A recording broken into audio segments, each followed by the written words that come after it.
Otherwise, I want to welcome everybody. Thanks for coming. I haven't done one of these 2.5-day workshops in quite a while. I shouldn't say I haven't done one that wasn't, let's say, marketed to the general public. I've done many that are for, trading companies and brokerage firms. One of the reasons why I like the idea of videoing this is because I don't really plan on doing this maybe again for a while. There's other areas that I want to move off into, mostly just to concentrate on my own trading, and so having this videotape will make it easy for me to just direct somebody to this. In other words, they call, they want a workshop, and I say, hey, that's great, get the video, and you'll get what you need. And speaking of getting what you need, I want you guys to first of all understand or know that there's plenty of time built in to this to answer your questions.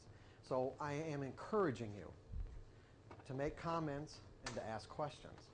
As a matter of fact, I'm looking at this as a creative experience in the way that all of you came here for a specific reason, maybe many reasons. You have your own purposes for being here.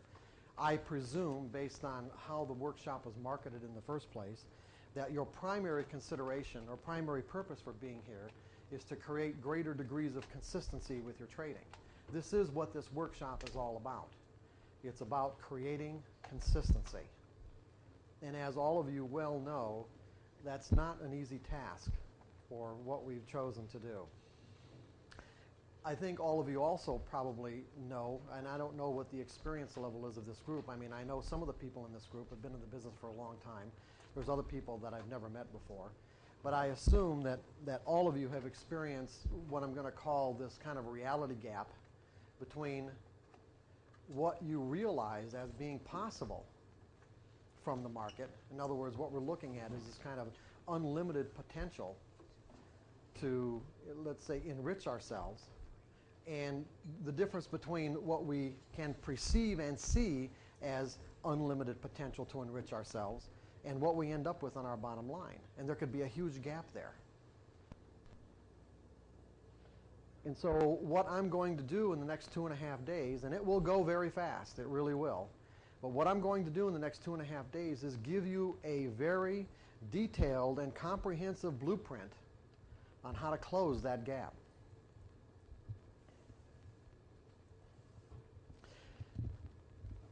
At the same time,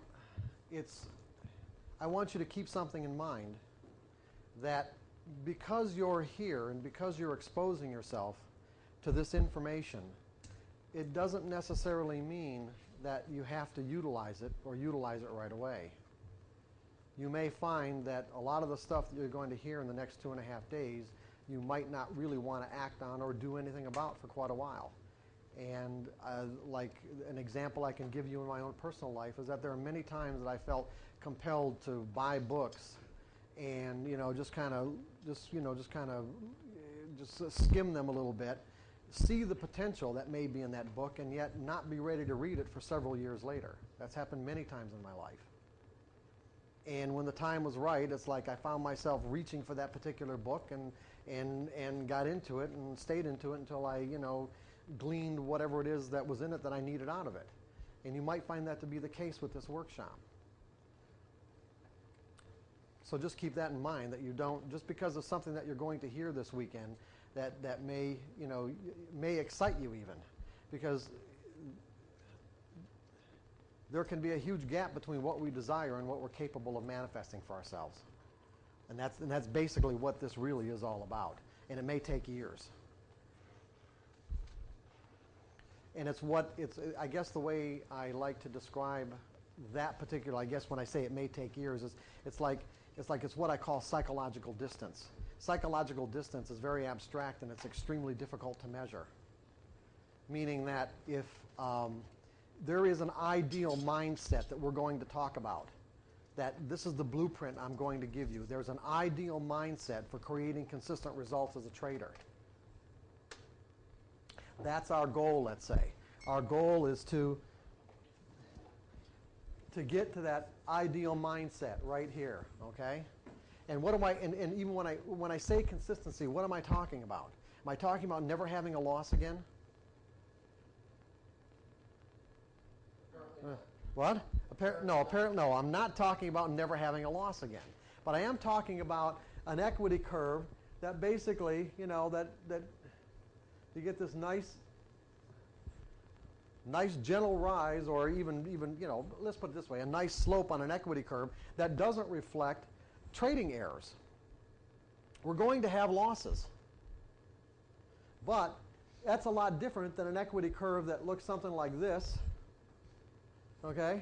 And then you work on it a little bit more, and you got one of these again.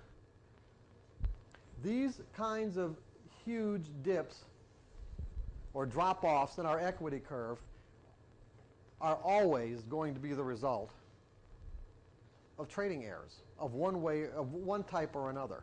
I know it's very easy to say, no, it was the market conditions that did this to me. But if you investigate these situations much closer, you're going to find that they're always going to be the result of a trading error of some sort. If we just eliminated our trading errors from our trading, probably with the kind of experience levels that exist in this group, and what I mean by experience levels are just your ability to read the markets, your ability to identify an edge. I would bet that if you went back and really, truly scrutinized your trades and eliminated, or had a way of at least having the kind of diary or information about your trades where you could go back and say, you know what, if I didn't make this error, this error, this error, and this error, instead of my equity curve looking like this, it would look like that. Now, there is an ideal mindset to create this. This is the blueprint I'm going to give you. I'm going to give you a blueprint for that ideal mindset. What we're talking about, the problem here is that we're talking about psychology. We're talking about mental makeup. These are not things that we typically grow up learning how to work with. We don't go through grade school getting psychology courses. We don't even really get, probably good psychology. Maybe today kids in high school might. I don't really know. I didn't in high school. And I don't even think the psychology courses in many colleges are probably that good, because they're perpetuating what people did 100 years ago instead of really, in many cases, being creative and finding things that really work today. So since we're talking about our mental makeup, we're going to have to learn some skills. We're going to have to learn skills to bridge, let's say, this gap between, let's see, where someone might be here and this distance to this psychological, let's say, this is the psychological distance to this particular mindset that they're trying to acquire. In essence, they're saying, I need to reinvent myself in some ways. Now, what does that distance mean? Well, it's very abstract. There's really no way to say that it has anything to do with linear inches or centimeters or whatever. It's more, I would say it's more like software code. It would be saying, like, if I had a software program that consisted of 1 million lines of code, and that code was virtually perfect, except that it had one period out of place in one line, and that particular software program ran perfectly under virtually all circumstances except one particular circumstance in which that one period that's out of place caused the whole thing to shut down and cause a catastrophic shutdown. Okay? Now, you could say, if you want to equate this to psychological distance, you could say that what's the distance between let's say where that person's at and the ideal or most perfect mindset? Just one period away, right? The problem is finding that particular line and knowing how to fix the error. It would be, there was another analogy where that I read many years ago. I don't remember what book it was in, but there was something wrong with the plumbing in a hospital. Okay, and so they called the hospital called the plumber. And the plumber went down to the basement of the hospital, and he was looking at virtually acres of pipes. and and he's walking, he's touring the bottom of of the hospital, and he's looking around, and he takes out his wrench from his belt, and he starts tapping on a valve here and tapping on a valve there, and he thinks about it a little bit, and then all of a sudden he takes this one valve and he just gives it a whack, and everything runs perfectly. So he went back, sent the hospital a bill, and he sent him a bill for $1,000. And the hospital administrator called him up and said, "Hey, what's going on? You're only down here for a half an hour, and I saw you. You took a wrench out of your belt, and you wrapped, you whacked this one valve, and everything ran perfectly. I mean, come on, $1,000." He said, "Okay, I'll revise the bill." So he sent him a revised bill. Yeah, no. $10 for whacking the valve, $990 for knowing where to whack. Okay? What we're dealing with here is a lot like that.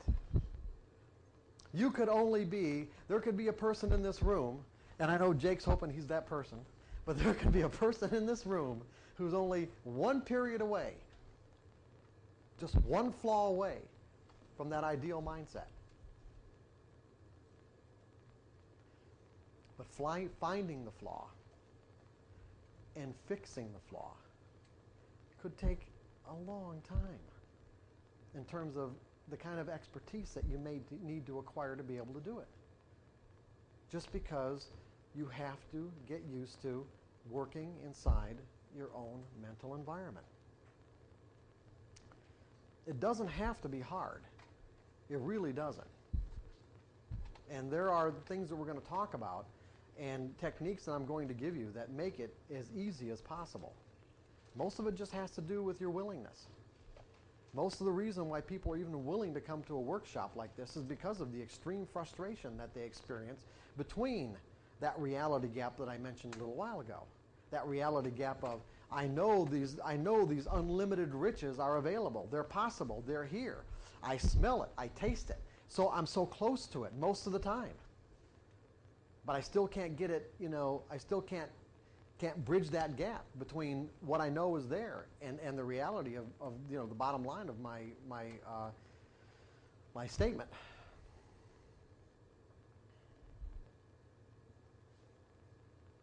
So I am assuming that's why you're here. Did I assume correctly? Everyone's here for the same reason then, right? All right. So if you've got questions, I want you to ask those questions. If you've got comments, I want you to make the comments. There's just one thing that I ask of you, and that if I'm on a roll delivering material, just wait until I'm done and then ask the question. Because a lot of times, once I get on a roll delivering material, and if you break my train of thought, sometimes it's really difficult to get back to where it was. And the other thing, too, is that when we take breaks, let's break, okay? Let's take a break. Don't ask me your question on the break. One, because we're taking a break because I need the break, number one, okay? Number two, most of the time, people ask the best questions during lunches and during breaks. They make the best comments during lunches and during breaks. And so what I wish that you do is save it and share it with the rest of the group and share it with the people who are going to be watching this video. Because I'm sure that we've got, a relatively good cross-section of people, and your questions are probably going to be the same kind of questions that people, are going to be asking about how to get through this material and how to understand it. And so not only will you be doing yourself a favor, but you'll be doing them a favor too. Go ahead. Well, I can't see your name. John Daggett. John, you don't have to give me, that's all right. Okay, John, go ahead. Do you find in going through this process that people will get an aha moment of where that period is, that within that trading mentality, within that blueprint, that can be tracked back to outside of the trading environment? I'm not sure if I know what you mean by outside of a trading environment. What do you mean? Like, Oh, absolutely, sure. When that aha moment comes, can they go back and go and see those same symptoms in other dynamics? Yes, As a matter of fact, that's what you're going to find anyway. You're going to find that when it comes to creating consistency, it really has to do with how you live your life.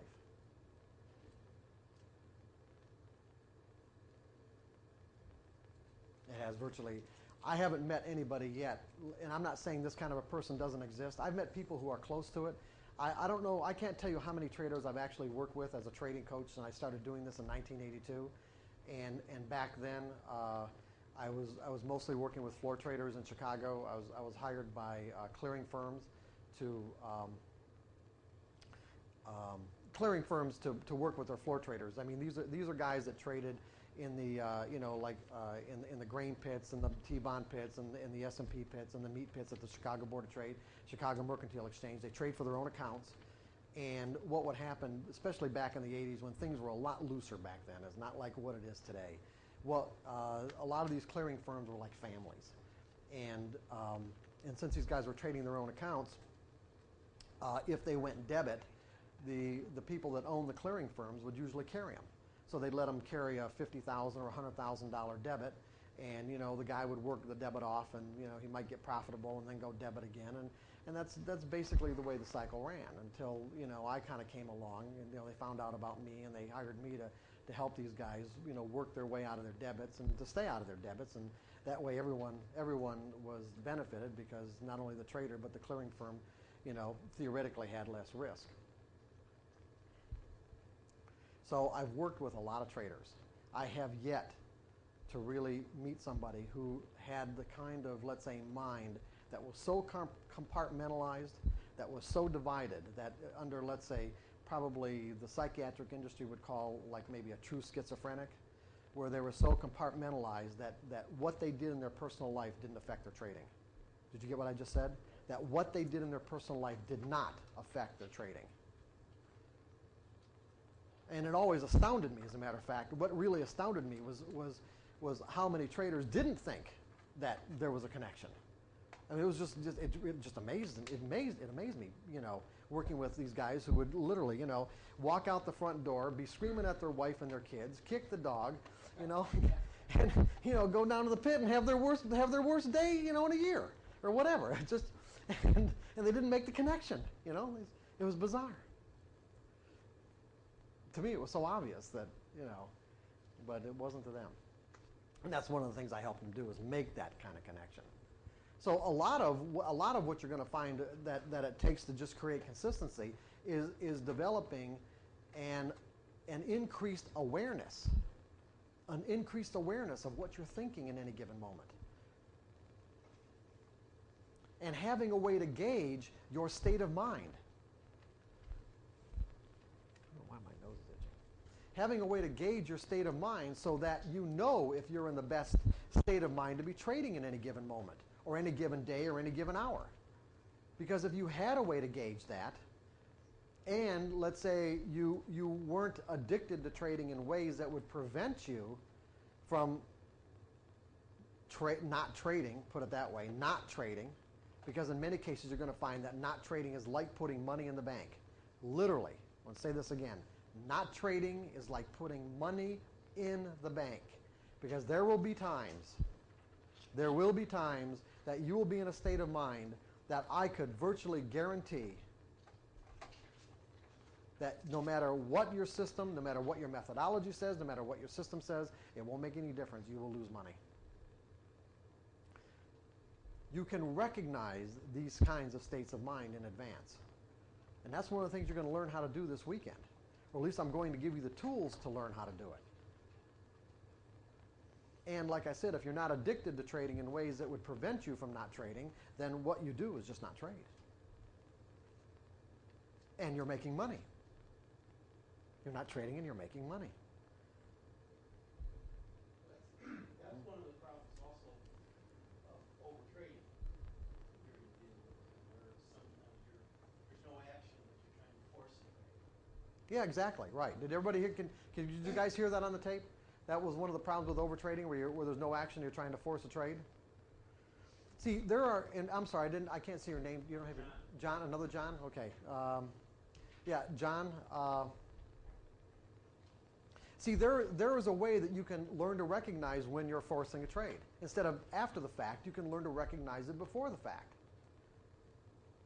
But the problem again is that there may be, let's say if you have a tendency to overtrade, your tendency to overtrade may have something to do with some other aspect of your life that really doesn't have anything to do with trading at all.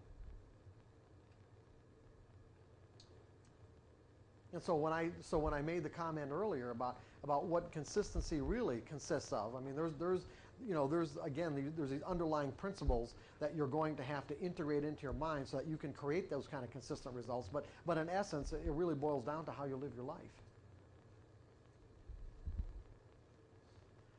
And what the interesting part about all this is the great part, okay? Not the great part. The interesting part is that you don't have to, all this stuff that we're going to learn in the next 2.5 days, all this stuff that we're going to go through, you don't have to know any of it to put on a winning trade. Do you? Absolutely none of it. None. Zero. You can make all the mistakes in the world from, let's say, from the things that we're going to learn and talk about, we would categorize as a mistake, and you know what? You can do it, and it can still turn out to be a winning trade, right? That's the problem. See, the problem is, that's the problem with doing this work, is that this work can be difficult. And you're just always one trade away, winning trade away of convincing yourself that you don't have to do it. We're creating a new rule. That's right. That's right. You can be making every mistake in the book and still be winning. You don't have to know anything about yourself. You don't have to know anything even about the markets to put on a winning trade. I've worked with many traders who started their trading career, and when I say they knew nothing, I literally mean they knew nothing. It just so happened that the first trade they put on was a winner. Say, okay, I'm going to buy. And it went up. And they had I've seen streaks of 15, 16 winning trades in a row from people who knew nothing. Now, you can put on one trade and not know anything. You can put on two, you can put on three, but eventually the streak's going to end. And we know that it's going to end. Is because eventually what's going to happen is that person's going to make an error. Generally, it's going to be a money management error, meaning that if I'm on a winning streak, I'm going to get to the point where I think I'm invincible. And as a result, instead of trading, let's say, 1,000 shares, well, next time I decide to trade, I'll put on 10,000 shares. And now, if the market just even goes against me a little bit, a tiny, tiny bit, I can go and stay into a state of mind freeze, which is something I've never experienced, right? And all of a sudden, wham, I'm totally paralyzed because this is just something I didn't anticipate or expect, and then lose a ton of money. And then say, well, okay, well, gee, if I could make money and I didn't know anything, just think about, well, if I learned something about the market, how much money I could make. And so I start buying books and start buying trading systems. And start going to seminars, trying to learn all about the market. In essence, trying to learn about the market in a way that would keep that from happening again, when it never had anything to do with the market in the first place, ever.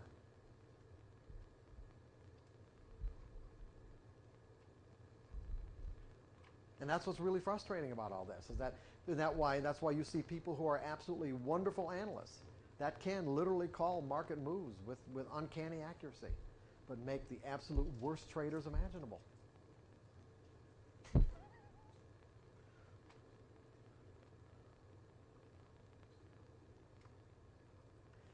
So that was kind of just the beginning housekeeping stuff, okay? Just that I want to encourage you guys to ask questions, because your questions are going to shape this experience. It really is. It's your questions and comments that are going to shape this.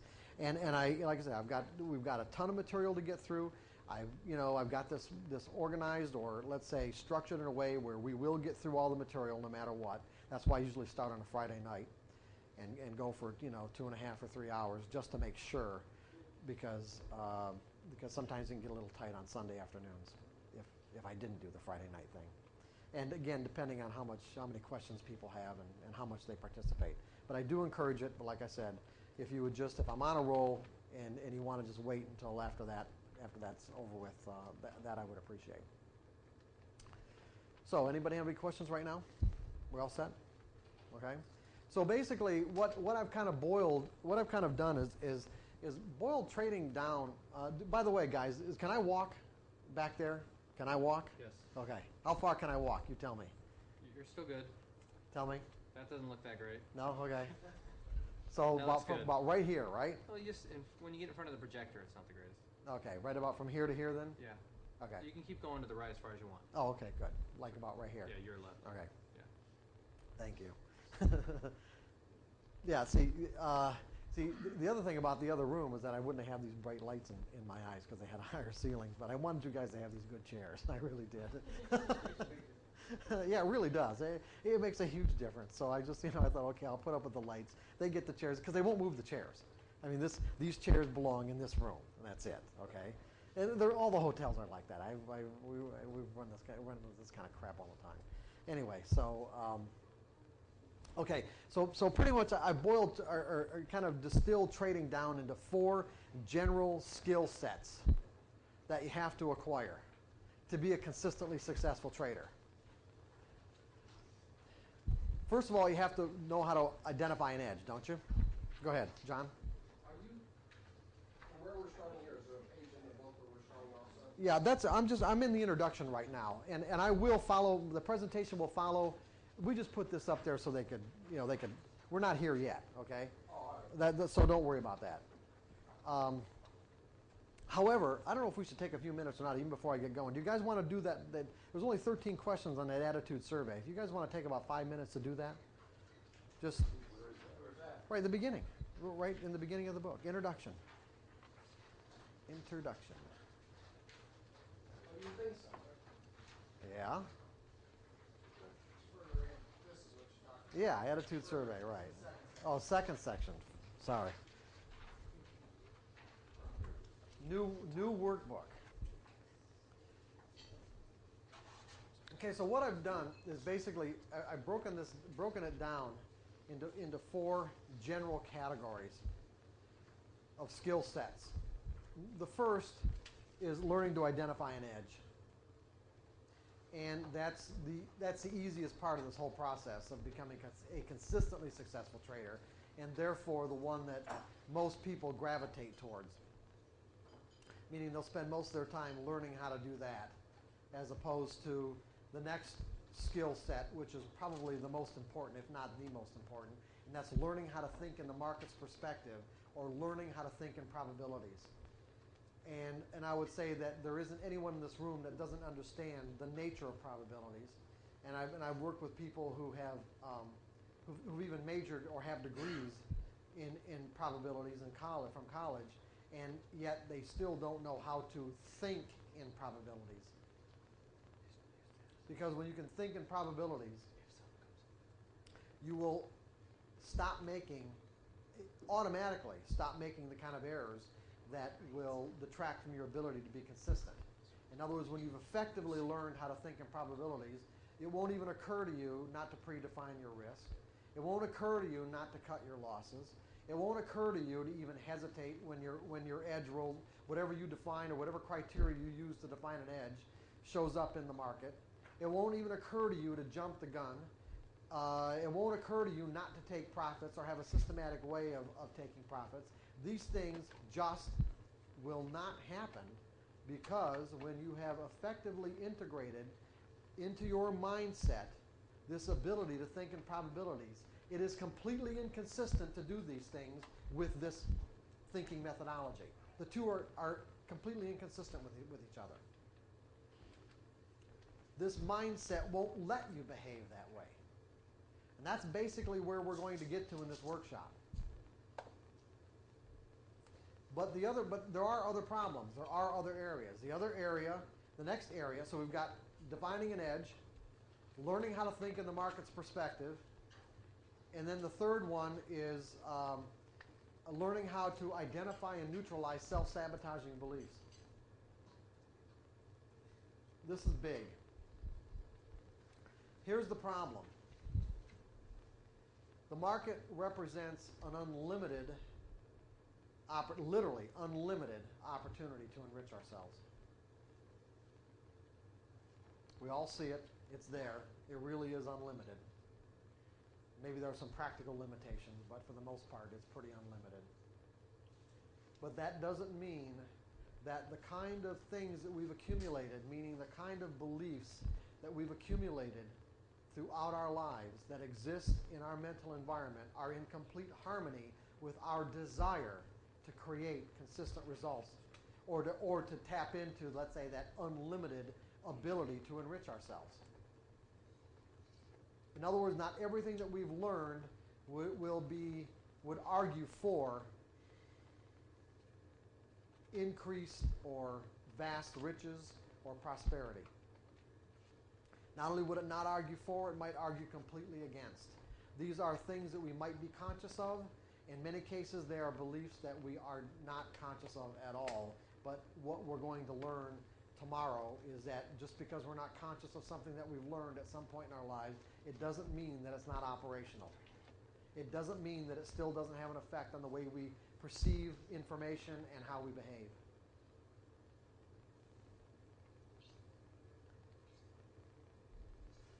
And this, this is the area, learning to identify and neutralize self-sabotaging beliefs is an area that can take quite a bit of time to master, can take quite a bit of expertise, as a matter of fact. Now, you might be saying to yourself, does that mean that or what you're saying to me is that I really have to kind of tear apart my identity or personality to be a consistently successful trader? No, you do not. You don't have to go through that process. But if you choose not to go through that process, then you're going to have to do something to compensate for it. You can create consistency without having to go through and identify every belief that might argue against increased prosperity or being, accumulating more and more money as a trader, put it that way. But if you don't, and these kind of beliefs do exist, you will have to adopt a trading regimen that compensates. And we'll talk more about that later on Sunday. Are you guys kind of with me on this stuff? Okay? And then the next area, the fourth area, is euphoria. Euphoria is big. Euphoria is big. Now, just briefly, euphoria.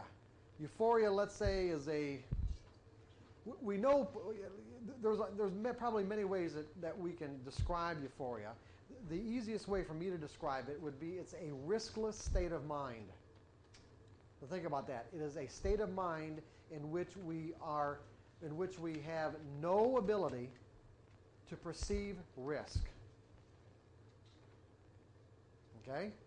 In a state of euphoria, nothing can go wrong, as far as we're concerned. Nothing. Now think about the implications of that word. Nothing can go wrong. Nothing.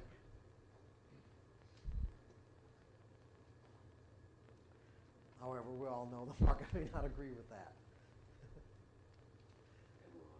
What? Yeah.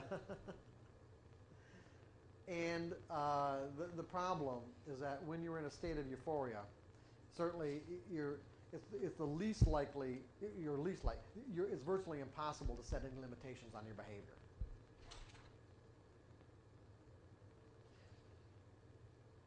Everyone seems, at least from my experience, everyone seems to have a different threshold for entering into that state of euphoria.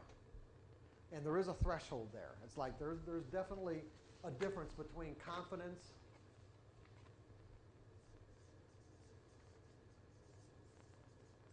and euphoria. Okay? There's a threshold. Well, what's that? Confidence or confidence? Confidence. What? Yeah, I spelled it right, didn't I? Yeah, I heard something. I'm not a good speller, so you can get me on this real easily. Anyway, there's a there's definitely a threshold. I've worked with traders who can flip into a state of euphoria on the first winning trade. Really. For most people, it takes more than just one winning trade. However, like I said, once you flip into that state of mind, and it is chemically based. I mean, scientists have found that the chemicals that are in our brain when we're in a state of euphoria are very different than the kind of endorphins that are, or not different. It's just that you've got an increased level of endorphins, I guess, that are flowing through your brain that cause you not to be able to perceive risk. And so what you're going to have to do again is develop or institute a trading regimen that compensates for this. Meaning that you have to be able to recognize when you have flipped into a state of euphoria, and then, what's even more important, be able to stop trading. Stop trading. I don't know of any other way to handle it. I really don't. After all these years of doing this and thinking about it, I mean, euphoria is a great place to be. There isn't any other state of mind that would be, let's say, that would be better than being in a state of euphoria. You just don't want to necessarily be in a state of euphoria while you're trading. Because the tendency would be to overtrade. It would be almost impossible to keep yourself from putting on a much larger position than what your money management, let's say whatever money management guidelines you use, or whatever money management guidelines would call for in your particular situation.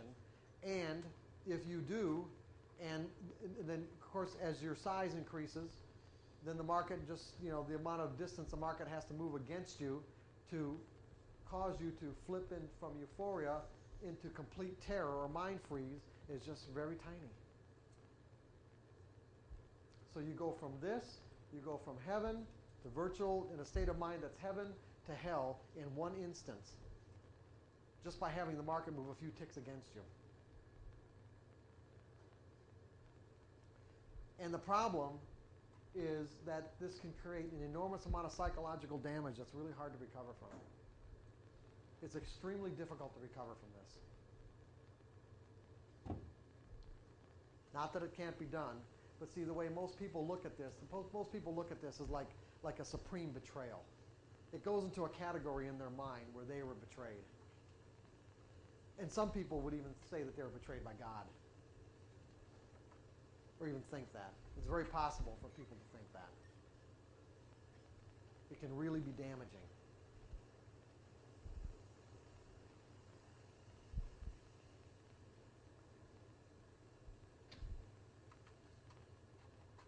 So you're kind of all looking at me like, okay, what do we do now? So I'm going to give you a framework to be able to recognize this.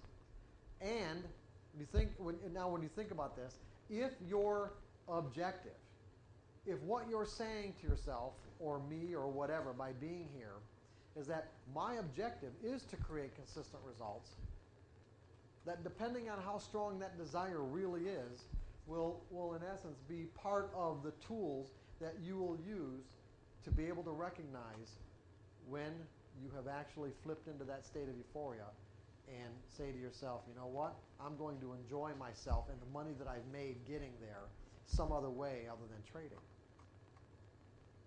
I'm going to stay in that state of mind, but I'm just going to be doing it with my friends or my family or my kids or whatever.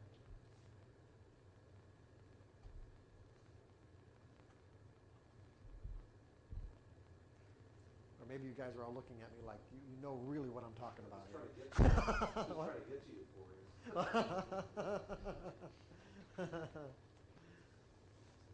So what we're going to focus on in this workshop is we're going to focus on those last three skill sets. Is there a psychological profile that would suggest that you shouldn't be trading or would suggest you be a good trader? Okay, the question is there a psychological profile that would suggest that you shouldn't be a trader? Or should be, or it could be a better, could be good. Well,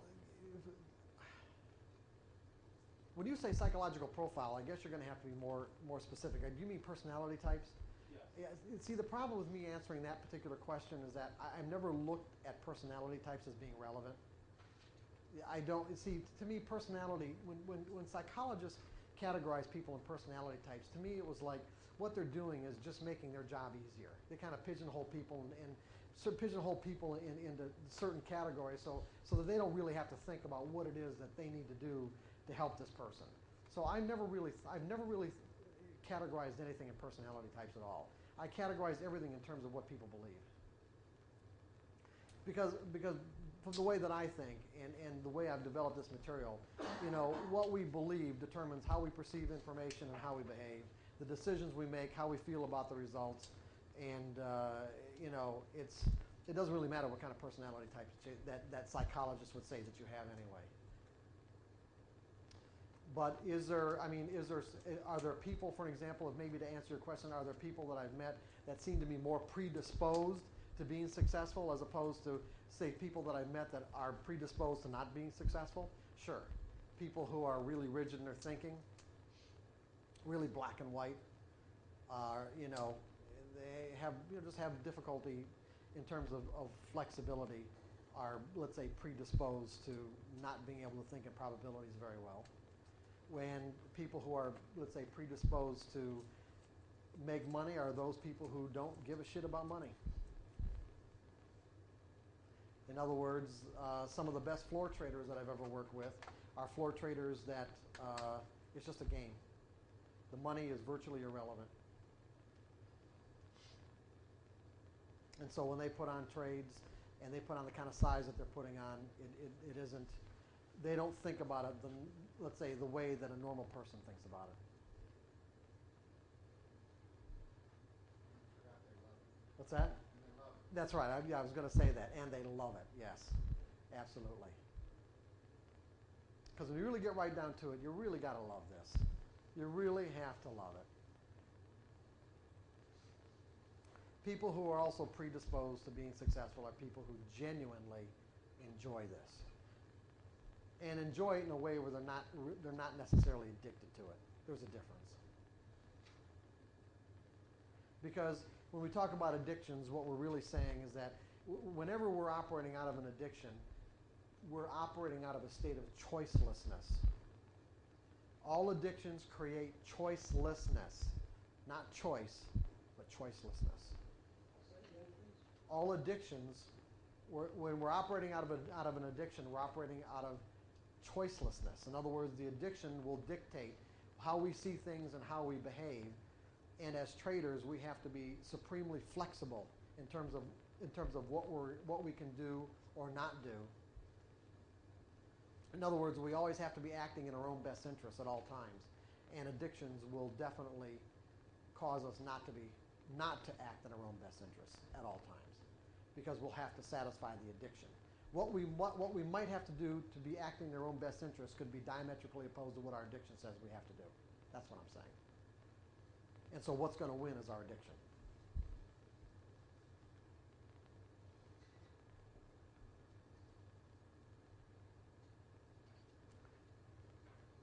So what we're talking about is really thinking patterns that are, let's say, extremely flexible. Extremely flexible and not caring about money. And not caring about losing. See, because what we're talking about is developing a carefree state of mind. A carefree state of mind with the kind of psychological resources where we're still at the same time always acting in our own best interest. So in other words, can I interact with the market in a way where I don't need to use fear? Think about this. I do not need to use fear to limit my behavior.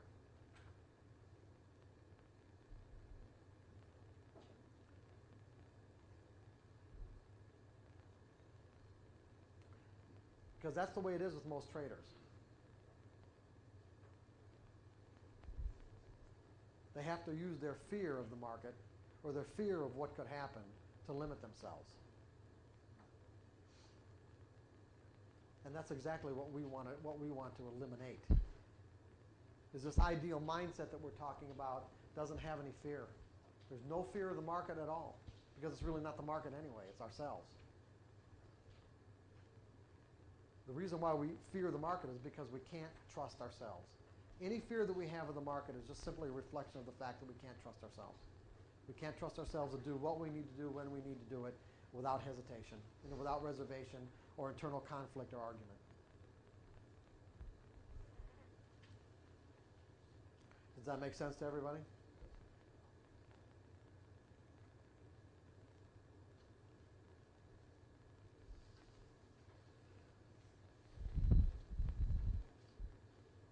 Okay, so I said before, we got those four broad skill sets, and so what we're going to do is we're going to focus in on the last three.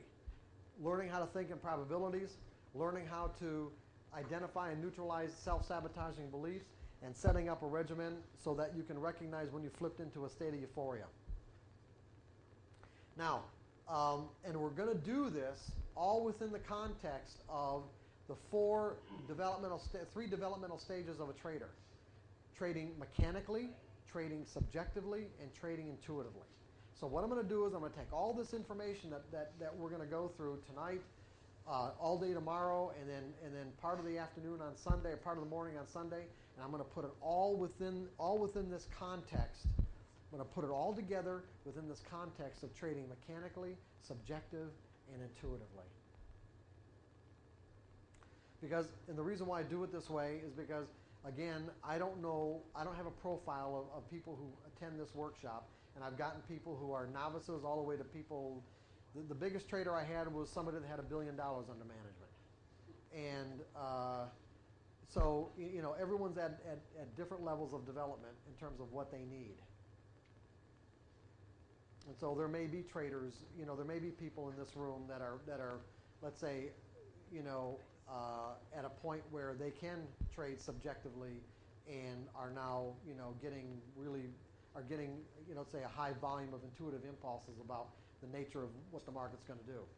And so what I do is give you these skill sets for each one of these levels of development, or these skills within each of those levels of development. Chances are, however, if you haven't completely learned how to think in probabilities, you're going to end up in the mechanical stage of trading, regardless of how many years you've been doing this.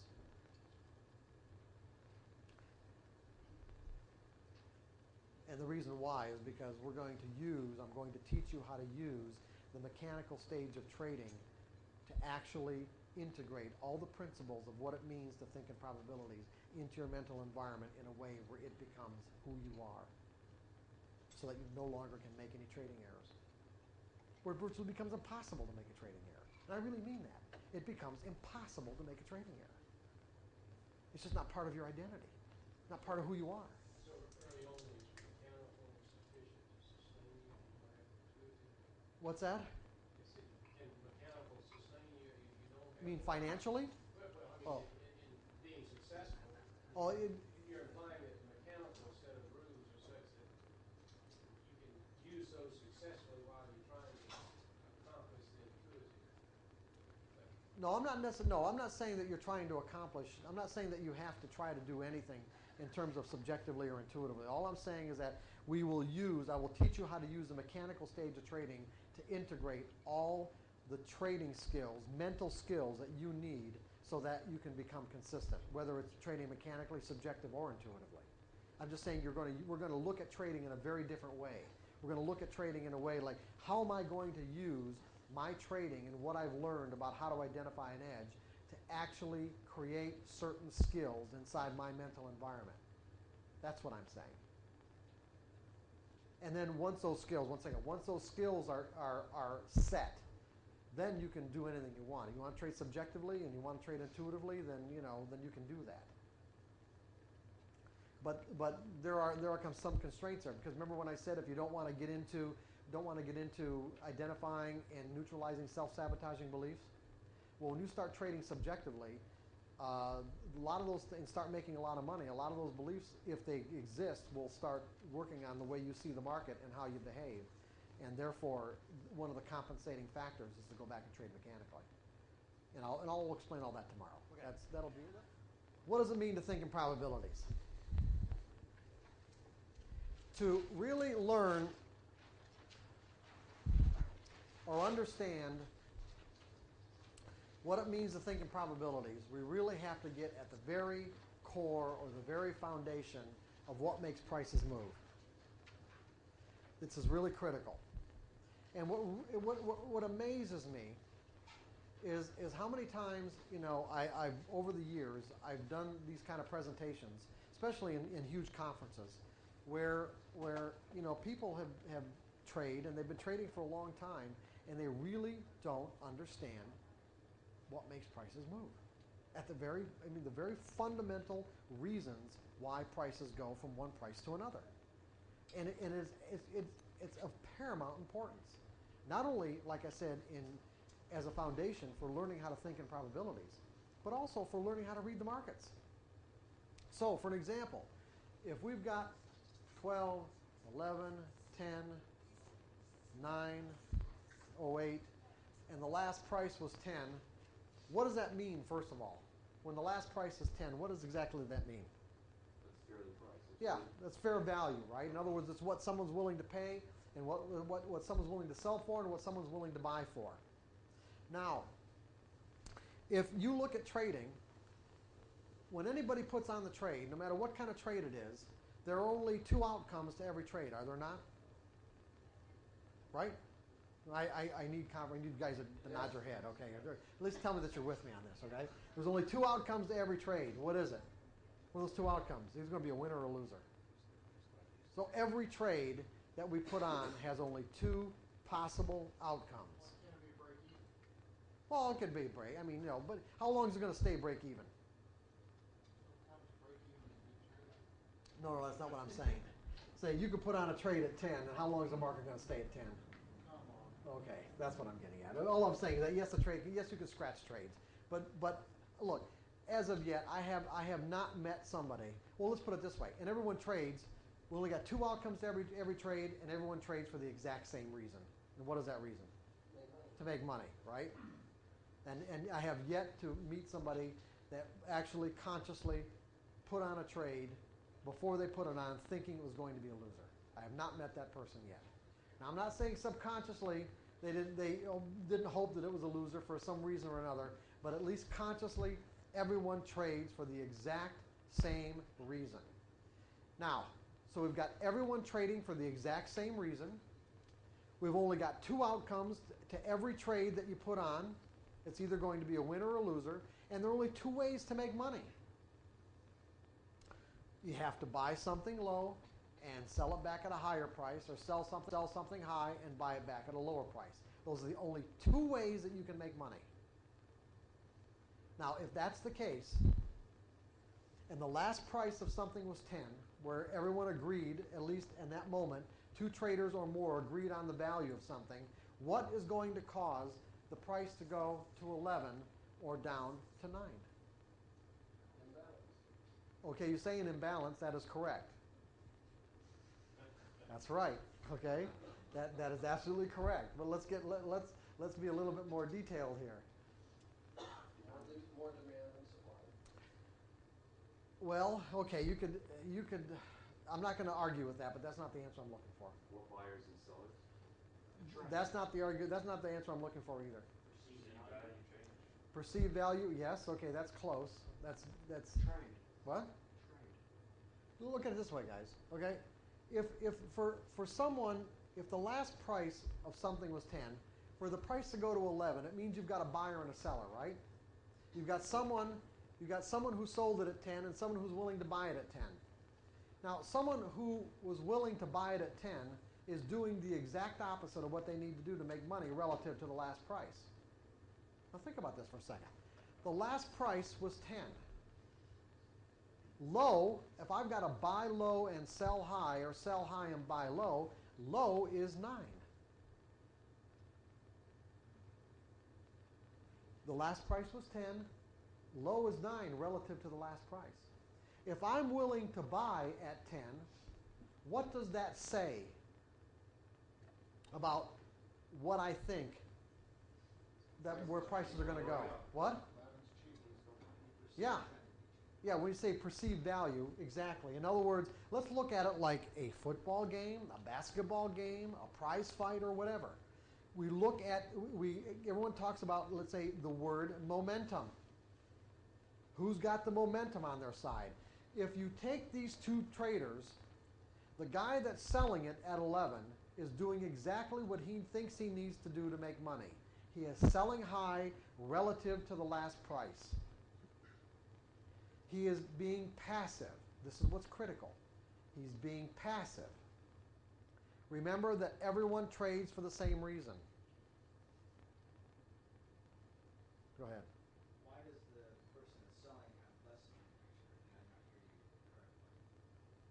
You had said that the person willing to buy it then has a stronger conviction. Well, let's put it this way. I'm not saying that the seller has less of a conviction. He could have a very strong conviction and think he just got a deal, right?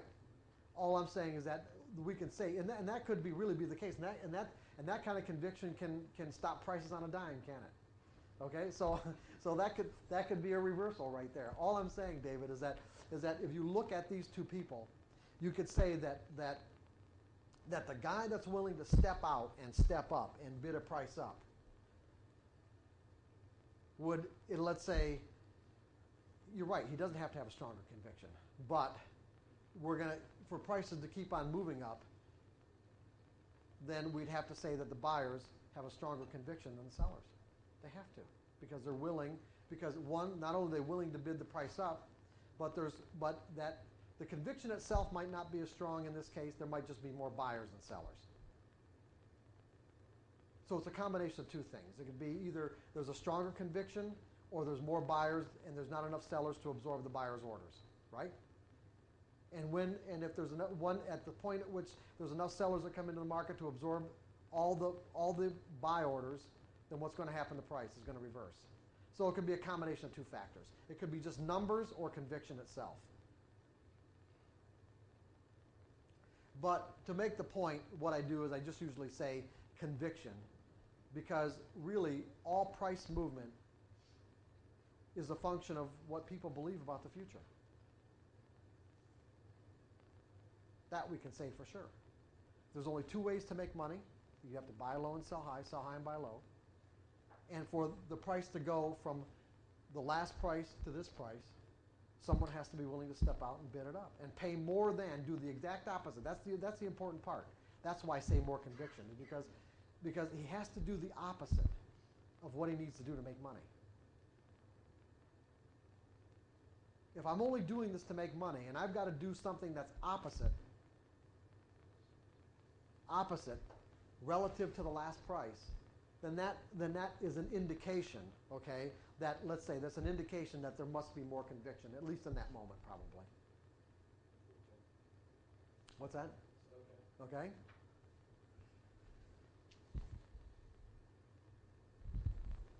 Okay, so what we have is we have now a group of people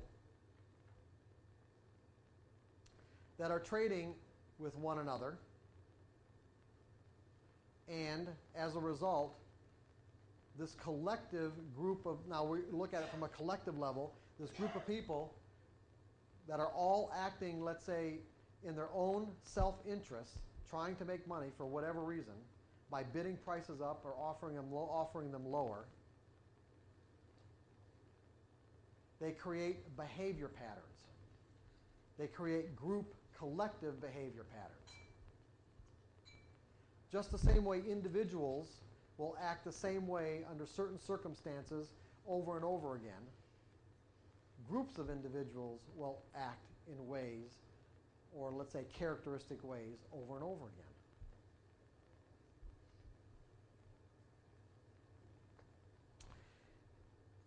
Let's see, where are we? And so what technical analysis does is basically identify these patterns for us. So we can use any number of tools that we've learned. We can use trend lines. We can use, moving averages, Fibonacci relationships, stochastics. All these technical tools that we've learned about, all they really do is categorize and organize group human behavior in a way where we can identify what we're going to call an edge. An edge is simply a higher probability of one thing happening over another. So when we talk about an edge, we're talking about simply there's a higher probability of one thing happening over another.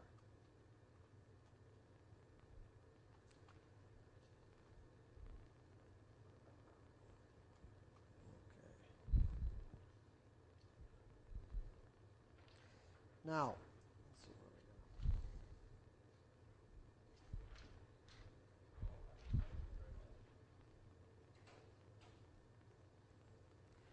Now the problem is that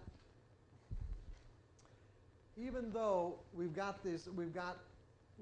technical analysis creates or identifies these patterns for us, patterns imply consistency, do they not?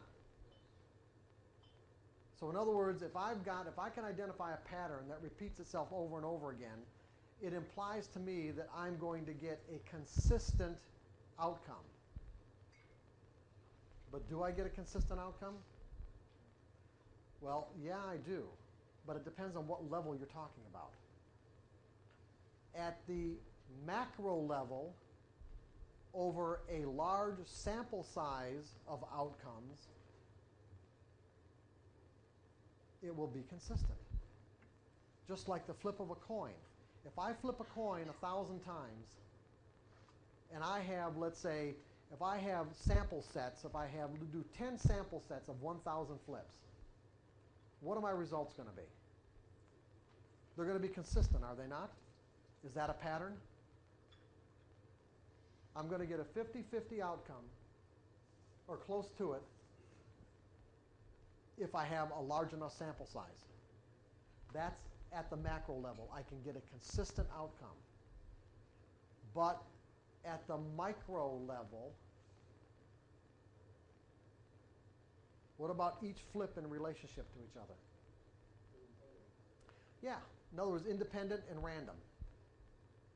So for an example, if I know that out of 1,000 flips, I'm going to get a 50-50 distribution between heads and tails, am I going to know the exact sequence of heads to tails?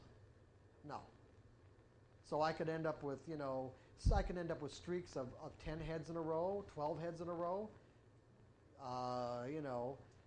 and if I get 12 heads in a row, what are the odds that the next flip's going to be heads? It's still 50-50, right? And so at the micro level, there's a random distribution between heads and tails. At the micro level with trading, or using technical analysis, there's also a random distribution between wins and losses.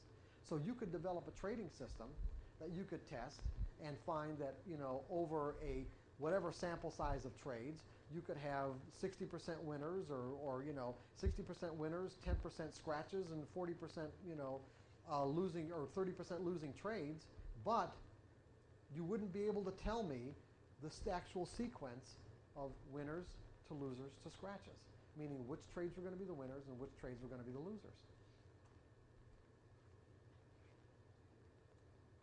Which means what? Random outcome. Which means that I'm going to have to adjust my thinking in a way that allows me to compensate for the fact that there's a random outcome when my mind will tell me something different. Because it doesn't feel that way. So for an example, if I get 4 winning trades in a row, what are the odds that the next trade is going to be a winner? Yeah, I don't even know really what when you get right down to it. I mean, it's just like there's almost no way to really put odds on it in some cases. I just don't know what the next trade is going to be no matter what. But is it going to feel that way? If I've had 3 winners in a row, what's that next trade? And my edge is now present in the market. The way I define an edge, the variables I use is now present in the market. Is it going to feel like that next trade is going to be a winner or a loser? A winner. And that's because of the way our minds are wired. If I've had 3 or 4 losers in a row, and now my edge is present in the market, what's it going to feel like? What's that? Yeah, you'd be scared to put it on. When in fact, there's a random distribution between wins and losses. I have no way of knowing whether that next trade is going to be a winner or a loser. Now, if I've learned to think in probabilities, I wouldn't even hesitate to put that next trade on, regardless of whether I've had three losers in a row or 3 winners in a row. And once I've learned how to integrate, or once I've learned to effectively think in probabilities, if I've had 3 winners in a row, I also won't break my money management rules. But getting to the point where I can think in probabilities can really present some problems. There are 2 basic areas that we have to deal with. One is our social upbringing, and the other is the way our minds are wired.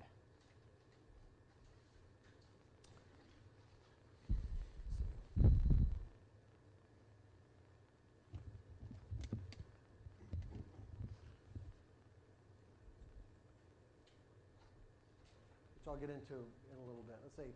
So basically, what I'll get into this stuff in just a little bit about the way our minds are wired and our social upbringing. But what technical indicators don't do is they don't tell us what's going to happen next on a trade-by-trade basis. And that really is a problem. Because in essence, what we have to learn how to do is we have to learn how to keep our minds focused in the now moment, meaning like what is going on now in this moment relative to my objective to be a consistently successful trader, and not allow our minds to, let's say, tap into a memory of a previous moment. And the problem is our minds are automatically wired to think that way.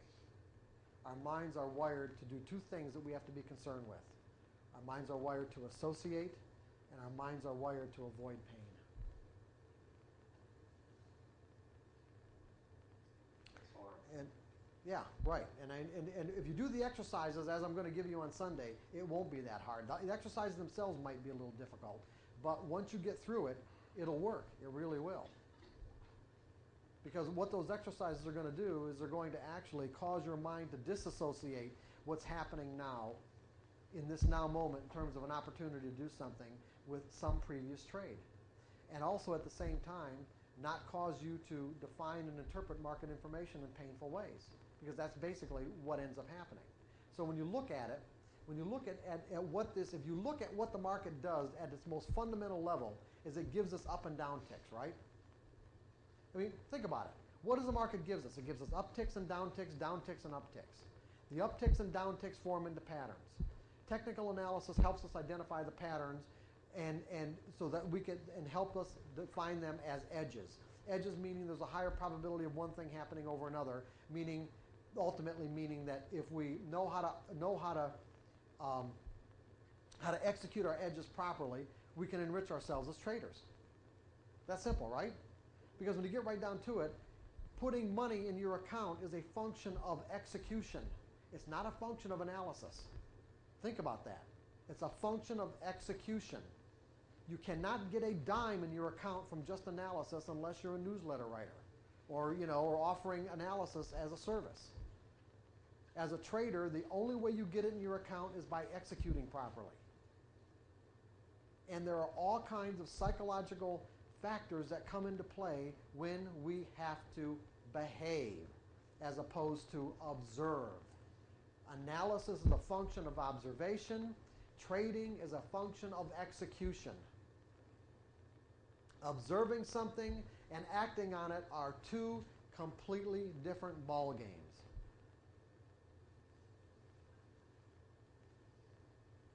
So what we have is we have up and down ticks, right? The up and down ticks, like I said, form into patterns. Now, do the up and down ticks in and of themselves have any charge associated with them? Yes? You think there's a charge? I mean by like negative or positive charge? You do?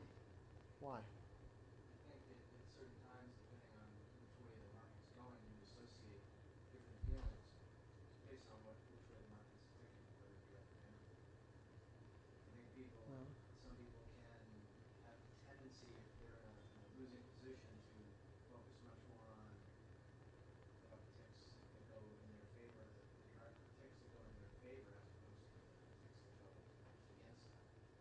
Oh, I agree completely with what you're saying, but I think you might have misunderstood my question. From the market's perspective, is there a charge to these up and down ticks? No, they're just neutral, right? So what you said is basically exactly what I wanted to get to. It's not the market that causes us to be euphoric or feel fear. These up and down ticks, that's all they are, just up and down ticks. There's no intended, in other words, they don't exist from the perspective of causing us to feel any particular way. It's just information.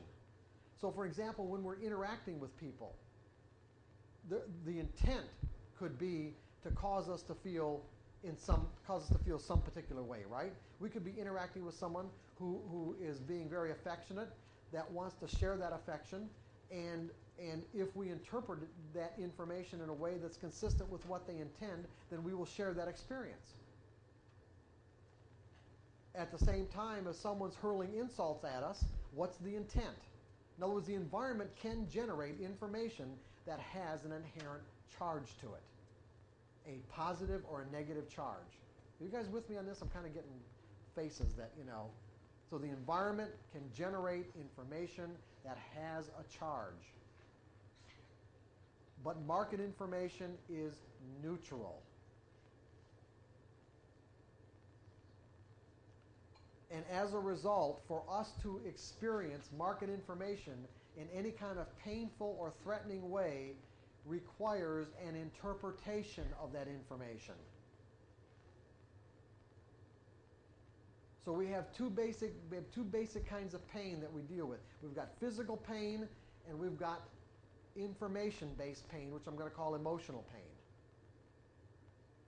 All of us understand the nature of physical pain, and we pretty much share the same things. In other words, our body physiology may be different, so that if I punch you in the arm or you punch me in the arm, we might feel a little bit differently about it. I mean, how much pain we experience is hard to measure, but we're both going to experience pain. But is there a universal definition for betrayal? Do you think there's a universal definition? So in other words, what might cause you to feel betrayed and what might cause me to feel betrayed could be vastly different in terms of the kind of information that I would need and the kind of information that you would need.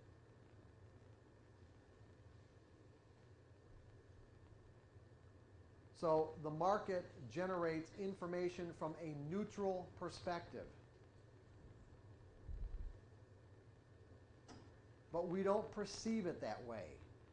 That's what we want to get to. We want to get to the point where we are actually perceiving market information from a neutral or objective perspective, so that it doesn't have the potential to cause us to feel threatened in any way. So that we just see the patterns for what they are. Simply an edge indicating it's time to do something. And do something in a certain manner. But go ahead. It almost seems when you say that, to me, I think the underlying factor there is less is probably more. Like the more indicators or things you would have on, the more you would try to make something appear, and then if you just had a simple price chart, you might not. Exactly. And why would people gravitate towards having more and more indicators? Because they're trying to avoid losses. They're trying to use every possible filter to help them filter out the possibility of a losing trade. Because see, basically the typical trader does not really accept the risk of trading. Only the very best traders truly accept the risk. Now think about what I just said. Accept the risk. The key word is accept. What does it mean to accept something?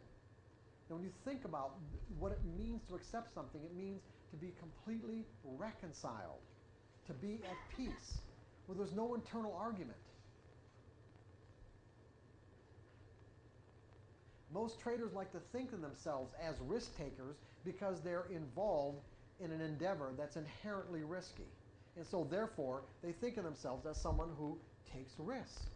But the reality is that most traders are doing everything possible to avoid the risk of trading. And how do we know that to be a fact? I know that to be an absolute, undisputable fact. Because most traders still make the mistake of not predefining the risk of putting on a trade. What's the connection? To predefine your risk of putting on a trade, you have to gather evidence for why the trade might not work. Most traders don't put on a trade until they've convinced themselves 100% that the trade's a winner. Why would I put this trade on if I didn't think it was going to be a winner? Right? To predefine my risk, I have to start gathering evidence that it might not work or why it might not work. And in the process of gathering that evidence, I might talk myself out of the trade. Right? Now see, someone who's thinking in probabilities, that wouldn't even occur to them to think this way, but we'll get into that in a second, okay? So if I gather too much evidence, I'll talk myself out of the trade, and many times it feels worse to not have put on a trade that ultimately ends up being a winner, as opposed to putting on a trade that ended up being a loser. And so to get around that whole, to get around that let's say that whole rationalization, what we do is basically just convince ourselves that I wouldn't be doing this if I didn't think I was right. And so therefore, there really is no risk. Or I wouldn't be putting on the trade in the first place. Now, that's easy to do. And this is what I'm talking about, like when I say that there's two inherent problems, is that our minds are wired to avoid pain, and our minds are also wired to associate. We've got some real problems here that we have to get around and compensate for. Because what is my mind going to associate with putting on, with let's say a losing trade or being wrong? All of us grow up learning to be wrong in very painful ways. I don't think there's anyone in this room or anybody that I've met that hasn't grown up learning about what it means to be wrong and learning it in ways that isn't inherently painful, both physically and emotionally. Now, if I have the tendency to associate a losing trade with what it means to be wrong, basically what happens is that losing trade taps me into the accumulated pain of every time I've been wrong in my life. It isn't just a trade. It isn't just one in a sequence. Or all the losing trades you've ever had. Yeah, exactly. Or all the losing trades I've ever had. Or anything that I've ever lost in my life.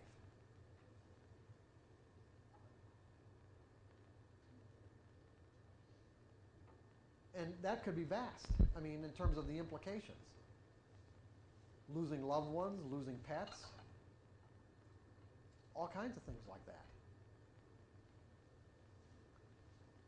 So if these things aren't reconciled, meaning we're not at peace with it, then they definitely have a way of filtering right into our trading until we learn how to truly think in probabilities. And then what we've done is put trading into a completely different category in our mind that takes it out of a right or wrong category and takes it out of even a loss category, because loss has just become a part of the cost of doing business.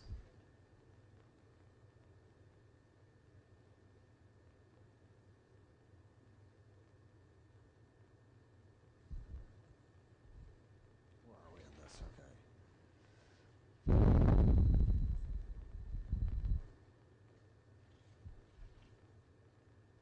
You're at 7:30. Oh, you know what? Let's just take a little break then. Yeah, this is good. This is fine. Exist in every time frame. In other words, you can take the same patterns that exist on a daily chart, and you'll see them on an hourly chart, you'll see them on a 10-minute chart, you'll see them on a 5-minute chart, you'll see them on a 2-minute chart. Now what this does is it turns the market into this never-ending stream of opportunities to enrich ourselves. But like I said before, patterns imply consistency. And based on the way our minds are wired, this becomes a real problem. And this is what we have to overcome. We have to overcome this inherent natural tendency to associate what's happening in this now moment with something that's already in our mind as a memory about some previous moment, because the two do not have a relationship. Because again, the patterns at the macro level, just like that's how casinos make money. Casinos make money because they know that based on the rules of the game, the odds are eventually in their favor, meaning that you can take a bell curve, typical bell curve, of which would represent extreme winners, extreme losers, and everyone in between. But the bottom line is, based on the rules of the game, over a large enough sample size of hands played, of dice thrown, or spins of the wheel on the roulette, that they will come out net winners by X percentage. And each of them is different. Now, the problem is, how do we train our minds to think like a casino? Because essentially it's the same thing. When these patterns roll around, our minds have the tendency to assume that what happened the last time will happen again this time, when the reality is there's a random outcome. And how do we know there's a random outcome? Even though the pattern exists and we see it, and like I said, the same variables can define it, and they can be exactly the same from one occurrence to the next. You can have the exact same mathematics, the exact same measurements. It can look exactly the same. But the problem from the market's perspective is that each pattern is made up of what? Different traders. Or some of the same traders. It could be some of the same, but the point is that there in every case there are always going to be different traders. And as a result, each of these traders has different expectations about what's going to happen in the future, compelling them to either step up and bid, or accept a bid, or step up and offer, or accept an offer in a way or at a price that they might not have done the last time around. And so as a result of the way our minds are wired, I'm going to do it. So we can take these up and down ticks, okay, that form into patterns. Get a nice symmetrical trading range going here, okay? This is support, this is resistance. Now,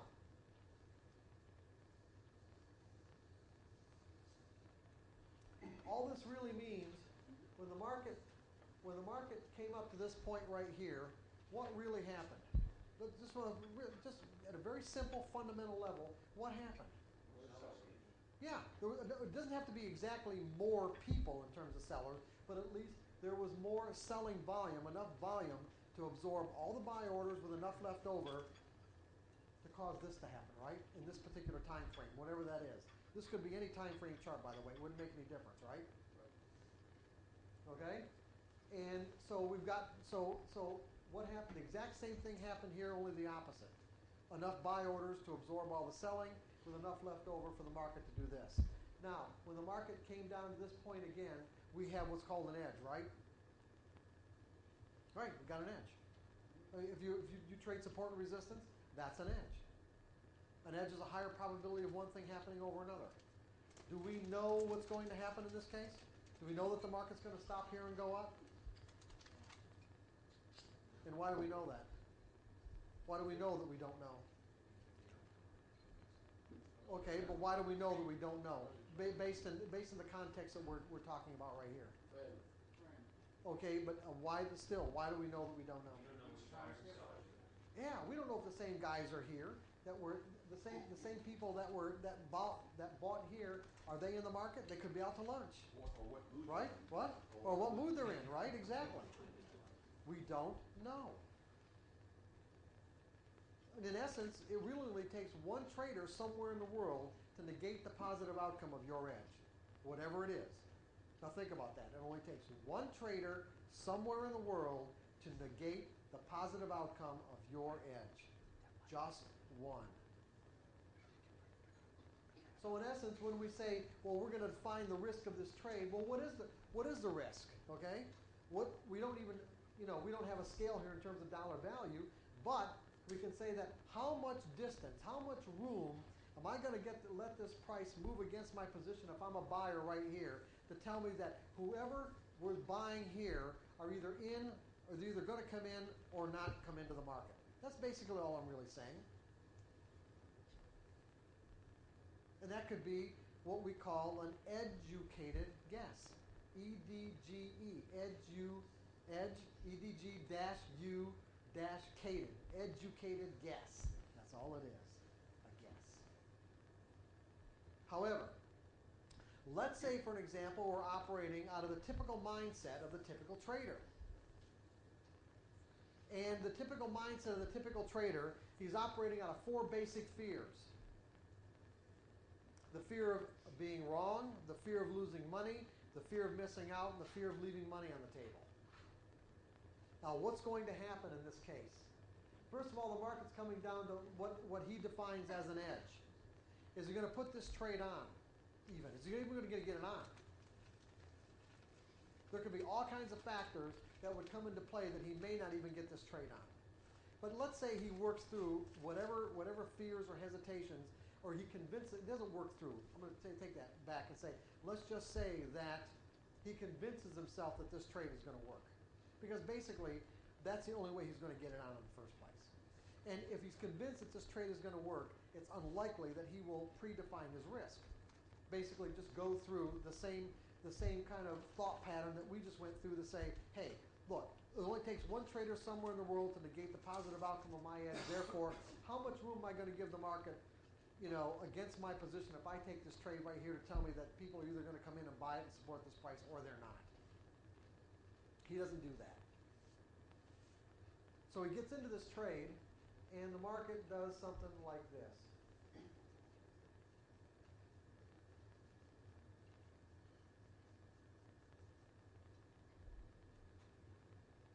Now, one thing I haven't said that you're going to have to keep in mind for tomorrow and Sunday is that, remember I said that our minds are wired to avoid pain. This is a natural way that our minds function.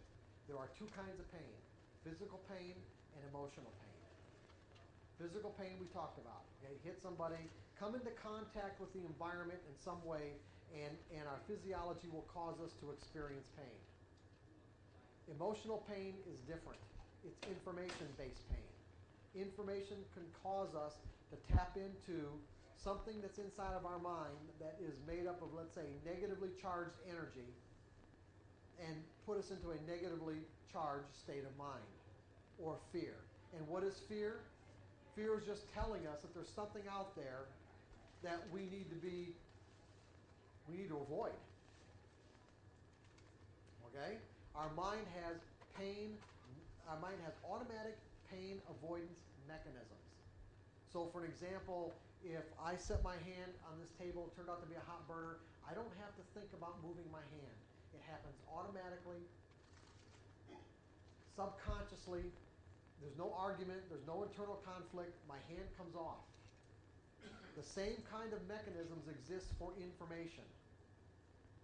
In other words, our minds can cause us to experience information in ways that are very different than what was intended from the environment's perspective, based on what we might be afraid of.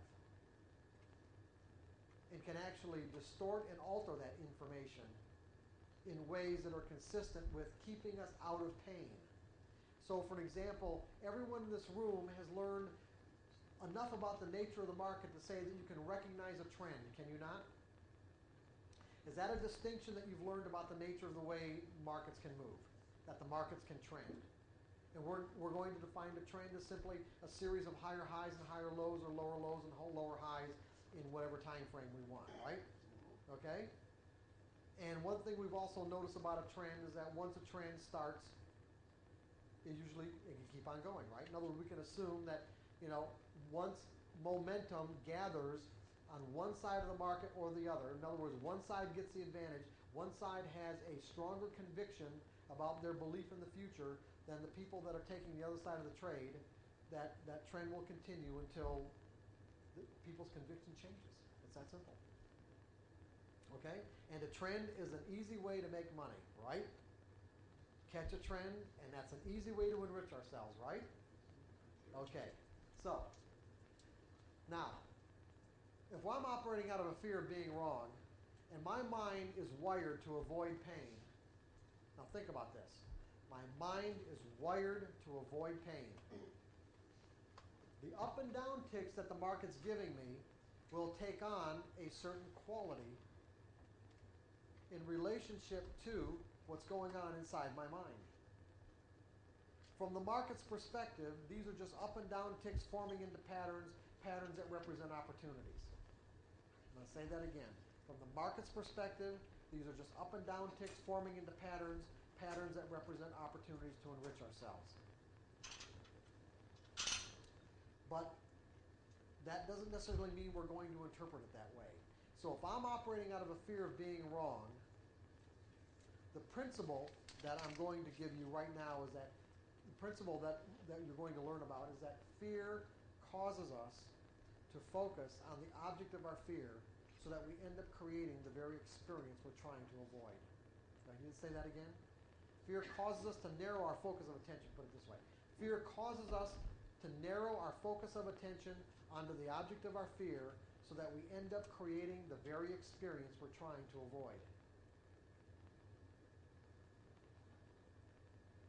So if I'm operating out of a fear of being wrong and the market's giving me upticks and giving me downticks, what ticks am I likely to focus my attention on and put greater significance on? The upticks. You say it louder. The upticks, right? Why? Because the upticks take me out of my pain.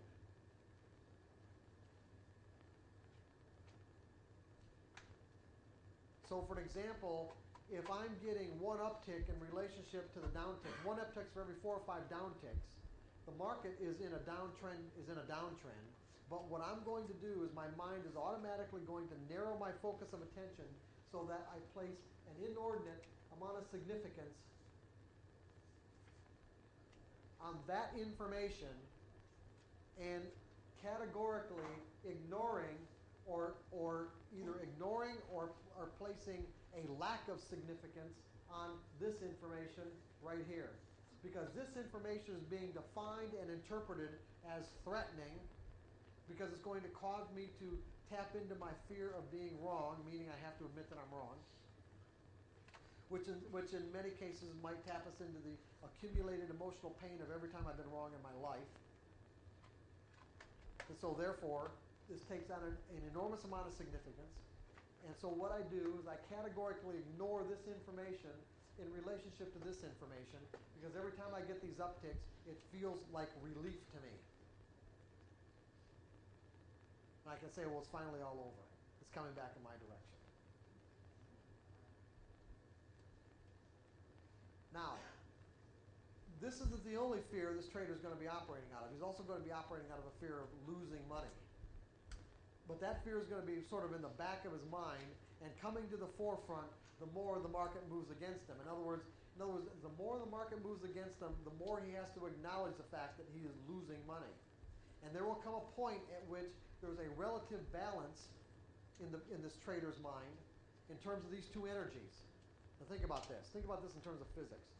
There will come a point at which there is a relative balance or then a tipping of an imbalance, let's say, between what is more painful, admitting that he's wrong or losing $1 more. What hurts more?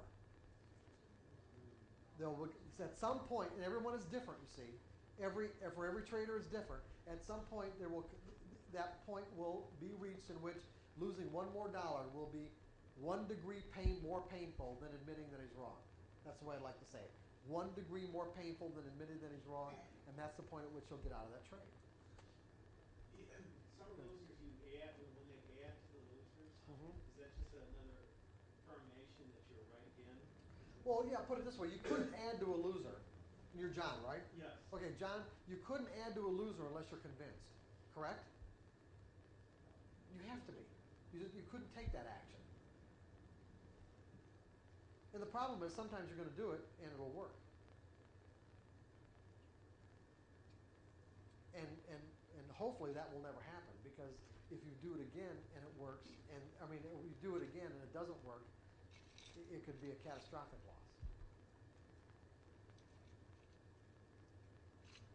That's why, in the way that, in over the years when I've worked with traders, especially floor traders, there are very few people that I've worked with that are nimble enough add to a losing position. I say nimble enough, I mean nimble enough mentally to be able to add to, or not add to a losing position, but add even to a winning position.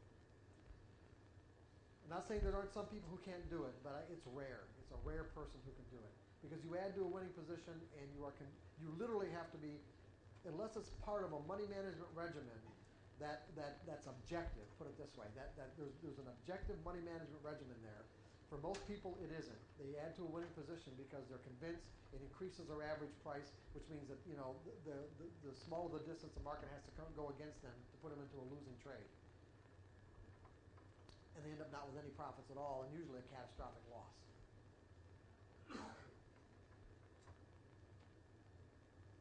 Whereas what we're going to do on Sunday is you're going to see how important it is to actually scale out of your winners.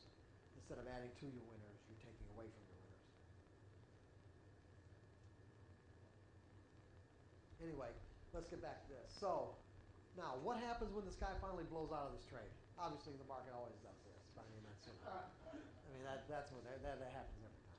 But really, what else is he going to do? But I mean, what's he going to do? Not what the market does. What is he going to do when he gets out of this trade? He gets a clear head, and what's he going to say to himself? This is universal, by the way. This is universal. What's he going to do? What have you done? Come on, what have you done? No, forget the market goes up. Forget this. You get out right here, and you're going to look at this chart, and what are you going to say? Well, okay, but besides that, okay, what are you going to say? I won't do that again. No, but besides that, what are you going to say? What? What? You're going to blame? No. How could I miss How could I miss that? that? Look, come on. How come I didn't reverse? It's like, yeah, exactly. In other words, look at that nice trend. You're going to hit yourself in the head and say, why didn't I just sell?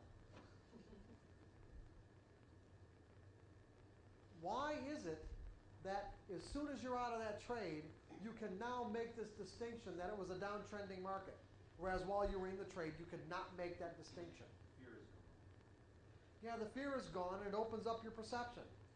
Fear narrows your focus of attention onto the object of your fear so that you end up creating the very experience you're trying to avoid. He was trying to avoid being wrong and made himself wrong based on his interpretation of market information. Most traders will blame the market. And you can see that the market had nothing to do with his loss. Nothing. Alan Greenspan spoke. Yeah, whatever.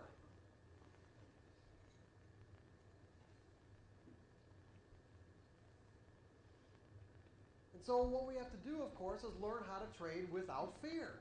Learn how to trade from a carefree state of mind so that we no longer have this potential to define and interpret market information in painful ways. The information itself is not threatening. It's the interpretation that makes it threatening. And there are internal mechanisms that control how we interpret information. That's what we have to get at if we want to create consistent results. We have to get at that mechanism that causes us to interpret information in certain ways and change that mechanism. That's basically what this whole workshop is about. Just as an aside, before I go any further with this, is there anyone in this room who has not at some time felt betrayed by the market? Is there anyone in the room who at some time or another has not felt betrayed by the market? So what I'm saying is that everyone in the room at some time in their trading career, in some way or another, has felt that the market betrayed them. Daily, okay, good. You have not or have? Oh, and the specialist. Okay. Also, you've let the specialist. Okay, now think about this. Now think about the relationship or the stance, the psychological stance you are taking towards the market when you feel betrayed. Just think about the implications here. How often have you woken up in the morning and said to yourself, I wonder how I can or might fulfill someone else's dreams of financial independence today? How might I contribute? Yeah. How might I contribute to someone else's dreams of acquiring wealth and financial independence through their trading? Because that's exactly what you're saying to the market when you feel betrayed. That's exactly the stance you're taking. You're expecting the market to do something for you. When the reality is, you already know the reality. Everyone trades for their own self-interest. Everyone who puts on a trade, at least when they put it on at that moment, thought it was going to be a winner, or they wouldn't have done it. The market is not there to give you money. You can take the money if you've got the appropriate psychological resources to do it. But it isn't there to give it to you because everyone else wants it too.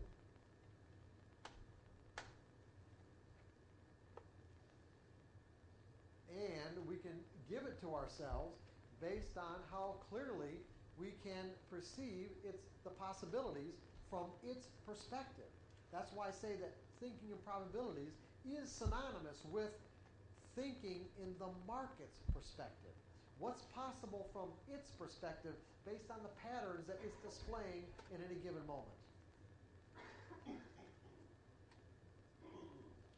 Take this same trader and put him into a winning trade and look what happens.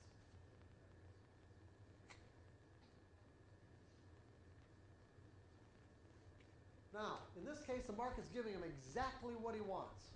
Okay? He's not in a losing trade. Now he's in a winning trade. But what do you think? Typical trader, what do you think? Now, it's giving him up and down ticks that are forming into patterns. What do you think he's going to focus on, the up ticks or the down ticks? Down ticks. Now he's going to focus on the down ticks. Why? Taking back his profit. Yes, the market's going to take his money away. And in the process of believing or thinking or fearing that the market's going to take his money away, what is he doing? He's taking his own money away, right? So instead of letting this trend fulfill itself, chances are he's maybe out right here or right here. Probably most likely he's going to be out right here. Right? Because who hasn't been in a trade in a winning trade where they didn't take any profits, the market came back to their entry point or below, and they ended up with no money or a loss. So therefore, fear causes us to narrow our focus of attention onto the object of our fear so that we end up creating the very experiences we are trying to avoid. The point is, if we are going to create consistent results from our trading, we cannot have this potential. We cannot have this potential to define and interpret what is essentially neutral information in painful ways. We just can't do it.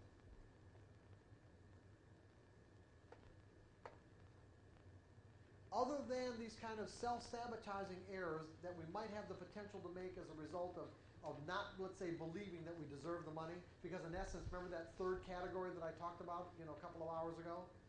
We've got defining an edge, thinking in probabilities, self-sabotaging beliefs.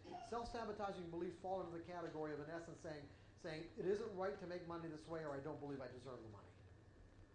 And there are a lot of people who grow up with beliefs saying that it isn't appropriate or right or let's say Christian or spiritual or whatever to make money as a trader.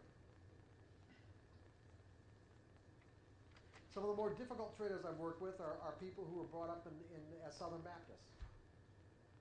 Because a lot of the people that I've worked with that came from that kind of a background, it gets pounded in their brain from a pretty early age that gambling is evil. And it's very difficult not to look at trading as gambling, or not define it that way.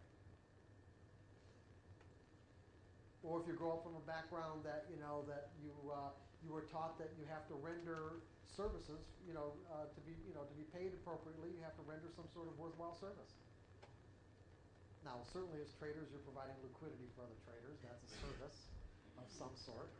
But a lot of times that's a real difficult one to put in and reconcile their belief that they're providing a worthwhile service.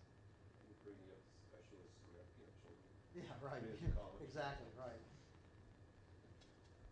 But the point that I was making was this, is that I kind of got sidetracked, I'm sorry.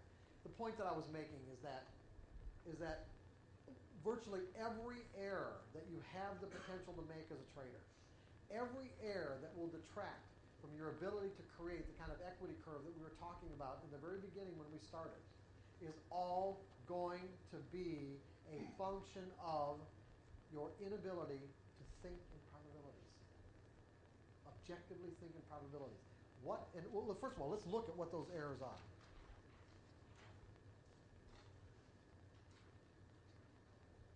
These are just typical errors.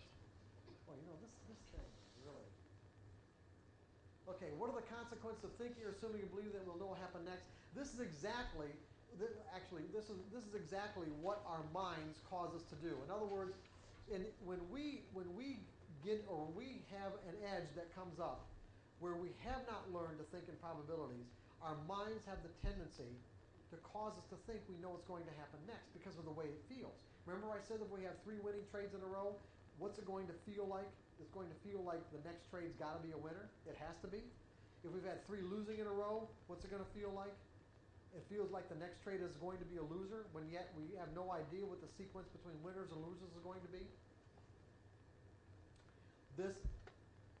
Our pain avoidance mechanisms and this inherent tendency to associate causes us to believe that we know what's going to happen next.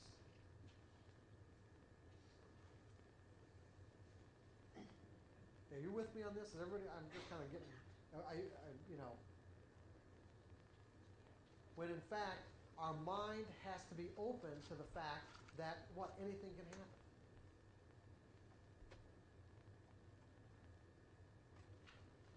And so here's what happens. We have a lack of objectivity. In other words, the inability to perceive the market's potential from its perspective, like what happens here, where what we did is we were completely blinded to the fact that the market was trending against us. It's really amazing how this works. It's like we are literally blinded to our own distinctions. As a matter of fact, if I were to kind of define the nature of objectivity, which we're going to go into later on tomorrow anyway, is that if you looked at like this, if these being all the possibilities that exist in terms of all the number of distinctions that the market can make in terms of behavior patterns, if someone actually was able to learn every possible pattern that the market could express, every possible pattern, let's say is represented by that line. It's erroneous to think this way, but this would represent 100% of the patterns, okay? Let's say the typical trader learns, 20% of those patterns. Okay? Now, it means, in essence, what I'm saying here is that if you've learned to recognize 20% of the patterns, what about the other 80%? What are the implications of what I'm saying? They're invisible, aren't they? Yeah, you can't perceive them. Now think about this. They're invisible. They exist. It's just like the very first time you looked at a price chart. Now, the very first time you looked at a price chart, what did you see? You saw lines, but you didn't. You may have seen some patterns, but you didn't understand the relationships between what was going on with the lines. Certainly not like what you see now. So, if I could magically reproduce the very first chart you ever looked at in your life, would you see something different than the first time that you looked at it? You'd see opportunities that were literally invisible the first time, right? So what you're seeing are the patterns you've learned about, whereas they were literally invisible before that. So what I'm saying is that out of all the patterns that the market can express in terms of its behavior, there's some finite percentage that each of us have learned. Finite. And the ones we haven't discovered yet can be occurring, but unnoticeable. Okay? So this would be if you and I could perceive 100% of what was available, then we would be experiencing an objective, let's say, an objective state of mind. You could even define an objective state of mind as having simultaneous awareness of everything going on at once. Because that's basically what it would require. Simultaneous awareness of everything going on at once, which would also be like maybe part of the definition of God. Simultaneous awareness of everything going on at once. If you don't have simultaneous awareness of everything going on at once, then you are experiencing something less than what's being made available in any given moment, in terms of the way either the market or the environment is expressing itself. Now, what we want as traders is we don't necessarily have to be able to perceive the full repertoire of all the patterns that the market can express. But what we do want is we want to be able to perceive what we've learned. We want to be able to get whatever percentage we've got. And the more fear that we operate out of, the less we perceive. So we go down almost to zero. We can get to the point where we're almost down to zero, down to nothing. We're only perceiving one possibility out of the many that may exist in any given moment, based on how much fear we're operating out of. Fear closes, in other words, an objective state of mind for each of us as individuals would be to be able to perceive 100% of what we've learned. 100% of what we've learned. Since all of us in this room have learned to recognize the nature of a trend, then we don't want to be in a position where we have the potential to define and interpret any of these up and down ticks in painful ways, because we will lose that ability to perceive that trend in that moment until we're out of the trade.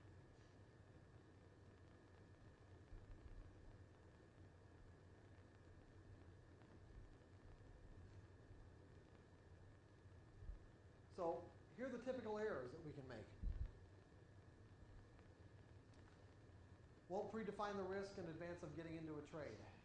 And it's amazing. I mean, it's just like, it's amazing, that everyone in this room knows from every book you've ever read, from any great trader you've ever heard talk or you've talked to, that how essential it is to know what your risk is, right? And yet, we'll continually make these errors over and over again.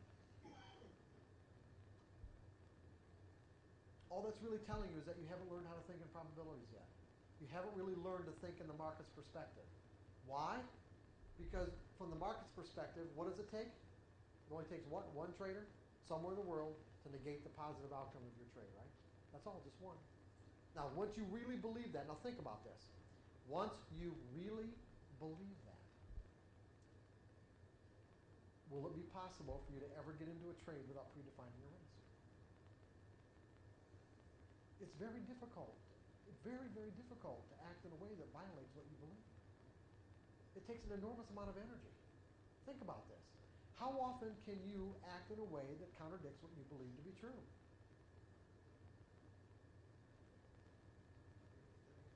How often have you, or what would it take for you to behave in a way that contradicts what you believe to be true?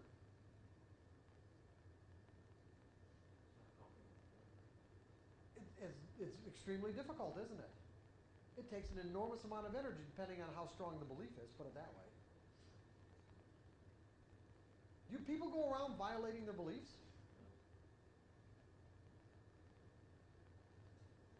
No. People fight wars over their beliefs. We fight for our beliefs. We get into arguments and conflicts based on what we believe. If you believe that it really only took one trader, just one trader somewhere in the world, to negate the positive outcome of your edge, would you ever get into a trade without predefining your risk? No, you wouldn't. You couldn't. Could you, in like that example there, could you tell me how you predefine your risk in absolute terms? There is no absolute. I said it was an educated guess. Where? Okay, what would you define your risk as? It could go all the way down, or? Educated, okay? In other words, when you look at these kind of patterns, and depending on the time frame, if this were a daily chart, as opposed to a 2-minute chart, you'd have to risk a little bit more, wouldn't you? The distance you'd have to give the market in this case on a daily chart would probably have to be more than what you would on a 2-minute chart. But what you do is, you look at this chart, and it's just something that you get after years of experience or years of looking at charts, and not even years, but at least enough where you say, what would you, David? Where would you put your risk? How much you risk on a trade like that, in a pattern that looked like that? Eighth quarter point. An eighth or quarter of a point, because what kind of charts do you trade? 1-minute chart. He trades 1 minute charts. Now, if you were trading a daily chart, how much would you risk? A couple of points. Yeah, a couple of bucks, right? It's also called money management. Yeah, it's just really, you know, you've got to give on a long-term chart, you've got to give the market more room than on a short-term chart. In other words, on a short-term chart, this trade should work right away. If it doesn't work right away, it's probably not going to work at all. It doesn't matter because even if it doesn't, you cut your loss and get right back in again. That's kind of hard though sometimes. Well, that's something. That's a whole Yeah, nother- that's a whole other skill set you've got to learn. But are you with me on this? Okay, but it really is an educated guess. Now, you can mathematically determine this based on previous experience. In other words, you can run all kinds of back testing on this kind of a pattern and say that based on what you have here, if you can duplicate this pattern over and over again, you know, how often did the market come to this point and not quite stop you out and then go back up again, maybe go a little bit beyond and not go back up and not, you know, after you've been stopped out, and how often did it stop you out and just keep on going? I mean, these are things, you know, just based on people who get into really sophisticated system testing that, you know, I don't particularly do that. I just eyeball it and say, how much room am I going to give it? What's the dollar value of that distance? And if I can accept the dollar value, then I take the trade. So John, did I answer your question? Okay. Give us an educated guess as to what you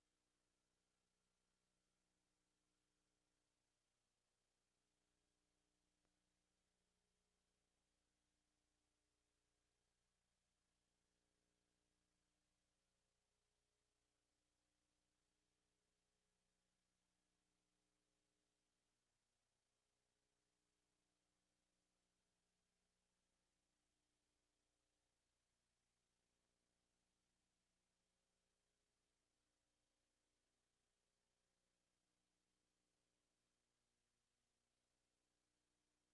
So John, did I answer your question?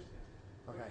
Give us an educated guess as to what you've said is your tolerance for those down ticks in the uptrend. Huh? Well, The other direction, when you got an uptrend going, how much tolerance would you we're going to give do this on Sunday. Oh. Well, I'm going to give you a way to handle this on Sunday so that you can stay in this trade. If that's what you're asking me. Yes. Okay. Okay. Another error. Define the risk, but won't take the loss. It turns into a bigger one. Okay. A perfect example. You know, there's a money manager that many years ago that came to a workshop just like this one, and he went back home. And in fact, it's an example I even put in Trading in the Zone. And he was waiting for a belly trade for quite a while, as a matter of fact. And he had all his analysis done, and he was waiting for the market to get up to a certain point. He was going to sell, and so as someone who actually had a degree in probabilities, he said, okay, you know, I think in probabilities, and therefore, as a good trader, I'm going to put my stop in the market. So he did what he needed to do, right? But does that mean just because he went through the motions of putting his stop in the market that he truly accepted the risk of the trade? See, if someone can put a stop in the market but still not be completely reconciled to losing the money. Then what did I say? What did it mean to accept something? To be completely reconciled, to be at peace. In other words, there aren't any competing and conflicting mental forces inside of his mental environment. So he put his stop in. The market started, you know, moving against him, you know, past his entry point, and you know, he convinced himself at that point that he was going to get stopped out. He never would have gotten stopped out. He blew out of the trade. The market completely reversed, and it turned out to be a huge winner. He never got back in. And he called me up and said, hey, what's going on? I did what I was supposed to do. I put my stop in the market. You said he adjusted it. But yeah, but he took it out. I mean, he took it out because he never really accepted the risk. It was almost as if he was shocked when it didn't. Right, exactly right. He was shocked because it didn't immediately reverse after he got in. That's what it really amounted to. And see, the thing is, here's where we're really, where we also have this potential to define and interpret market information in painful ways, is because, is there really, we talk about emotional pain, all of us want our expectations fulfilled. And see, when you think about what an expectation is simply a belief projected into some future moment in the environment. Now think about what I just said. We can't expect something that we don't believe, or that we don't know about, put it that way. So what I'm saying is that an expectation is something that I either expect to see, hear, taste, smell, or touch in some future moment. And if the market shows up exactly the way I expect it to, now this is universal, by the way. This isn't just Mark, this is universal. If the market or the environment shows up exactly the way I expect it to, how do I feel? I could, depending on what the situation was. Yeah, satisfied at least. At the very least satisfied, right? A sense of well-being, correct? Is this not universal? And to whatever degree the environment does not show up the way I expect it to, how does that feel? Yeah, pain. Emotional, it has the potential to cause me to experience emotional pain.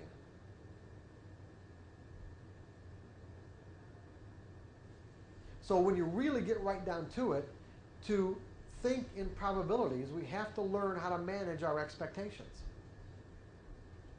Our expectations have to be in line with the realities from the market's perspective.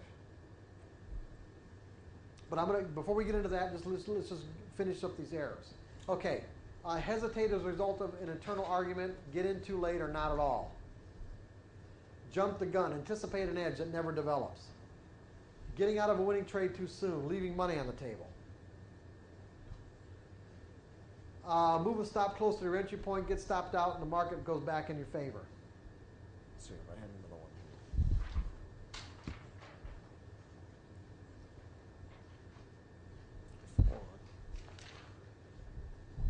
Okay. Anyway, these are all the, not all the errors that people can make, but all the typical errors that people make as a result of not thinking in probabilities.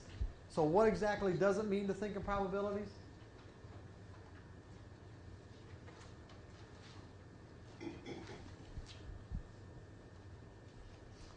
It means believing at the very core of your identity that 1, anything can happen.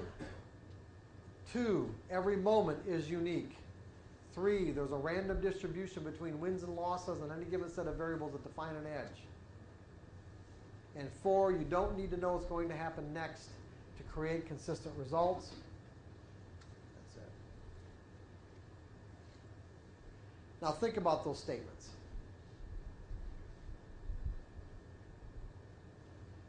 Just for a moment.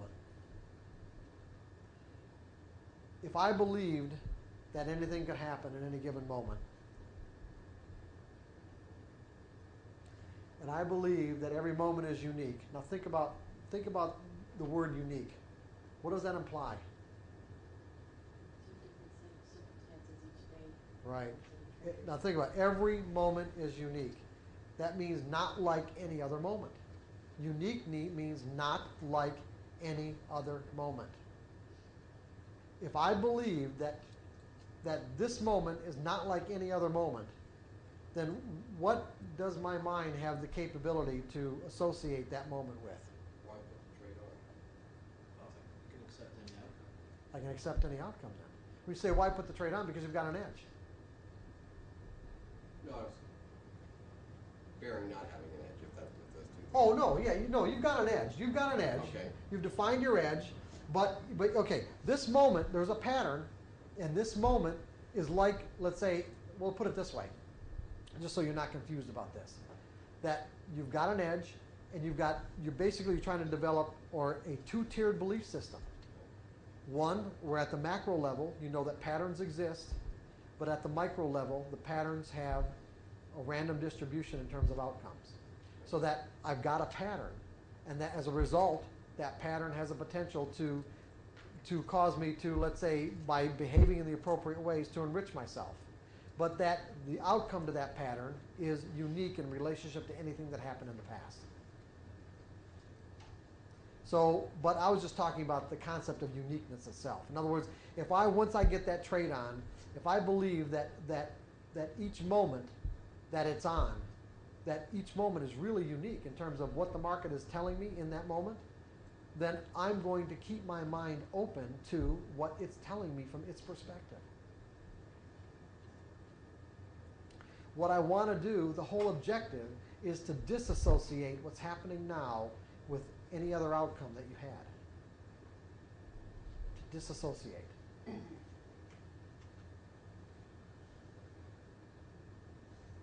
Because the reality is there really is no relationship.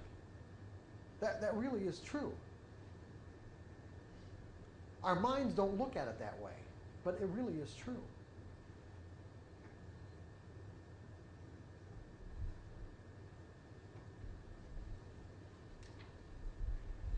Same thing, there's a random distribution between wins and losses in any given set of variables that define an edge. Now if you think back to those errors, those kind of errors that we have the capability of making, or I don't need to know what's going to happen next to create consistent results or make money, if I have those 5 beliefs installed in my mental environment in a way where they're functional, and we're gonna get into what that means to be functional tomorrow, then I have basically eliminated my potential to define and interpret market information in a threatening way. If I've eliminated my potential to define and interpret market information in a threatening way, then my expectations will be neutral. And I will be in an objective state of mind, leaving myself open to whatever it is that I've perceived about the nature of market movement. Meaning that I'll be able to perceive all the patterns that I've learned about.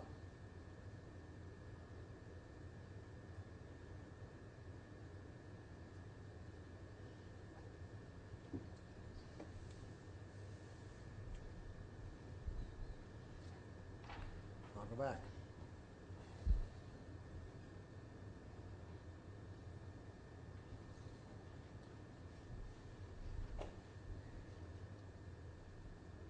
Won't define the risk in advance of getting into a trade. If anything can happen and every moment is unique, am I going to get, if I believe that, am I going to not predefine my risk?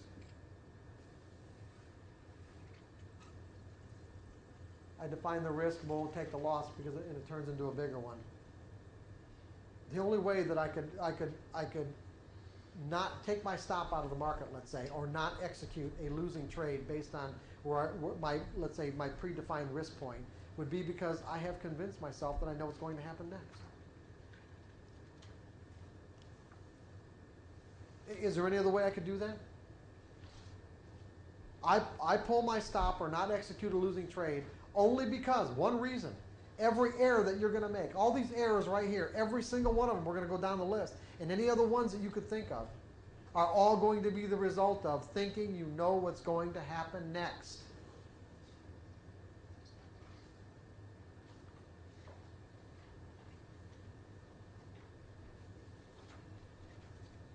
Thinking, assuming, or believing that you know what's going to happen next is what causes the errors.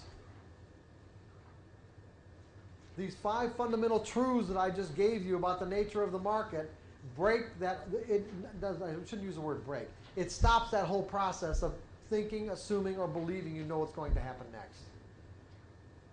Because you've learned that you don't need to know what's going to happen next to make money. And you don't.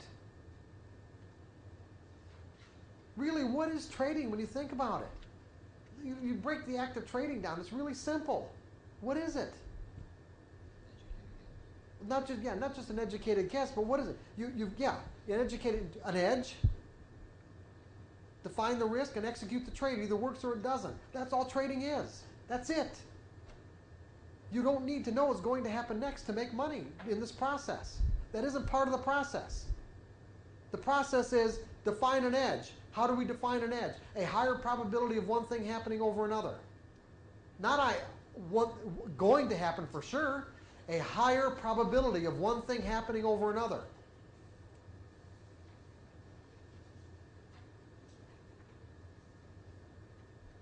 Define the risk.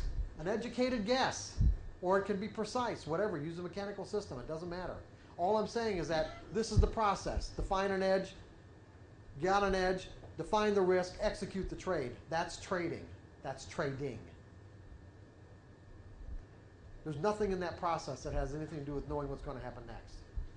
When you get right down to it, it isn't any different than pulling the handle of a slot machine, only you've got the edge in your favor.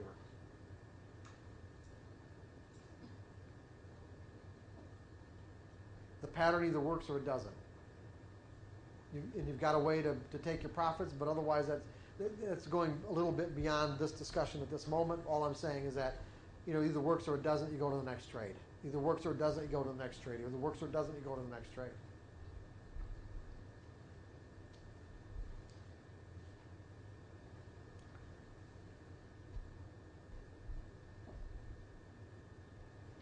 If you're the kind of person who likes to use their intellect to determine what's going to happen next, you're going to have a problem being a trader.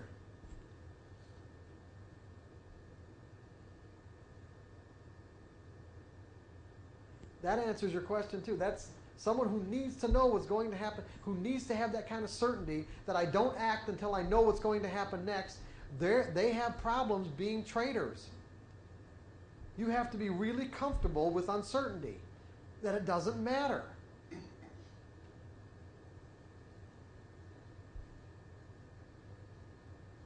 Because what do I need to know? First of all, I don't have to take responsibility for what the market does. I don't know what the market's going to do. It's a collection of individuals who are going to act in some particular way. I know the market's going to do something. I know it will do something. That's the expectation I have when I get into a trade. I think it's going to do something.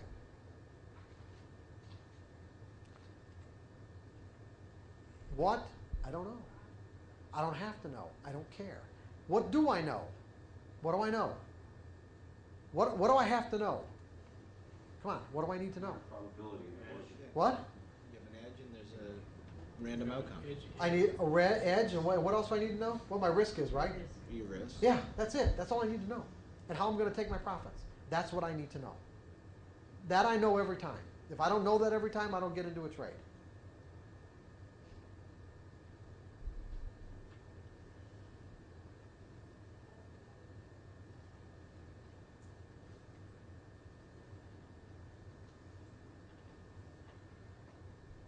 As long as you get into trading with this idea that you've got to know what's going to happen next, you think you're going to know, you're always going to be susceptible to these errors.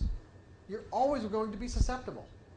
I'm not saying you won't make money, because you know what? You can make money whether you make these errors or not. Remember? You don't have to know anything about the market. You don't have to know anything about yourself. You don't have to know anything about what we're talking about to make money. And you can make all these errors and still make money. Yes or no? Yes, you can. Will you make consistent money? No, you won't. That's a fact.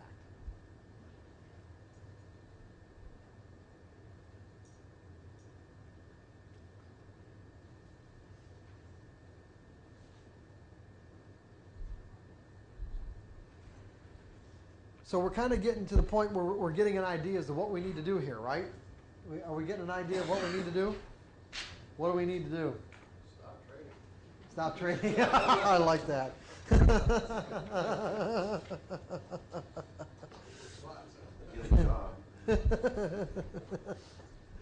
What do we need to do?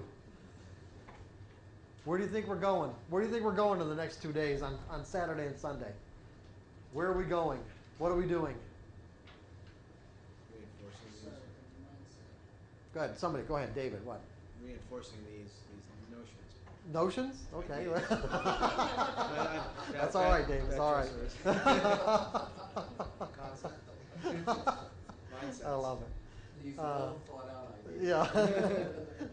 Not answering anymore. Oh boy. Yeah, that's exactly Thinking the probabilities. It's just yeah, that's exactly what we're going to do.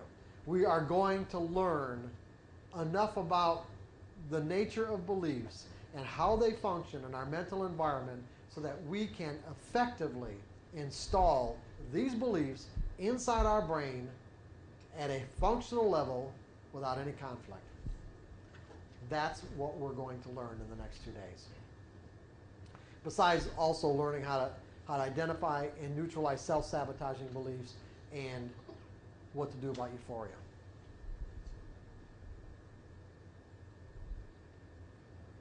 This is what this workshop is all about, right here. When you got those in your brain at a functional level, you will stop the errors. They cannot happen. And to the degree to which they do happen is just an indication as to how much work you need to do to get those in your brain at a functional level.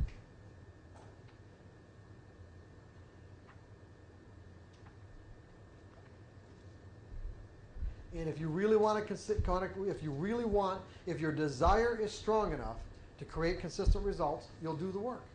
If it's not strong enough, you won't. It's kind of that simple.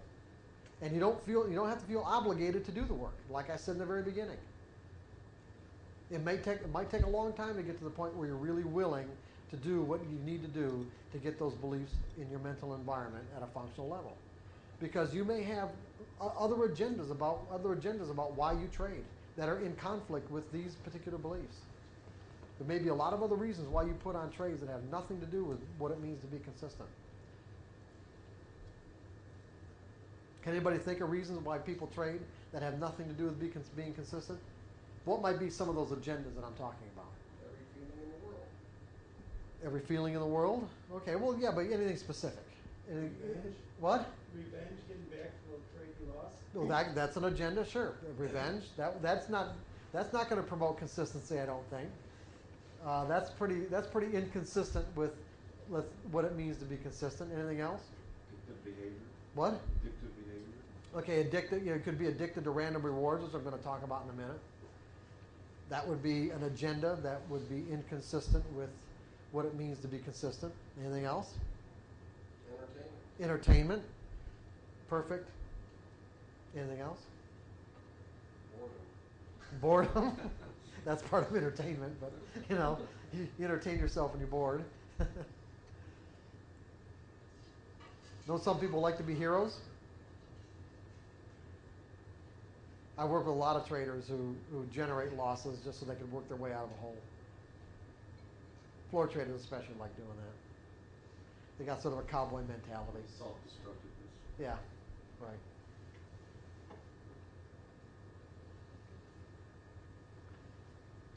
Be attention too. Some people Right. they have big losses. People gravitate to them saying, "Oh, sorry about that one." Right. You probably did you get that on the tape? Okay, good. You're talking kind of low, so I didn't know if you picked it up. Gotcha. Masochism.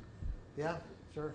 Yeah, there could be just any number of reasons, like you said. Just all the range is really great, but that's why those agendas will be reasons why people won't do this kind of work.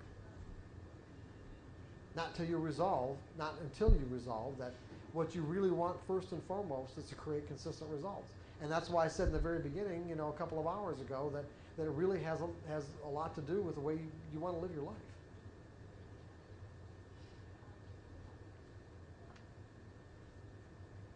But I will say that if you do the exercise I'm going to give you to install those beliefs, and if you do it diligently, and if you do it until you can do it without any internal conflict or argument, you will have succeeded in installing those beliefs.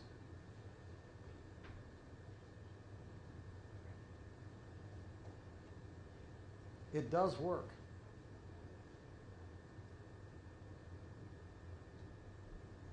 But I'm ready. good. But like I was going to say, it's a matter of wanting to do it. Now, the other thing I wanted to talk about in terms of how much time we got, by the way. Where are we? In terms of 49. 49. This will take a few minutes. Is this whole idea of being addicted to random rewards? That's really a powerful addiction, by the way.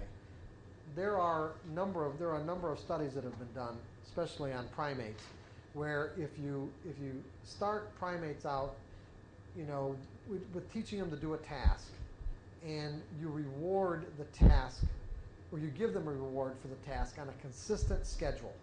So they do the task, they get the reward. They do the task, they get the reward. If you stop giving them the reward, what do you think happens? Stop doing that. They stop doing the task.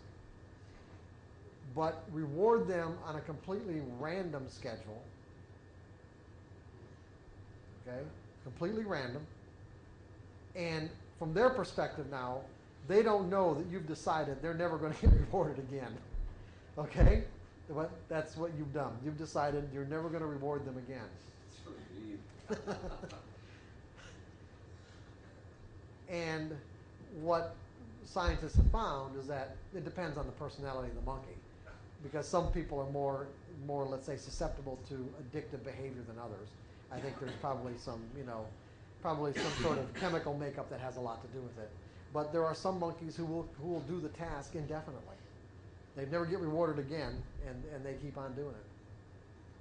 And that's why there's some people that can get addicted to pulling the handle of a slot machine or not pushing a button. And it has a lot to do with just that kind of euphoric high that we get when we get this unexpected surprise. And trading can, no matter how we handle our trades, whether we handle them very professionally or whether we handle them very haphazardly, we can always get that unexpected surprise. And that can be really addicting.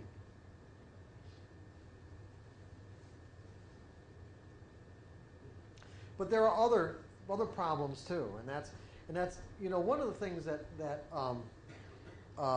this is in Trading in the Zone where I kind of related this, where I was speaking at a conference, and I was talking to an editor from one of the major publishers in our industry, and he asked me, he said, why do people who are so accomplished, in their lives, in their other part of their lives, in their professions, can fail so miserably at trading?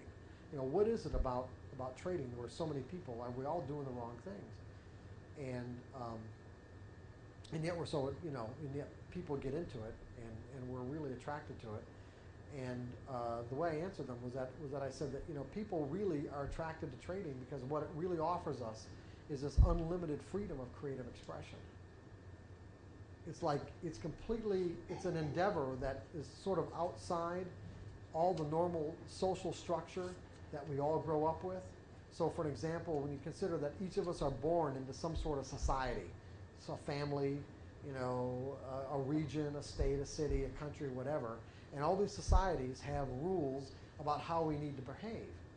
And the problem is that when people can be born into these social structures where there's naturally a high degree of correspondence between the child and the rules that already exist. And then other kids can be born into the social structures where there's a very high degree of a lack of correspondence, meaning that whatever the kid is naturally attracted to, now you think about it, regardless of a child's, let's say, inherent behavior characteristics, there is one characteristic that is common to all children. And what is that characteristic? Curiosity. Curiosity. Curiosity is a characteristic that is common to all children. Leave children alone, and they will naturally explore their environment. Quite naturally. Now, are all children naturally attracted to the same things? So in other words, there is some sort of selective process going on, isn't there? In other words, out of all the things that are available in the environment for a child to be attracted to, children will naturally select. And this goes all the way back to when the kid's an infant. So there is some sort of force inside of us, inside of each of us, that naturally selects what we are attracted to in the environment out of the vast array of things that we can be attracted to.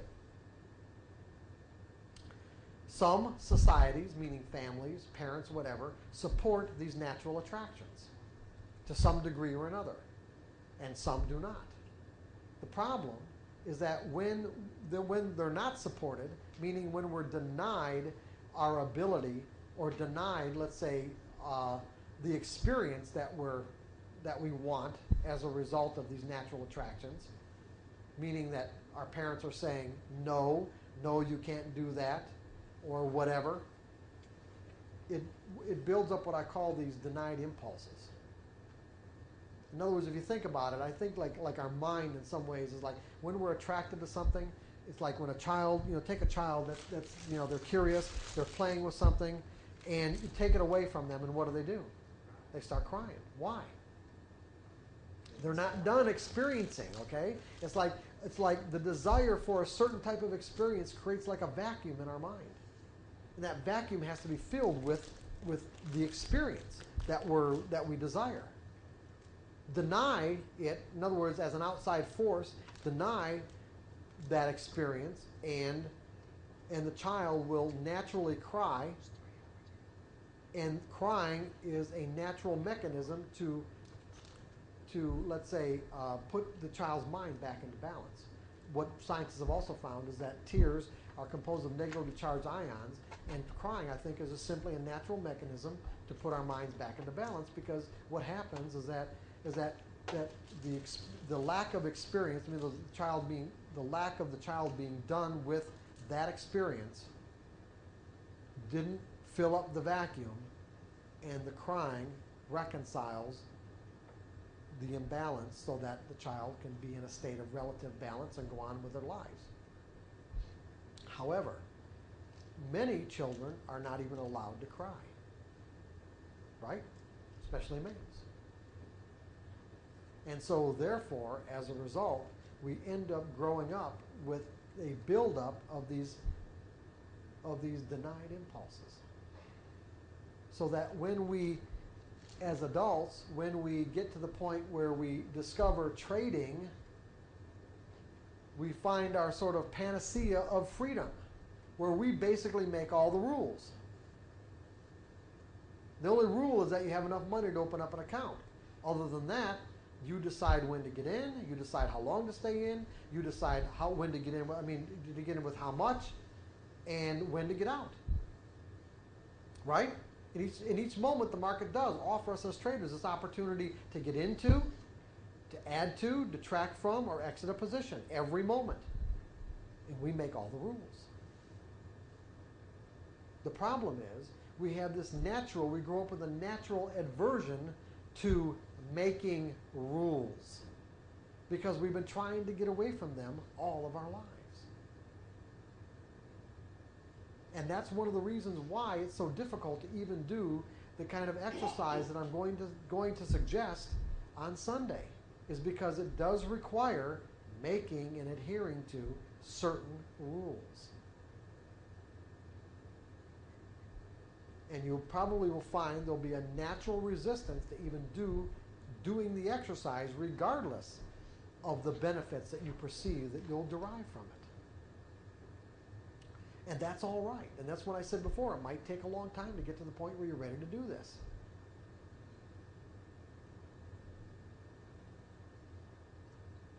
Because it's a two-edged sword when you look at it. It's like here we've got freedom, but with freedom comes responsibility, because or even even not wanting to take responsibility because of the painful ways in which we learn about what we're responsible for, what we're not responsible for. But also with freedom comes the potential to damage ourselves. So we have an unlimited environment where we can do an unlimited amount of damage. The way to prevent damaging ourselves is to institute some regimen or some rules, but what we have are a backlog of denied impulses where we weren't allowed to express ourselves as we grew up, giving us a natural aversion to creating even our own rules. They're not somebody else's, they're our own.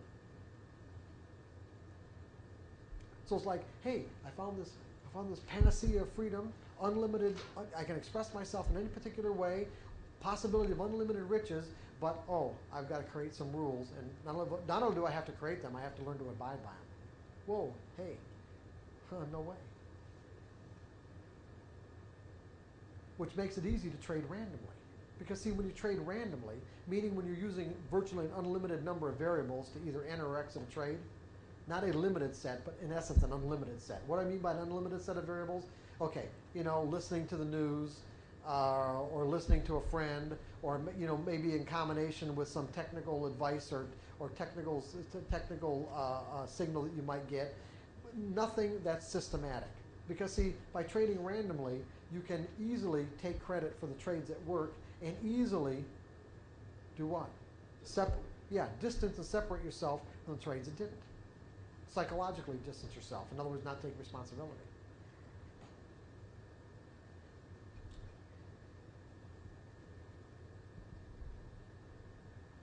Trading is the hardest easy money that you'll ever make.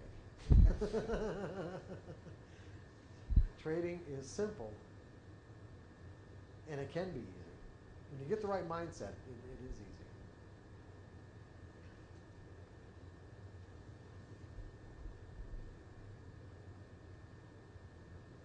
So it's almost 9 o'clock. As far as I'm concerned, we're done unless you guys have any questions. And also, before we split up, I just want to know that what are we going to do tomorrow? What do you think we're going to do? What are we going to get into and why? This is really important. What are we going to get into and why? Mental vision of where we trade at now. A what? A mental vision? Well, Okay. what our Okay. mental state is now. Okay. And the inherent weaknesses and how we do that. Okay, but can you say it more specifically? Where we're screwing up now. Okay, yeah, we know that. We already did that. We did that tonight. Okay, but what are we going to get into tomorrow? What specifically are we going to get into? Installing beliefs. Yeah, we're going to learn about the nature of beliefs. Because in essence, this is what this is all about, right? It's really all about what we believe. Because what controls our interpretation of information? Maybe I wasn't clear about that, and that's why I'm asking. And I'm glad I did. What controls our interpretation of information? Something has to. Or what we believe, exactly.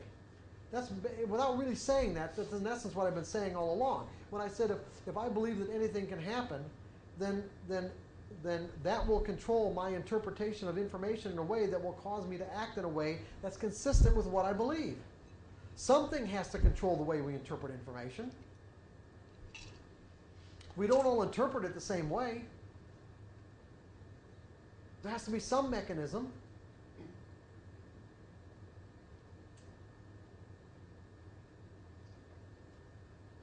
So that's the mechanism that we're going to learn how to work with in a way so that we can interpret market information in a way that's consistent with the realities from the market's perspective. In other words, how do we interpret market information in a way where we keep our minds objective and neutral?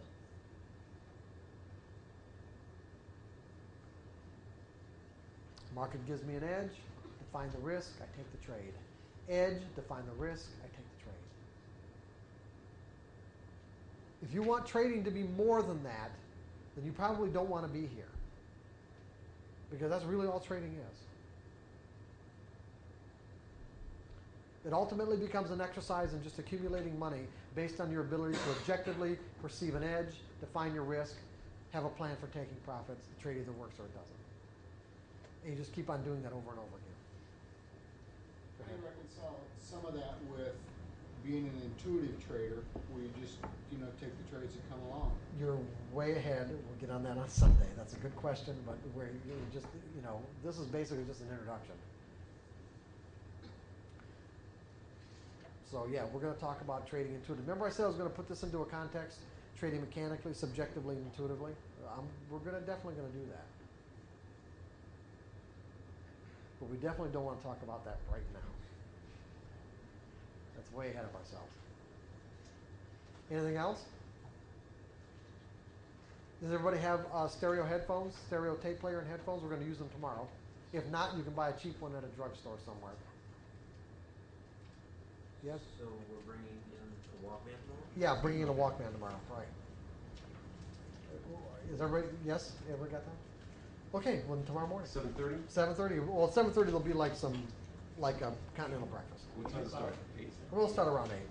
How do we need the tape players for? I don't know yet. Well, I don't know. Okay. It'll be sometime, probably tomorrow afternoon sometime. Is anyone coming in here tonight? We should make I don't them think, leave. I think they're gonna leave all the equipment. I think the So we can door's leave our gonna be books locked. here and- Yeah, I would say you'd be able to leave everything you want, because you can make money without any skills. So when you say make money, yeah, that's great. But really, consistent money is a byproduct of the kind of skills you've acquired. And unfortunately, I say unfortunately because all these skills are mental. They're not physical skills. They're not muscle memory skills. It's not like you can hire a tennis coach or hire a golf coach and show you how, to make the proper swing and just practice at it over and over and over again. And eventually you'll get it in your muscle memory and be able to swing the racket correctly or swing your club correctly. But still, even with that, a consistently good score in golf is a function of what? Yeah, what's going on in your brain? Because you can learn how to swing the club absolutely perfectly, but not do it every time.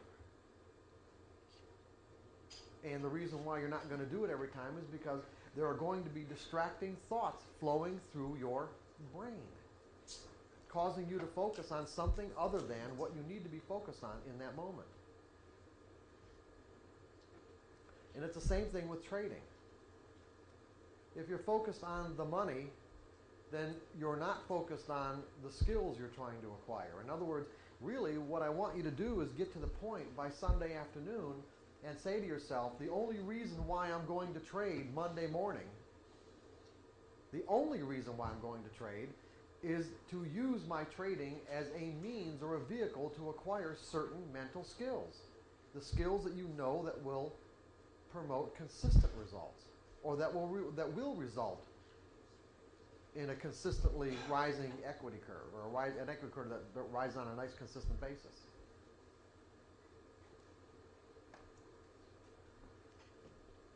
What did we learn yesterday? What sticks out in your mind? Beliefs, okay. But anything more specific? You don't need to know what's going to happen next. You don't need to know what's going to happen next. Good. However, that's a problem, isn't it? Why is that a problem? What is it about the way our minds are wired that caused that particular thought or notion, as Dave would say, to be a problem?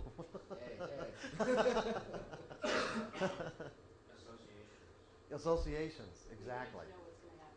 Yeah. Not only do we want to know what's going to happen next, our minds, by the way that they're wired, our minds are wired in a way. They're hardwired like the motherboard of a computer. It doesn't mean we can't change it.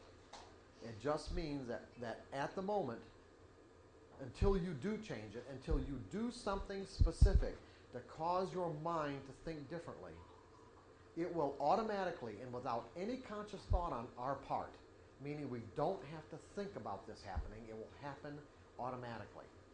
If the now moment, which we've learned is unique, and why do we know it's unique?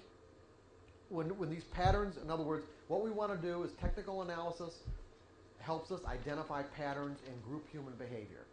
The patterns repeat themselves over and over and over again.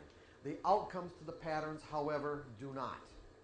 And the reason why we know that the outcomes to the patterns don't repeat themselves, at least in relationship to the last trade or the trade before, is because there are always different people involved in other words, in the outcome of the pattern. So the pattern can look exactly the same, it can feel exactly the same, it can measure exactly the same, and because of those similarities, our minds will automatically associate what's happening in this now moment with something that's in our brain as a memory, and cause us to think as a result of that we know what is going to happen next, based on our memories, not on what's happening in the market in that moment, or what the market's potential to move is in that moment, or what the market might be telling us in that moment. This is an automatic process. We don't have to think about this happening. It's automatic. Basically, what you have to do is render this process, this automatic mental process, kind of dysfunctional. Make it not function any longer. You can do that. The best traders, at some point, have. In one way or another. They may not have done it, systematically or methodically, the way that we're doing this now in this workshop. Usually it takes some catastrophic, emotionally catastrophic experiences for someone's mind to be wired differently, meaning that one of the consistent themes that runs through every great trader's life is that they've always, every single one of them usually has lost one or more fortunes before they got to the point where they became consistent.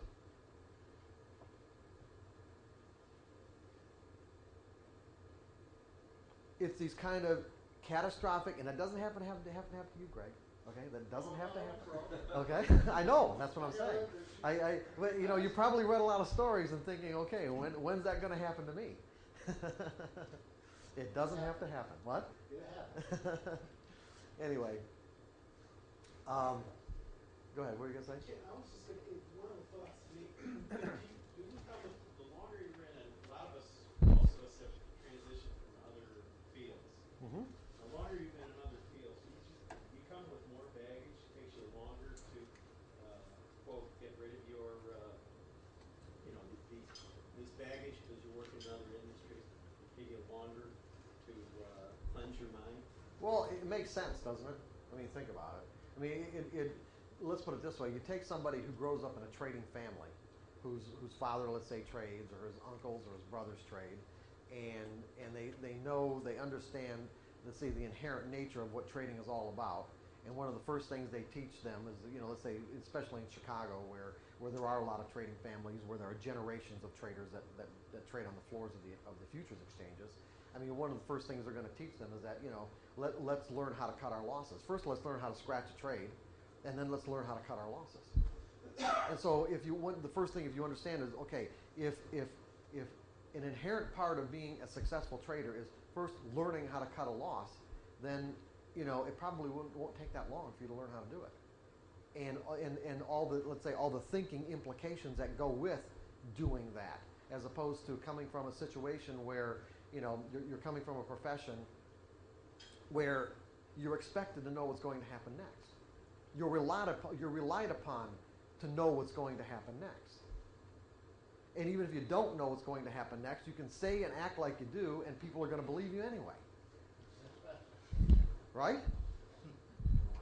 That's right, because that's what people want. And if you're wrong, it doesn't matter, because you can intimidate people to make them act like you're right.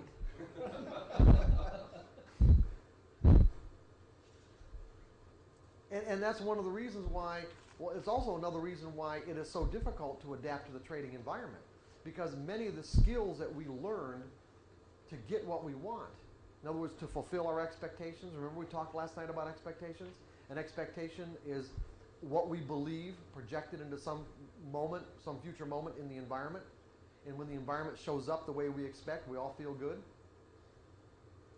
So one of the ways that we've assured ourselves of having our expectations fulfilled is through our superior social skills. And what do I mean by superior social skills? Getting ourselves into a position where we can control other people.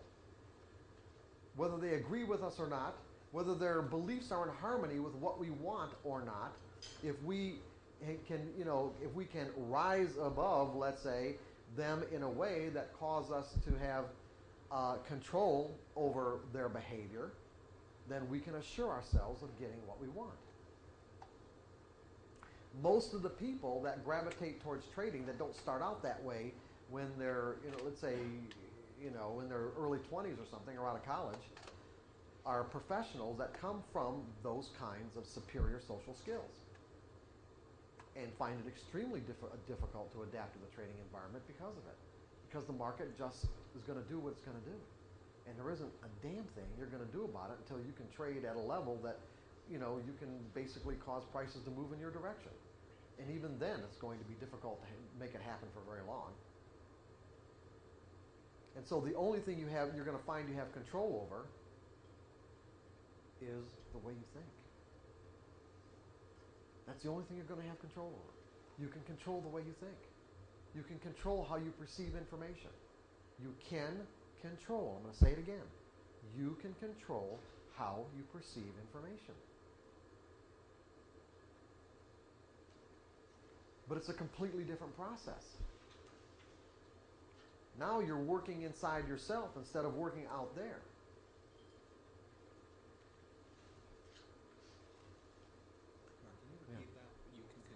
you can control the way you perceive information. And that's really what this workshop is all about. That's why we're going to talk about the nature of beliefs, because there is a mechanism by which we interpret environmental information. There has to be. If you look at the nature of the environment and the ways that it can express itself, the environment can express itself in a virtually infinite combination of ways.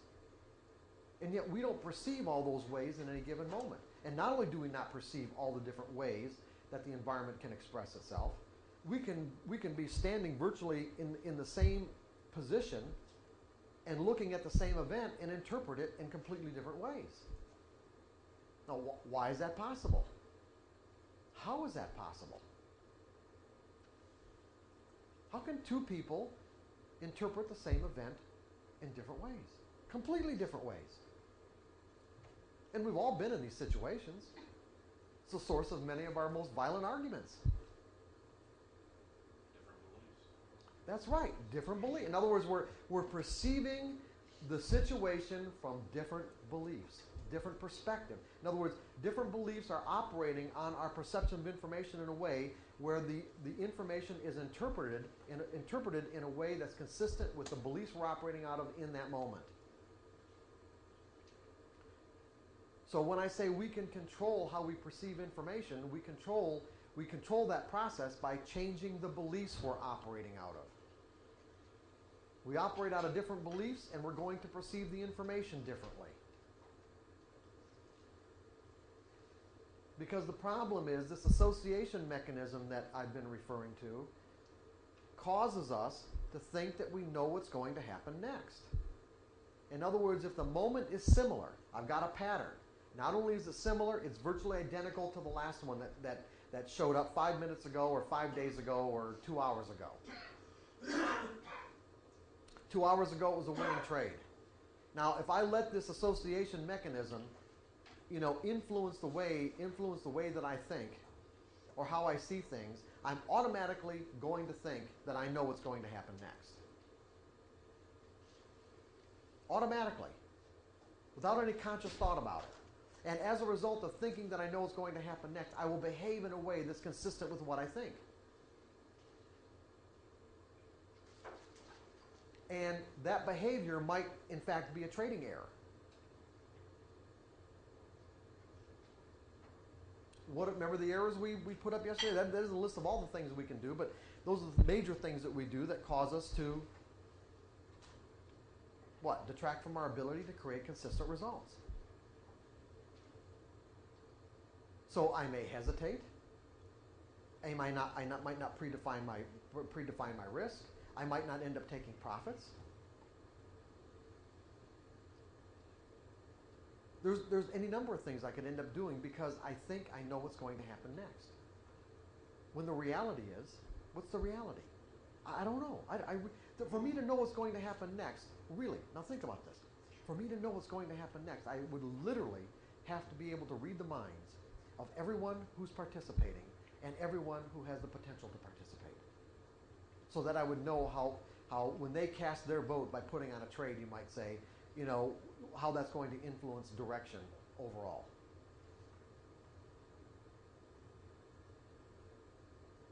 The name of the game is educated guess. Yeah, that's all it really is. It's just a guess. Whenever you're putting on a trade, it's just a guess. And the more you look at it that way, the less significance you'll put on any particular trade in a way by just knowing that really what you're doing is just kind of pulling the handle of a slot machine, but you've got the odds in your favor. You're the house. Because of technical analysis, you're the house. But only if you can execute properly every single time.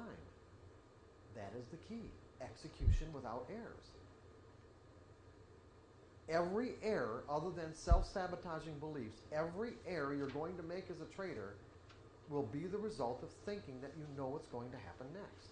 Every single error. And the problem is, sometimes you will.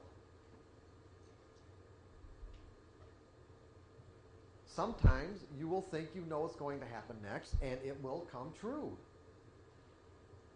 And sometimes it'll be 2 times in a row. And sometimes it'll be 3 times in a row. But I guarantee you Guaranteed. There's that trade out there with your number on it that's going to cause a catastrophic loss if you continue to think that you know what's going to happen next.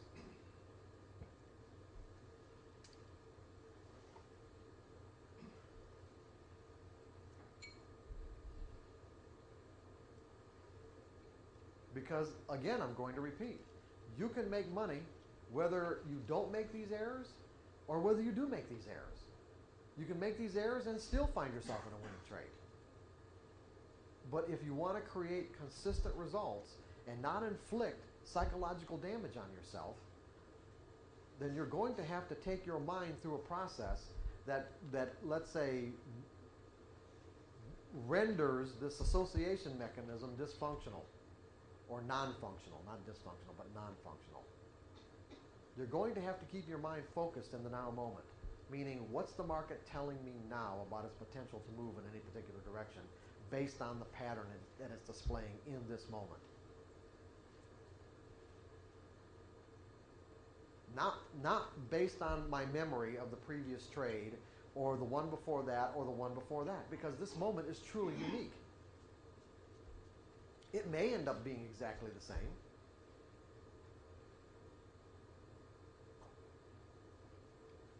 But if you allow yourself to think that, you are putting yourself in a position where you have the potential to make errors.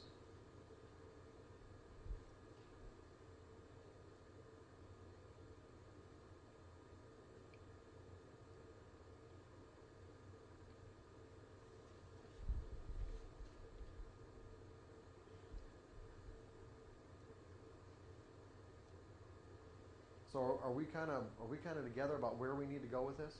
Where do we need to go? What do we need to learn right now? How to get rid of all the old thinking. How to get rid of all the old thinking. Yeah. Okay. So you can make room for the educated guess. Right, so you're just making educated guesses. And where would you say, kind of be more specific about about when you say get rid of all the old thinking? In other words, look at it this way. You guys, you're sitting here, and you have this opportunity, let's say, to expose yourself to certain, let's say, categories or kinds of information. But what you end up exposing yourself to really is a function of your desire. Now think about this. It's really a function of your desire. What do you want to learn right now? What do you want to learn? Tell me what you want to learn. How to change my beliefs. Okay, you want to learn how to change your beliefs. Great. Do you want to learn that, John? No. No? Okay, so there you go. What do you want to learn? I want to know it's all right to take a loss rather than fearing it. Okay, and what do you think you have to do to learn that? I mean, some of it's mechanical, some of it's knowledge based, but it gets back to that I know what the market's going to do next, and so I just sit there. And so what do you think you're going to have to do to get to the point where We you can know go it's all back right to take a loss? We can go back to changing beliefs then. Oh, okay. Changing beliefs. Okay, good. Anybody else? What do you want to learn, Louis? Well, not back to comment earlier, I don't think you can purge your mind of previous process. I think what we have to do is to create switching points that make us take a different track rather than the old track. Exactly. That's the way. Yeah, because one of the things we're going to learn as we start discussing the nature of beliefs is that I don't think it's even possible to change belief. It's hard if you said a lot of the traders you talk to have blown up. I've been trading for 4 years, and I've blown up twice, big, and you make a lot, then you blow it up, then you make a lot, then you blow it up. And I think there's a certain point you reach where the pain is so strong that you do change your beliefs, and that it does get rewired. Right. In my previous career, I spent the whole time controlling and negotiating. I always liked it. When I was trading 2 years ago, I'd pick the biggest, baddest stock out there, and I'd reverse it. Because I wanted to negotiate with that stock. And the more it went up, the more I'd put on, because damn it, I'm going to beat it. And because that was what I did in my previous career. And eventually you get to such a level where the pain is just, and it's not even just not even just financial. It's embarrassing because you got other traders saying, what the hell are you doing? Right. It's that kind of stuff. And then you hit that point, and I think that's when you can finally switch and realize what you're talking about. But prior to that, it's hard. Yeah. Because you have to trust the mark. Don't you get to a point of replacement though? I mean, isn't some of that when you're taking a loss, you're supposed to put yourself in a mental environment where if you were out of the trade, what the reward of that is? I'm not sure if I know what you're getting at. When you say the word replacement, you're right. See, when I said, you're using the words, change of belief, what we're going to learn in terms of, at least the way I look at it, is that I don't think you can actually change the structure of a belief, that once it exists, it'll be in our minds till the day we die. But what we can do is draw the energy out of it. What we're going to learn about the nature of beliefs is that they're basically energy structures. And that you can draw the energy out of a belief that let's say we find is non-functional or dysfunctional, or not non-functional, but it doesn't serve us. In other words, there are ways that it causes us to look at information and behave that doesn't serve our purposes. It doesn't serve our desires. And so what we can do is we can draw the energy out and replace it with another belief that we put energy into. But see, well, anyway, I'm going to get to that stuff later. But yeah, that's what you're doing is, so when you talk about replacement, so you can go ahead and now finish what you were saying. I think that old track's always there, but you just indelibly superimpose the new track, and the more you do it, the more apt you are to make a mistake. But you're always going to be possibly yeah, on the wrong no, but see, no, Louis, no, here's the thing. The old track is always there, okay? However, what you're going to learn how to do today and tomorrow is take the energy out of the old track so that it doesn't have any potential. So that there literally is no more potential for you to behave in that way, or for you to see or perceive in a way that's consistent with that belief. That's how you know you've really done the work, is when your thoughts are never drawn back to, or you don't feel compelled to behave in that old way. What's that? Santa Claus belief. Yeah, exactly. Right. I mean, and see, yeah, in the disciplined trader, is it the disciplined trader or trading in the zone? I'm not sure which. Trading in the zone? Okay, well, I don't know. Anyway, look at it this way. That's a perfect example. I mean, I'm sort of getting ahead of myself a little bit, but it's a perfect example. If you can draw the energy out of one belief, if it's possible to do it with just one, it's possible to do it with any. And a perfect example is, I grew up believing in Santa Claus. Now, do I believe in Santa Claus now? What? Yeah, we want to trade, right. I wish. Now, listen, can you say that I believe in Santa Claus now? We don't know you don't know me, well, I don't, okay? But here, but that's a good answer. But here's what's really important about this, is that I would, in the course of my conversation with you, and the words that I would use, I would actually use words that don't really represent what's going on, just because that's the way we talk. So I would say, no, I don't believe in Santa Claus. But what we're going to learn in a little bit, as a matter of fact, when we get started with this, is that actually what I'm saying to you is that my belief in Santa Claus still exists in my mental system. There is a belief in my mental system that says Santa Claus exists. But I have another belief in my mental system that says that Santa Claus doesn't exist.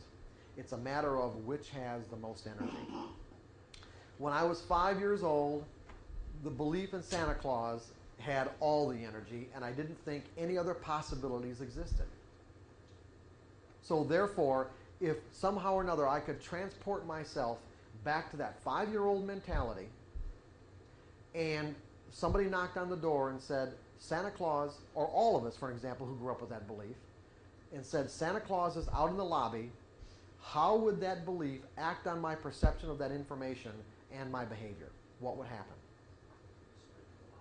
I would sprint to the lobby. My perception of the information would be that it's true, it's real, and the energy in that belief would cause me act on my behavior in a way where I would be jumping over you guys to get out in the lobby. I don't think so. I think I might have just changed it from being the mode to get fest. What's that? To suddenly realizing you're in a give fest. Yeah. You are Santa Claus. If you have to produce. Yeah. So who's that fool down the lobby? Yeah, right. Yeah, exactly. So now if someone knocked on the door and said Santa Claus is in the lobby, how would I behave? How would I perceive the information? Yeah, right. It would be irrelevant to me. and as a result of it being irrelevant, how, of me perceiving, interpreting that information as irrelevant, how would it act on my behavior? I would just keep on standing here. I wouldn't change it. Now, these two beliefs are contradictory beliefs. They're two contradictory concepts that exist in my mental environment side by side, let's say.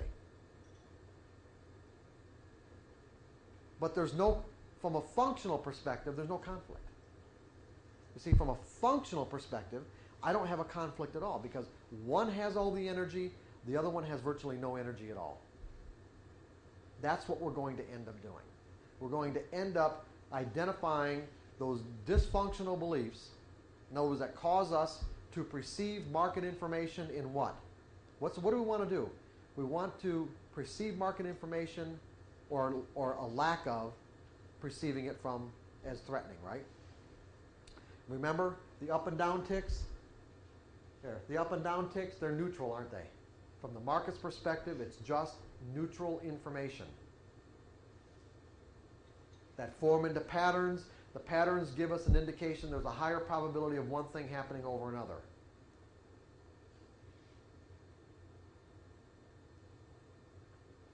What causes us to perceive these up and down ticks in something other than a neutral frame of mind?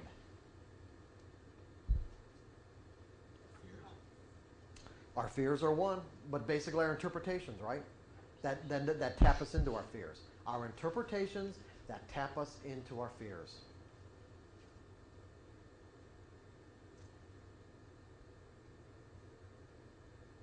Say again. What causes us to perceive these up and down ticks as anything other than neutral? Our interpretations that tap us into our fears.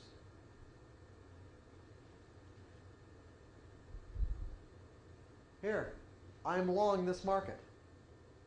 The market is giving me exactly what I want. I get 2 or 3 down ticks in a row. My interpretation taps me into my fear that the market's going to take my money away. Now, these ticks are no longer neutral.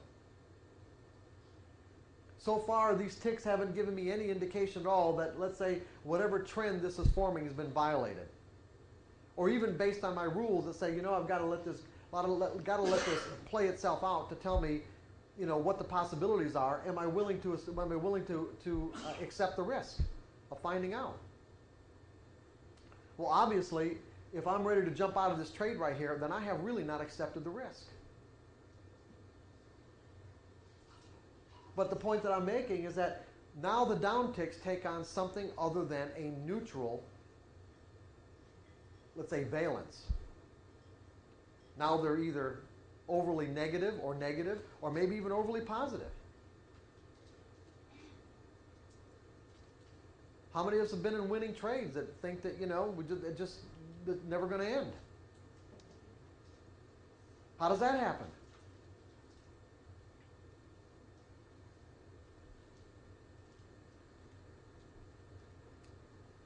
Even after the market has given us ample information to tell us that the trade is over with, okay? Here, you get so enthralled over the fact that the market's going up, up, up, up. You forget about the fact you've got significant reference points with this high, this high, this high. The market gives you an isolated high, starts reversing, and you know what? You didn't take any profits. You're down here at your original entry point. Next thing you know, you're losing money on the damn thing. Didn't take a dime out of it. And why?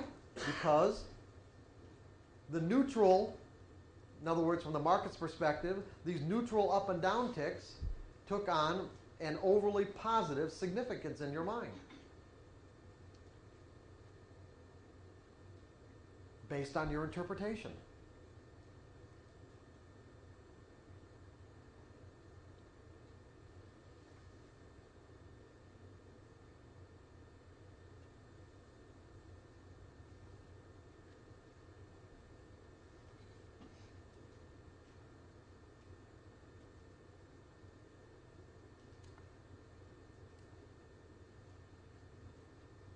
So if we want to create consistent results, we're going to have to, let's say, be able to trade from a carefree, meaning lack of fear, a noticeable absence of fear, carefree, objective state of mind. And what do I mean by objective? Remember we talked about that yesterday too. We're going to go over it again, but just what do I mean by objective? Do you remember the example I gave you yesterday? Anybody tell me? Having access to everything you've learned? Because when you're operating out of a state of fear, what happens? Do you remember the principle? What's it? Okay, go ahead, Jeff. What? You limit the information that you can. Yeah, fear does what? It narrows your focus of attention, right? To what you Give me fear that. the most. Right. Narrows your focus of attention. Now, the interesting part about in our normal daily lives, if we're afraid of something, our focus of attention will narrow to the point where we're focused exactly on what we're afraid of. But in the market, since the market, it's a little bit different in the markets because the markets give us both upticks and downticks. And if I'm afraid of one of those, if I'm afraid of the downticks for whatever because I'm long, then in this case, what fear does is cause me to place an inordinate amount of significance on the upticks.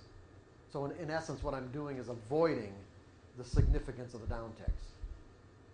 My mind will do that for me automatically. I don't have to think about this.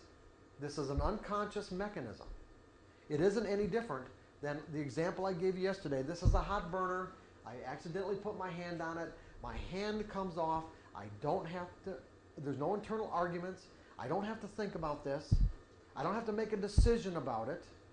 It happens automatically because of the way our minds are wired.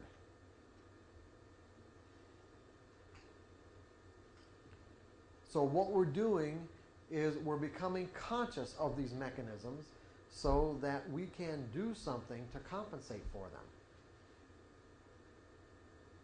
If it is our desire to create consistent results or fulfill the potential that we know exists in the market. In other words, to become a, let's say, greater version of who we are, because that's in essence what we're doing. By accumulating more money based on our trading, aren't we becoming greater and greater versions of ourselves? Aren't we becoming more and more of who we once were?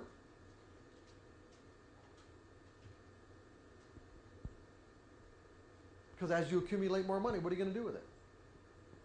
You might hoard it, but then again, you might spend it. And as you spend it, you're just, you're creating something different. You're creating something other than who you once were, based on the ways you can express yourself that you may not have been able to express yourself in those particular ways because you didn't have the amount of money that you have now.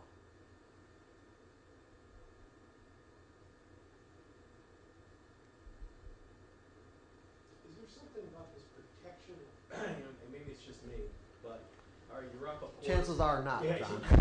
in that example there, you're up a quarter. What's that? What? There seems to be, in my mind, you protect the money you made. It seems to be like something precious versus, you're down and I'll take a nickel or a dime, loss and get out of the trade. But something about it already, I've got a quarter already on this trade. It's this, I hate to ever come out and say, if I'm up a quarter, let's say I get out at 15 cents as an example because it falls through. And many times I get out of the trade because of that. Does that feed into your fear issue? It seems more inordinate for me. What's that? It seems I get it. I'm just saying that if I'm up on this trade, I try to protect it more. And, I miss out on the bigger trades as a result of it, it seems like. Yeah, that's really hard. It's really hard to learn how to take profits. Out of all the skills that you're going to learn, I mean, one of the most difficult is really learning how to take profits. But I'm going to give you a way to do that. I'm going to give you a mechanism on Sunday that'll do it for you automatically. So you don't have to worry about it. You don't have to really think about it in the way that you're thinking about it now. And it's simple and it's easy. It's just basically learning how to scale out. But as much sense as it makes, it always amazes me how resistant people are to doing it. Just divide your position up into fractions and start scaling out as the market gives you money. I give myself money as the market makes it available.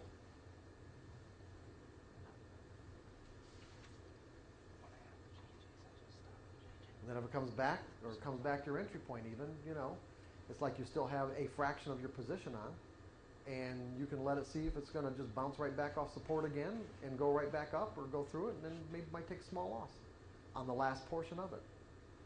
But then again, since you don't know how far it's ever gonna go when you get into a position, you wanna be able to set your whole profit-taking regimen up in a way where you can take maximum advantage of whatever the move is, whatever the move ends up being.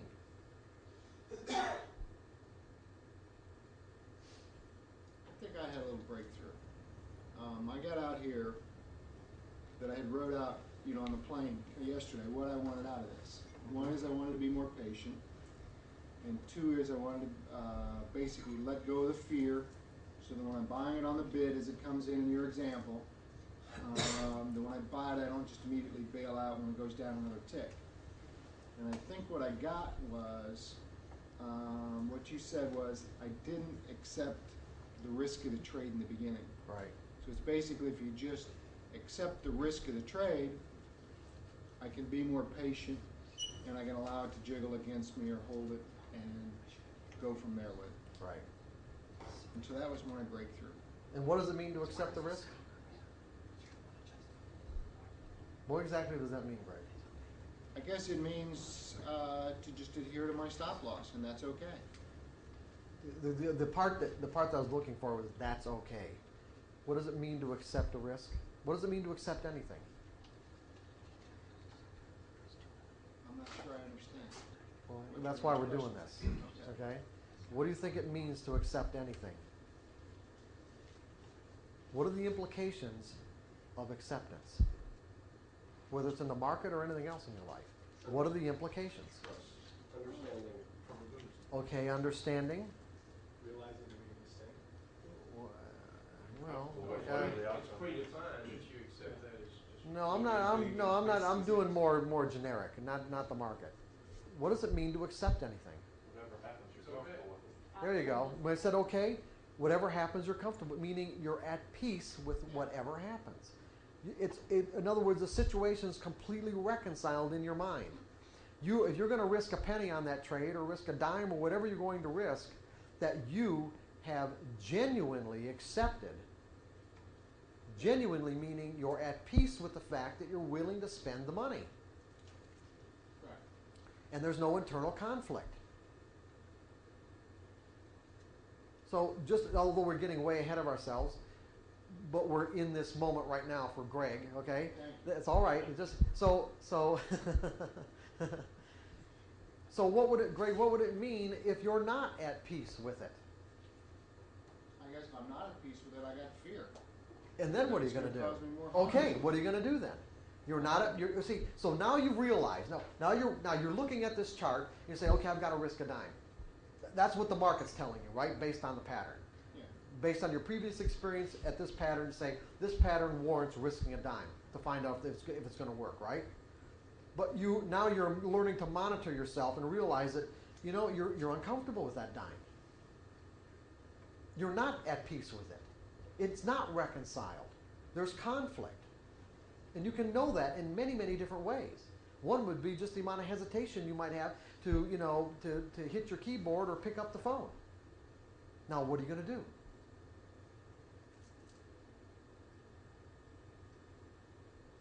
What am I going to do? I gotta find some way to deal with the fear. I got to do a little more breathing. I guess I got to acknowledge that the fear is there, and then reevaluate. Do I want the risk?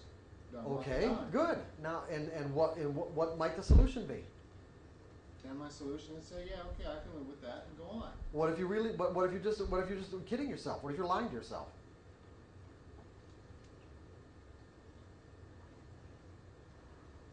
Because if you're uncomfortable in the first place, chances are, just by you saying, okay, I can live with this, isn't going to do it. It may, but chances are it might not. What would really do it? What would really get you comfortable? I guess just trusting myself that I know that if it goes down the dime, No. No? No. What's going to get you comfortable? Only if it goes in my way. I don't know. No, if you take another risk, something that you are comfortable with. Yeah, scale back until you are comfortable. So if you're trading 1,000 shares, trade 500. And if you're not comfortable with 500, trade 200. If you're not comfortable with 2, trade 100. I don't like that answer.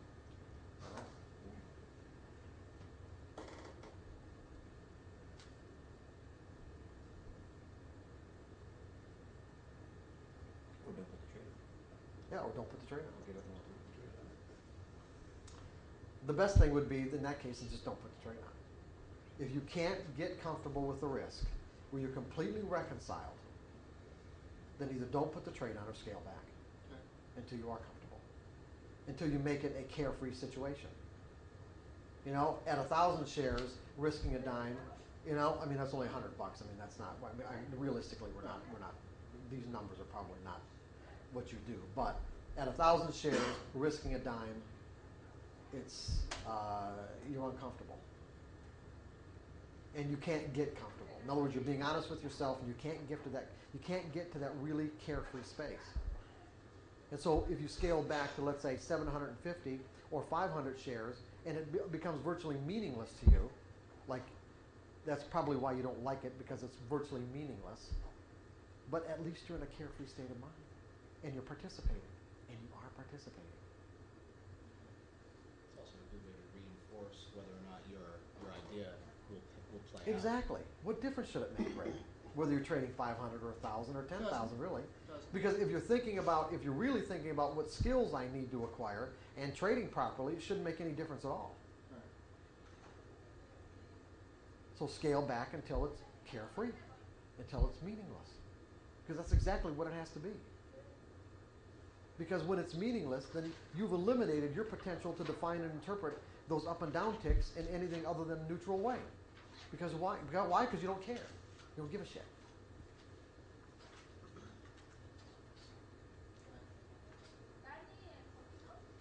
Yeah, good. So that does make sense to you? No? You don't like it? Oh well. I guess, I want to argue with you. I guess because I've been, scaling back, I've been in trades where you got 100 shares and you're scared, and been in trades where you got 5,000 shares and you're scared. And I can see I can completely agree with you. You got 100 shares and you're scared because you don't trust the pattern, even though you're only trading 100 shares. You're in a 5,000 shares because you're scared, because 5,000 shares you're risking too much in relation to the amount of equity that you have. In any case, you're still, well, let's put it this way. You still have the potential to make trading errors because you're afraid. Now, I'm not saying none of these trades are going to work out. Any one of them could work. well, I think maybe what it is because I've been burned for 10 points in a minute and a half, and you can't get out of 100 shares. So, And would that be in a market that is in a stock that's pretty liquid or illiquid? That's still liquid. Oh, yeah, that's right. Trading illiquid stocks. Yeah, but you Okay. said it was liquid. It's an IPO. Glad that you didn't have 1,000 shares. What? See, I understand what you just say a minute ago, imply that you should be in a carefree state. If you're not, you don't get out. That's right. Exactly. So there's no in between. That's right. Originally, Or scare. Or let's put it this way: if there is an in between, you're aware of it, and you're constantly monitoring yourself. But we're getting way ahead of ourselves right here. We really are. Yeah, one So, question. what? You could start off being in a carefree state of mind, right? Yeah. Let's say you've actually got to that point where you Okay. can trade, and you can Right. handle the risk, it's predefined, you accept it. Then something happens like, as this John Right. Great. Greg says, and all of a sudden, the market really moves against you, and you can't get out. How do you stay carefree under those circumstances? I mean, you're really like taking a beating. You may not. You may not be. I'm not saying you. First of all, Drake, you can't. When you say how do I stay carefree, it's not a matter of how do I do it in the moment, because it'd be extremely difficult. In most cases, probably impossible. What you do is you set up the circumstances in your mind in advance, so when these situations occur, they don't affect you in the way that they used to. In other words, it's the kind of training that you go through. So, for an example, this isn't any different than pilots or people in the military or people that their profession is inherently dangerous, where they have to do rescue missions or something like that. What they do is they train over and over and over again so that what would be catastrophic to a normal person is just everyday circumstances to them. He's handling that. Yeah, so you can handle it from a relatively, if not completely carefree state of mind, confident, carefree state of mind. It's a matter of how much training and work you want to go through to get yourself to the point where a circumstance like that wouldn't affect you. It's possible, Jake. It really is. It's just a matter of how much effort you want to put into it. If you believe your edge is, if you believe you have an edge too, then the vacuum, sometime in the future, it's going to go the other way. That's right. You'll It all get vacuums balances in your out favor anyway. too. Right, exactly. You will. You'll get vacuums in your favor. That's right. But I think the downside of what you're saying is you control the amount of capital you risk in that particular trade. Because my partner's in a trade and he's been sitting 4 weeks and he's still closed. So Wait. Say this again. Your partner what? he was in a trade where the stock ceased trading. Well, the probability is that they had some sort of violation of the policy or whatever, and he probably will lose all of it. So you've got Right. to enter any trade with the idea that can happen. That's right. Exactly. Like the You exercise. can't control it. That's right. But the exercise that we're going to set up tomorrow, like the trading in 20 trade sample sizes, we've got to set this up in a way where the amount of money that you would need to risk to do this exercise is equivalent to losing on all 20 trades. If you took 20 losses in a row. You've got to be able to accept the risk and set it up in a way where you can accept the financial value, dollar value of losing 20 trades in a row. The likelihood of that happening is very remote, but it could happen.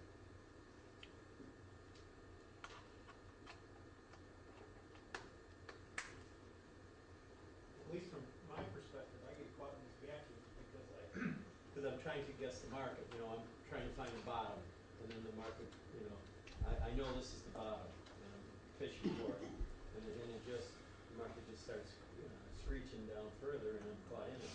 So if I did the quote-unquote risk analysis, and I didn't have that belief that I knew what the market's going to happen, I wouldn't get into most of those fixes anyway.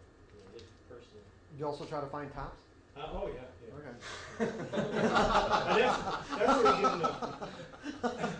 That's when the market rolls and you get caught in it, for the most part.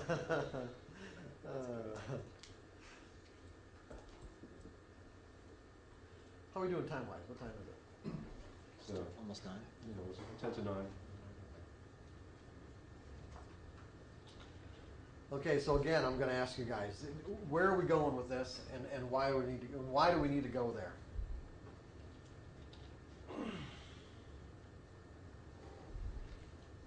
It goes back to changing your perception of your beliefs, or I guess rewiring your beliefs. And the reason we need to go there is you're not going to achieve what you truly want to until you address that. Okay. So we can learn to think in probabilities. Right, so we learn to think in probability. Right. Because that is the nature of the way the market moves, right? See, when we're dealing with people, interacting with our family and our friends, based on what they believe and what we've learned about the nature of the way they express themselves, we can pretty much count on what they're going to do and under what circumstances they're going to do it. And when they deviate in their behavior, we can chastise them for it, can't we? Right? And we can, like sort of like a rubber band, and snap them right back if that's what we think is appropriate, and we're inclined to think that way.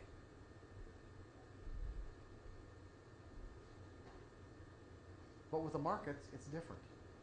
The markets really do, really everything exists from a probabilistic perspective when you get right down to it,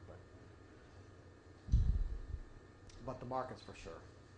The markets are the most immediate environment where there is no doubt that everything is really probable.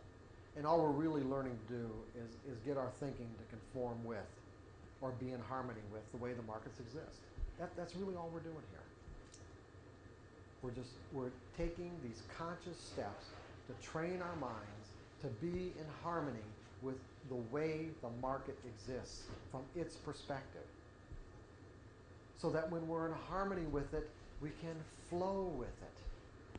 And we can better able to take advantage of the opportunities that the market is constantly making available in every time frame. That's all we're doing here. We're adapting the way we think to conform with the market environment.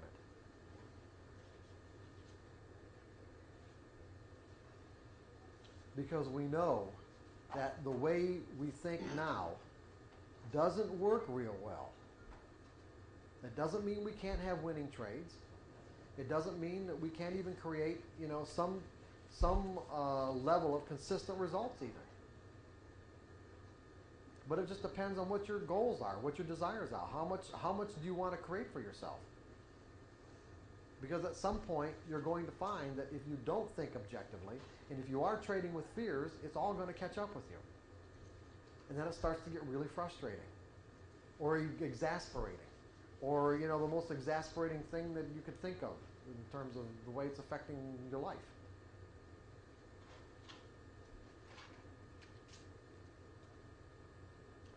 Because until you understand the nature of beliefs and how they operate on our perception of information and behavior, all of it seems mysterious. It's like, I don't get it. I don't get why I can't take advantage of something that is readily available right now, in this moment, and the next moment, and the next, and the next. It's all right there. I can see it. The opportunities exist. The patterns flow by all the time. Why can't I give this to myself on a consistent basis?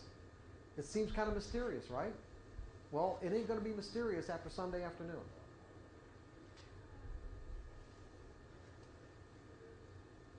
You'll know what you need to do. I guarantee you that. You will know what you need to do.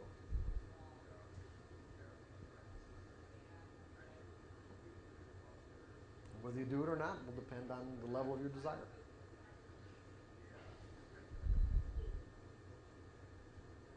Just like anything else. When you make up your mind to do something, what happens?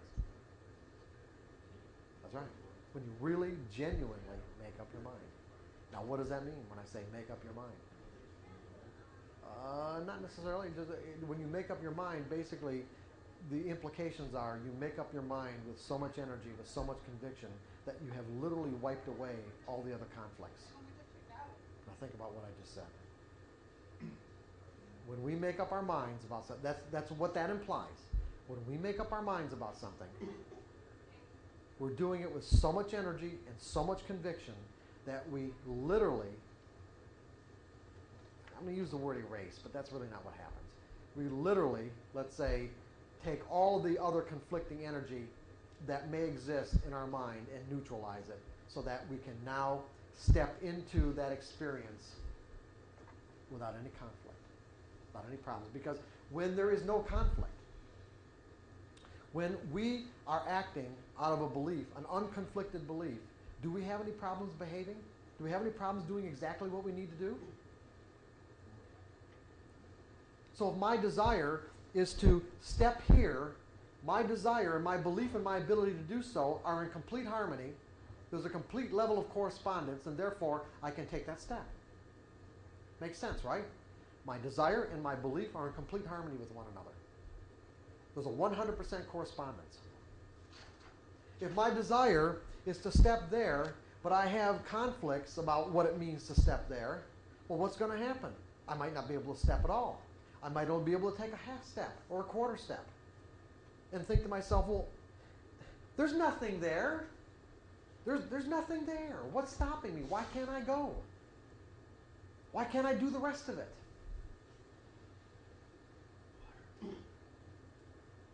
Because mental energy is tangible. See, there might not be anything physically impeding my progress. There might not be anything in the environment that says I can't do that. And that's why trading is so frustrating, because there's nothing in the environment stopping us. There isn't anybody saying no, no, no, no, no, like when we were kids. Or in a corporate environment where you have ideas. and there's somebody above you saying, no, no, no, that won't work, or that's ridiculous, that doesn't make any sense, I don't like it. See, there's none of that. And now we have direct access to the markets electronically. We don't even have to pick up phones anymore. We don't even have to listen to our broker anymore, say, oh, you really want to do that? Are you sure?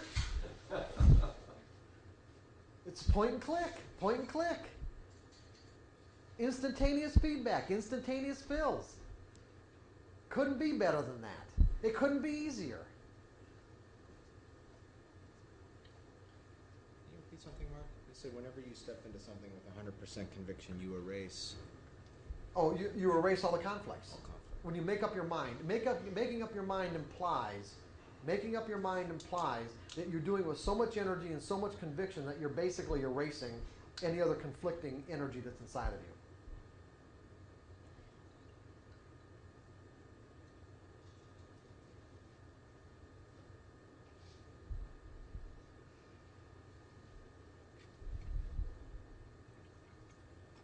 See, so there's nothing in the environment stopping us. That's what makes it so mysterious. Because if you don't understand how beliefs function, then it will be like just doesn't make any sense.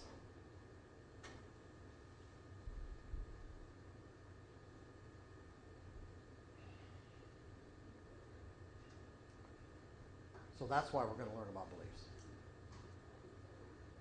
Or I'll give you another example. It would be who has seen situations where scientists have done experiments with fish, for an example.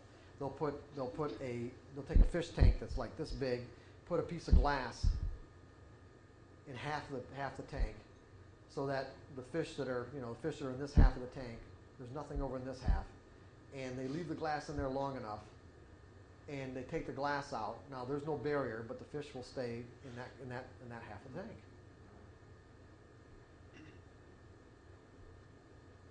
Same thing with electronic dog collars. Beliefs are tangible. That's what we're going to learn. Beliefs are tangible. They're real. So for an example, you put an electronic dog collar on a dog because you want them to stay in a perimeter. What you do is you bury a wire with a radio transmitter on the collar so that every time the dog gets near the perimeter, and usually do it with some visual things too to reinforce it, they'll start getting electric shocks. And the closer they get to the perimeter, the more intense the electric shocks get. You don't have to do this very long, and you can turn the system off, even take the collar off, and the dog will stay in the perimeter. And also, I think conceivably, feel the electric shocks. That's why they stay in the perimeter. See, there isn't anything physical causing the shocks anymore. It's all inside their mind. I know people who have to literally have done this, and have to pick up their dog and carry him beyond the perimeter to put him in the car.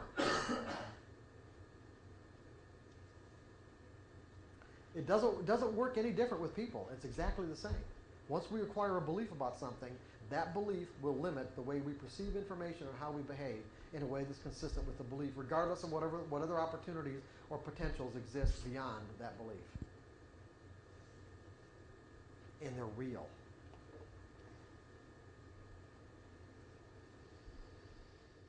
So let's take a break. And we'll. Okay, so we're ready, right? Go ahead, Greg. I have a question. Greg has a question. Okay, good. Not the break though. And I believe this too. Well, certainly don't tell me if you don't believe it. So. You say you got to develop this carefree attitude, and I agree that you have to be flexible. Sometimes I've seen this in other people, and even with my own trading. Sometimes you don't get a feel until you have a little pilot position. Tell a little what? Pilot? You buy 100 shares to get a feel, is it going up or is it going down? Oh, okay. Just to get the feel. Sure. Somehow. You're probing the market in a way.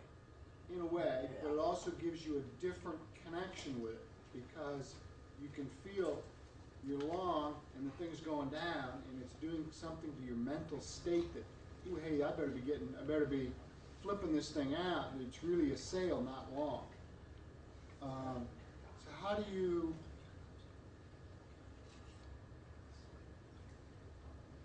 I've seen people, arbitrarily, they don't, they come back from lunch and they just immediately, within 3 minutes, put on a position because they want to get the feel again. Sure. How does that reconcile with the carefree attitude? Well, I don't care if it's going up or down. I mean, I don't know. First of all, I don't really see a contradiction, okay. but it's also a better question for tomorrow. All right. Okay, because that's the kind of question that's the kind of question that relates directly to what we're going to talk about tomorrow anyway. Okay. So if you want to save it till then. All right. Okay. We'll just wait till John's done. Because right now we're going to talk about the nature of beliefs and get into that stuff. Since we know exactly why we're doing this, right? Everyone, we're all together on this. We know exactly why we're going to talk about beliefs. So I sure hate to talk about it when everyone doesn't know exactly why we're doing this.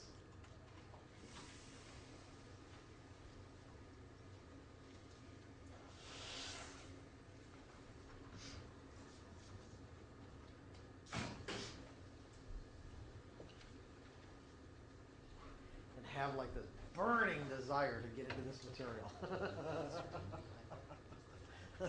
I feel this burning desire from everyone here. Let's do this now. I have yet to encounter an audience that had that burning desire to do what we're about to do.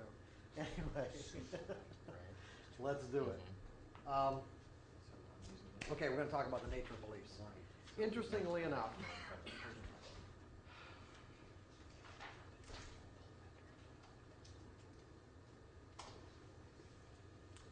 there probably isn't anything about that has more impact or influence over the way we experience our lives than our beliefs. And interestingly enough, if I were to say, well, let's just do an inventory. Let's just start out writing down just exactly what do you believe?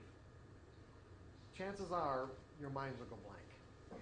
And you wouldn't even be able to think of one belief. Now, then you start thinking about political beliefs and religious beliefs and things like that. But the point that I want to make is this, is that, like I said, beliefs, there isn't anything that has more of an impact on the way we experience our lives than what we've learned to believe. And yet, we don't normally go about our lives thinking about the impact of what we believe on how the way in which we experience our lives, the way in which we experience our lives. In other words, think of it this way. We weren't born with any of our beliefs, were we? Right? Did everybody think that we were born with any of our beliefs? Every single one of our beliefs were acquired in some way or another. And regardless of how they were acquired, it's like they cause us to experience our lives and the world in a way that's consistent with whatever was instilled in us. And in many cases, what was instilled in terms of what we believe was done so not at our conscious direction, and certainly not from a conscious choice. But yet, these beliefs that were instilled still have this major impact on how we live our lives, regardless of whether or not we want to live our lives that way. Because there can be a huge difference between what we learn to believe and the way we want to express ourselves. So just as a little bit of an overview, it's like beliefs have this major impact, and yet it seems like we know nothing about them. Now think about this. It seems like we know nothing about our beliefs. I don't mean any specific belief that we might have about the nature of the way the world exists or our relationship to it. I mean just about the characteristics of a belief. We know a lot about the physiology of our anatomy. We know how our eyes function and how our ears and our hands and our arms and our legs and our muscles and our internal organs. scientists have been dissecting bodies for years. And it just seems like it's only lately that even the psychiatric community has started to focus on specific beliefs instead of personality traits or personality characteristics. Because our behavior is definitely influenced by a combination of both. And you could say that personality characteristics are, in some cases, probably genetic. In other words, our behavior is a function of both camps, meaning environment and genetics, what we've learned to believe in relationship to the kind of inherent characteristics that we were born with. Because we're definitely born with certain filters about the way we interpret information. Those are just basic filters. Some children seem to need more attention than others. That's a filter. Some children seem to be more outgoing than others. That's a filter. Some children seem to be more inquisitive than others. That's a filter.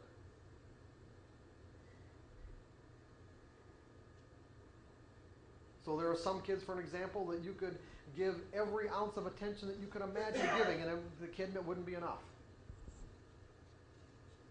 And there are other kids you could do the same thing with, and they tell you to, get away, leave me alone. It's one of the big problems with parenting, is making those kinds of adjustments to the unique characteristics that each kid is born with. And what always kind of amazed me is how when it's kind of the first reaction of parents when they find out that their children are individuals, that they really are individuals, and that the next kid, if they have more than two, is different than the first. But that shouldn't really surprise us, right? Because how are our minds designed to think? Our minds are designed to associate. So what's going to happen is that when the second child comes out and into the world, our mind will automatically associate the second with the first, making the two identical because of the similarities, and then only to be shocked to find out that, oh, this is a different kid. In some cases, it can be completely different. Does that all make sense now? Why parents would be shocked? Because of this automatic association mechanism. And everyone also, too, keep in mind, because something I didn't say before is that everyone's mind has a different, let's say, toleration levels, let's say, for what's similar or dissimilar. Meaning that we can take something that's going on right now in this moment that has similar characteristics or properties than something that's in our mind. How similar it has to be to make it identical in our mind is all different based on the individual. In other words, it seems to be different tolerances for that kind of similarity or dissimilarity when the two get connected and one and the same. But I'm going to go into more detail on that in a second anyway. So what I was saying before is that beliefs have certain properties and characteristics. It doesn't really matter what the belief is. They have certain properties and characteristics. And if we're going to learn to work with our beliefs so that we can control our perception of how we perceive market information, remember that's what we want to do. We want to control our perception of information so that we no longer have the potential to perceive the up and down ticks as threatening. Then we've got to understand how they work. So we're going to get into like a mini psychology course here for the next couple of hours so that you have this kind of basic understanding of how beliefs function so that you know how to work with them.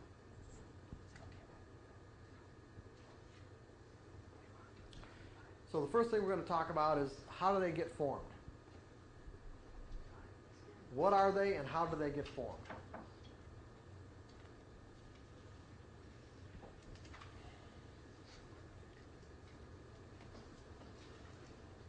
Anybody got any ideas?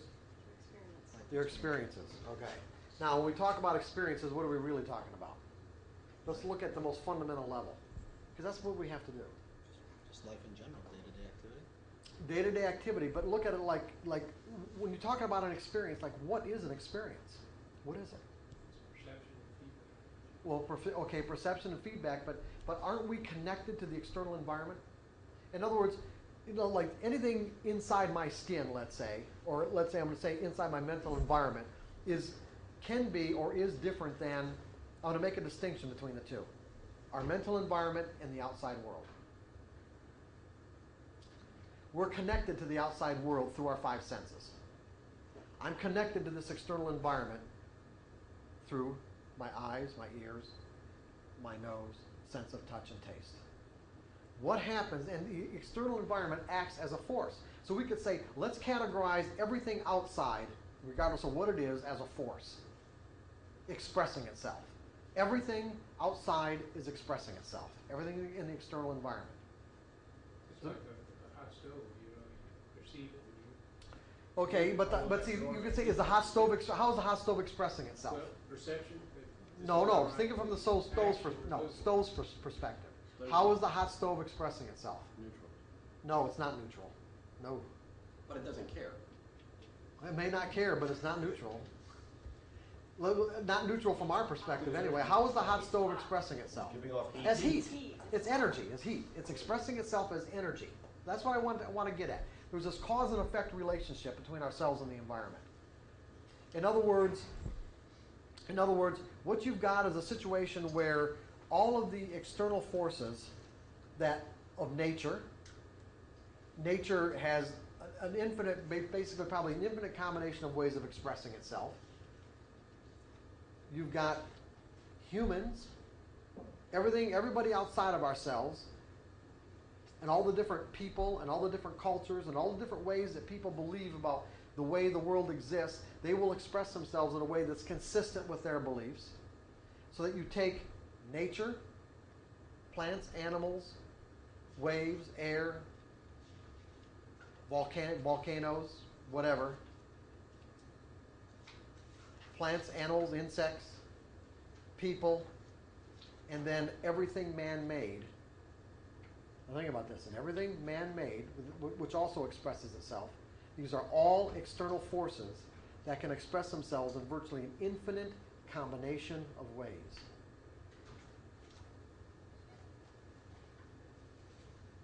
And there is a cause and effect relationship between ourselves and the external environment, so that we're connected to these external forces, so that these forces have an impact on our senses, and as a result, get transformed into electrical impulses of energy and stored in our mind. And let's say in the beginning, at least let's say in the case of an infant, as not just as a memory. What's the word I'm looking for? As a undifferentiated memory, you might say. So if we kind of put ourselves in the mind of an infant wouldn't have any way to categorize all these different experiences, because the way we learn to categorize experiences is through a structure we call a language, which is like this abstract symbol system. Reference points or something? Yeah, a language would be like a reference point. But let's say what happens with an infant is that he has all these undifferentiated memories that just probably floating around in his brain without any way of categorizing what they actually mean.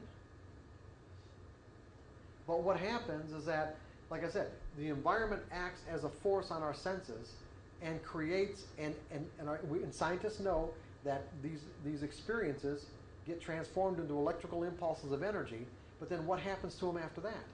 They become what we call memories. Now, are these memories, do they have any particular structure?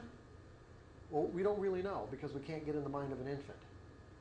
But we do know that eventually they form into some sort of structure. They form into structures based on how we teach children to organize these experiences.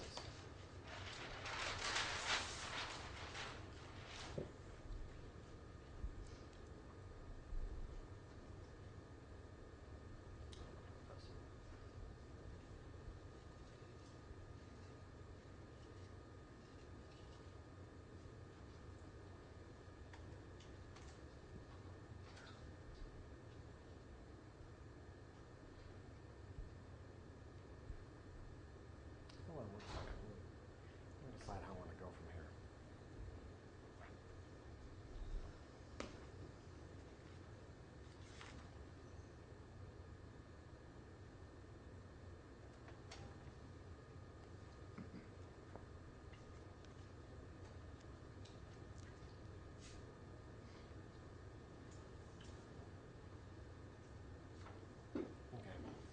So what we have is, when you look at a language, for an example, a language is nothing more than, like I said before, an abstract symbol system.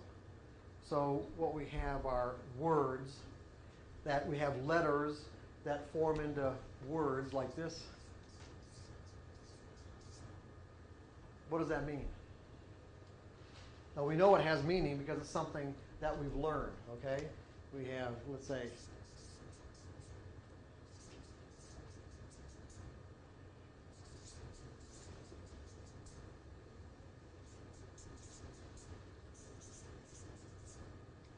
now, by themselves, these letters that form into this word and these words that we can put together into concepts, by themselves, they are virtually meaningless. They're just scratches on a piece of paper. If this were a foreign language that none of us knew how to interpret, what would it mean to us? Absolutely nothing. If they were Egyptian hieroglyphics, what would it mean to us? Absolutely nothing. But these are words that have a meaning in each one of our minds. How do those meanings occur? Through your experience. Experiences, reference points. Or interaction with. What's that? Go ahead. Being taught. Okay, yeah, exactly. In other words, someone making an association between certain environmental phenomenon, certain ways that the environment can express itself and act as a force on our senses, and associating it with these abstract letters: cold, hot, night, daylight, word. And now when the energy, now this is what's really important here, when we associate the energy of the experience with the word,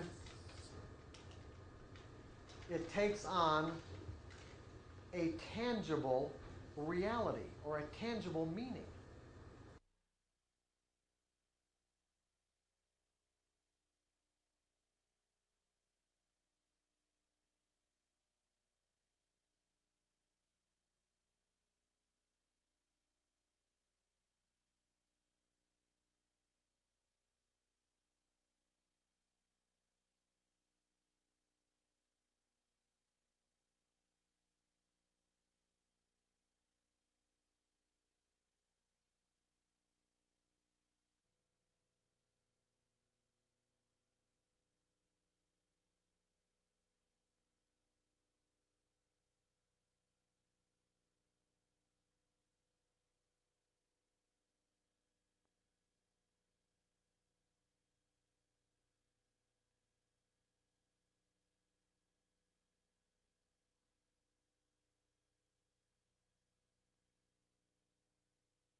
So it just isn't an abstract word any longer. It now has the potential to act as a force on our senses from the inside out. Most everyone just naturally assumes that the environment expresses itself as a force on our senses and that the energy flow is one way. The environment acts as a force. We perceive that force through our senses, and as a result, affected by it. I touch an ice cube, it is cold. I touch something hot, it is hot. I see darkness and no sunlight, and it is night. But what allows me to recognize all this as cold, hot, night is the fact that the cause and effect relationship reverses. Meaning that once something is, let's say, installed in our mind and associated with these particular words or concepts, then the words or concepts take on the quality of the experience itself. Are you guys with me on this, sort of? So an abstract concept like word, just a word,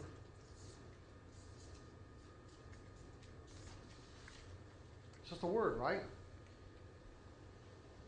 Well, you know, just a word. But it's not just a word, is it? It's now an energy structure in our minds that will have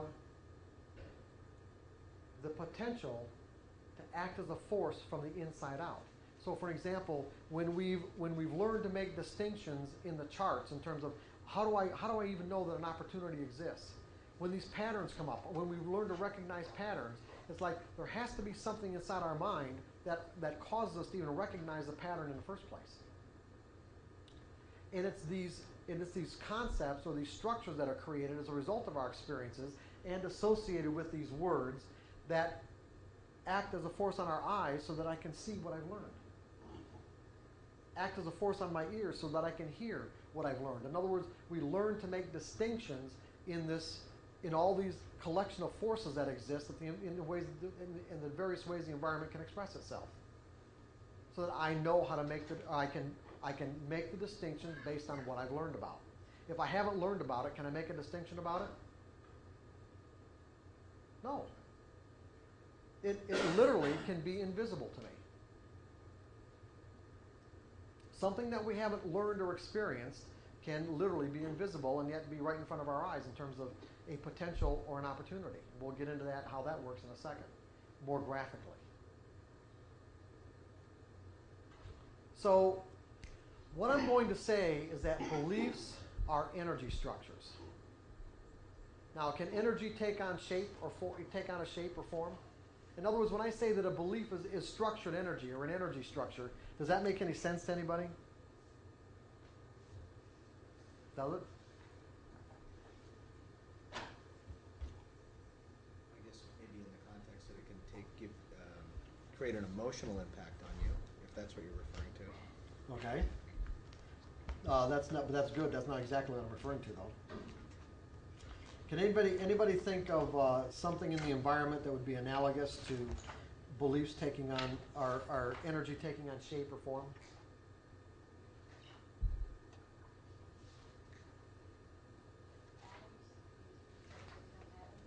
What's that? Atoms. Oh, well, okay, atoms, but what do you mean, Sean? The energy is there, but it's not actually a form that you can actually see, but you know the energy is there. Okay. What would be something analogous to that? Match. What? A match? A match? I don't know about that. Lightning. Lightning? Well, but yeah, you're right. Lightning is, yeah, you're absolutely right. Lightning is not made of atoms and molecules, right? Okay, good. What else? Death. What? Death. Death? Provoke a emotion. When you say energy structure, I think of the Can energy take on form? That's all I'm asking you. How, can energy take on form? Yeah. How? What ways? Just tell me the ways that energy can take form. Electricity is a good one. Okay. But in what way? Light. Within the body, it can change the chemical structure as well. What's that? Within the body, it can change the chemical structure. That's true, but that's not what I'm getting at. I'm getting at something else. Are my words structured energy? In terms of sound waves? I'm not making these, I'm not doing that, right? It's even that's structured, but but the point is that what you're hearing is energy, correct? And is it not structured in a particular way?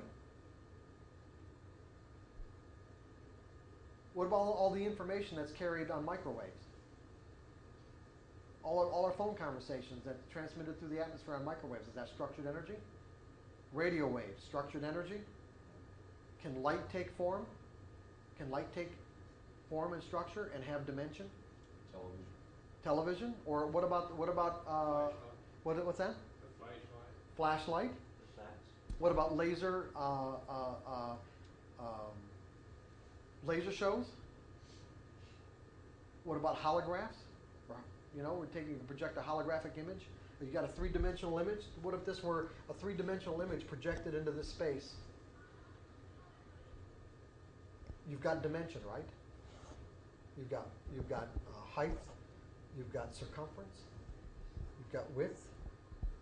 I can measure it. But is it made of atoms and molecules? No, not this. I mean, if I'm saying this is a holographic image. So the distinction that I'm making, this is really important, is that if it's not made of atoms and molecules, then it's not taking up any space. This is really critical. You have to get this concept. That beliefs are structured energy, but they don't take up space.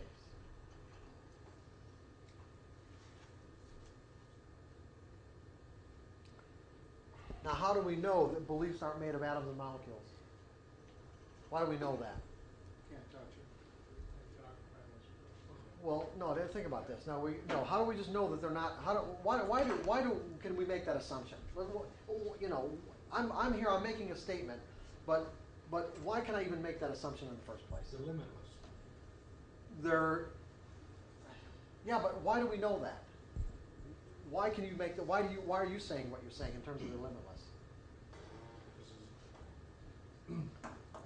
Substantial capacity. If they're in the brain, you can get as much as you want in there. I'm not going to disagree with that, but still, is there any other tangible way to know that beliefs are not made of atoms and molecules? You can see them, feel them. Yeah, you're okay. In other words, we know that brains, let's say people's mental environments or brains have been dissected down to the atomic level, and we know, at least as far as I'm concerned, I haven't read anything or heard anything where somebody has experienced somebody else's beliefs firsthand, meaning in their natural form as they exist inside our mental environment. Even people's memories can't be experienced firsthand. We know that scientists have learned that if you stimulate certain parts of people's brain, that they will experience certain memories that let's say, that exist in that particular region of the brain. That's where they're stored.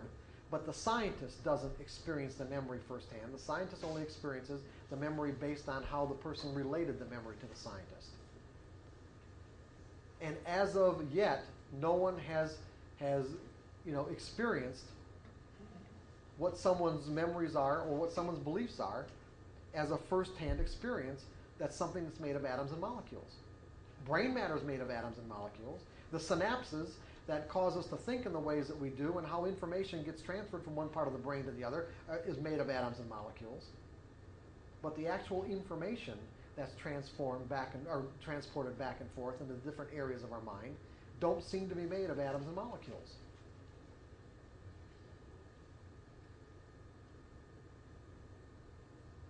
Does that make sense to everybody? They seem to be made, I'm just going to say, of structured energy. Electrical energy. Yeah, electrical energy. Now there's a real important implication here.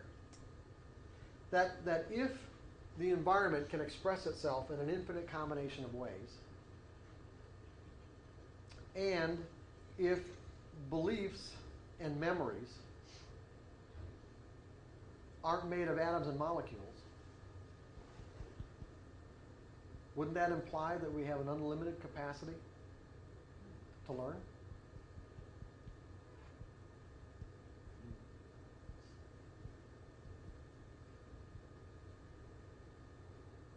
And what keeps us from learning everything there is out there to learn? What keeps us from making every possible distinction there is to make? Beliefs? That's right, our beliefs. What we've already learned.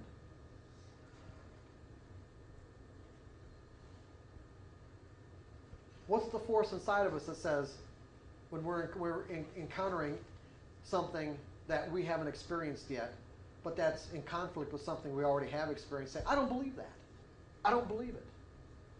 What's that force inside of us that causes us to instinctively, I don't believe that? Force of the belief that you already have. That's right, the force of the belief that you already have. In other words, that is an inherent characteristic of a belief, isn't it? To immediately, and without any conscious thought, resist any other information that might be in conflict with it, regardless of how functional or dysfunctional the belief may be. It doesn't matter what it is. That's just the way beliefs operate. But that's not what I'm getting at the moment. What I'm getting at the moment is that you understand this nature of energy that takes on structure and form. Energy that takes on form. In other words, I want you to make the nature of a belief as tangible as possible in your mind. The more tangible that we can make it, the easier it is, the easier time you're going to have to work with them.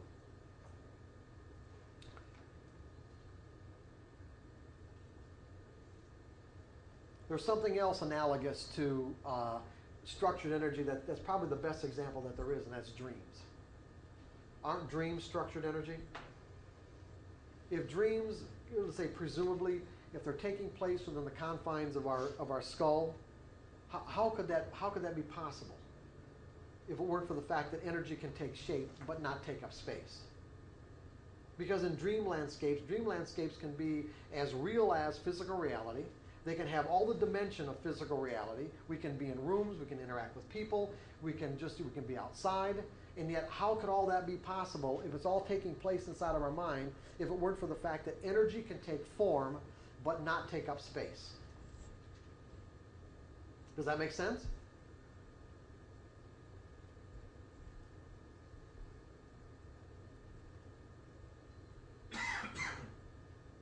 So, do you guys have any questions about this so far?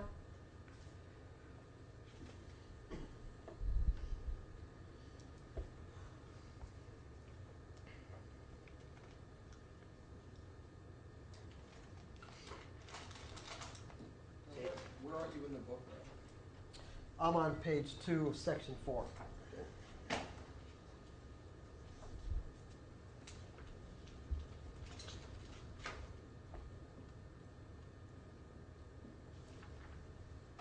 So, what beliefs do is once we acquire one, they reverse the cause and effect relationship that we have with the environment.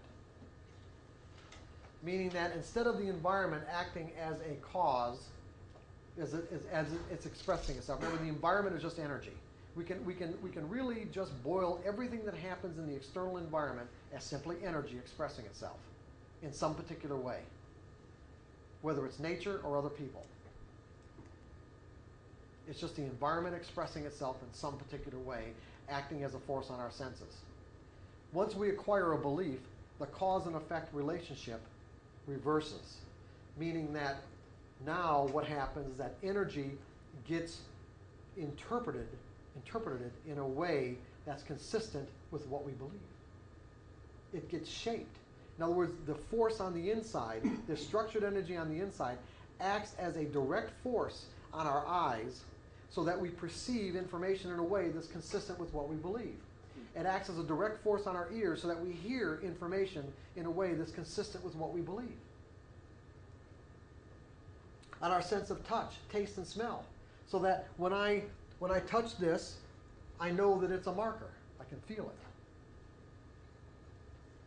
That's the concept, this structured energy in my mind of a marker so that I recognize what this is.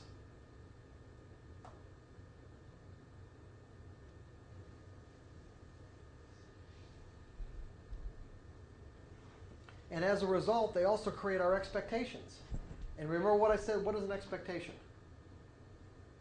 Belief projected into the future. Yeah, a belief projected into the future. Into some future moment. Whether it's a second from now, a minute from now, a day, or whatever. It's that we're expecting the environment to show up in a way that's consistent with what we believe. Just so I understand, this concept of the environment having, once you have a belief, the cause and effect relationship is reversed. If I don't have a belief and you utter a phrase to me, if I have they're just simply words. Once you attach a belief to that, though, I can interpret that in a multitude of ways, as opposed to just simply a phrase that's being projected at me. Is that correct? Well, I'm not sure exactly what you're getting at. If you're saying like a first-time experience? Yes. Okay, like a first-time experience, you'll just take in a way that directly relates to the way the environment was expressing itself. Right. So there'll be a direct one-to-one relationship. but now there may not be a direct one-to-one relationship if there's any similarities to anything else that you might believe. So there could be part of it that could be brand new and other parts of it that you might interpret in ways that are consistent with something that's already inside of you. So that you'll start making connections immediately. Because that's what our minds do. They automatically, remember our minds are wired to associate, so we'll make these connections, if there's any similarities at all, our minds will start making connections to what we already know. And the reason why is because it's uncomfortable to be in a state of confusion.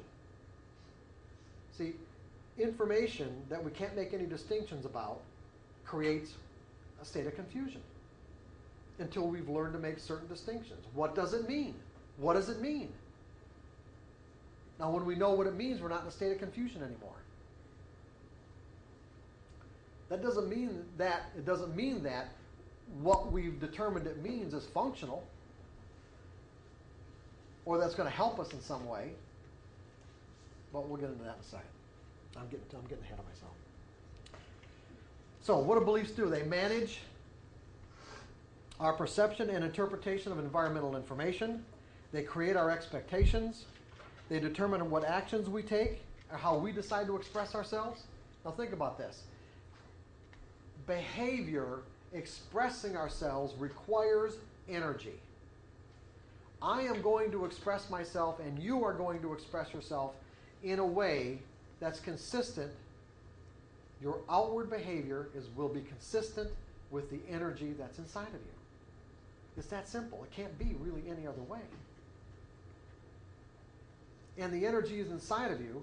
How that energy is structured are what you believe, or is what you believe. Now, you may not know what you believe, meaning that you may not have taken the time to say that, or to extrapolate your behavior and say that, for me to behave this way, this is what I need to believe.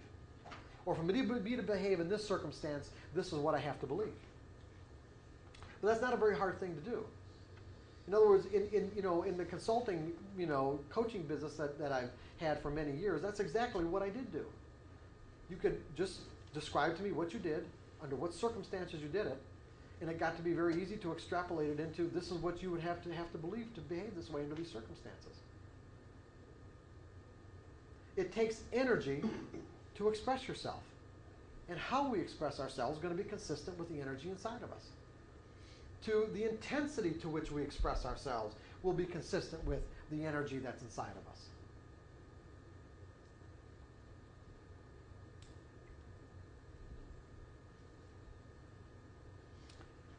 And in terms of our expression of our behavior, it will be a function of basically two broad categories. Our beliefs in relationship to these kind of genetically encoded behavior characteristics that we came here with, and how they interact together.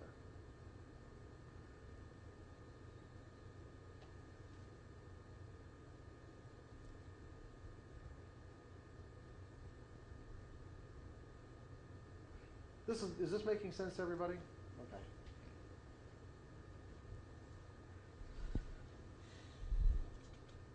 So they determine what action we take and how we decide to express ourselves, and also how we feel about the outcome.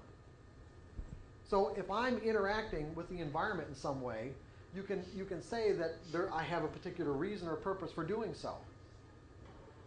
Meaning that our desires, our needs, our wants, our goals, our aspirations, they're generated from within and usually fulfilled out there. Are you with me on this? No? Okay, what you want, what you desire, what you feel, believe you need, or what your goals are, all come from within here, right? Okay? From, let's say, a number of different factors that go into formulating what your goals are or what your desires might be. Your desires could also be, a combination of your let's say, genetically encoded behavior characteristics, those kind of filters that we're born with, in combination with what we've learned to believe. Also, we're going to add another dimension to this, and that's our inherent capability of being creative.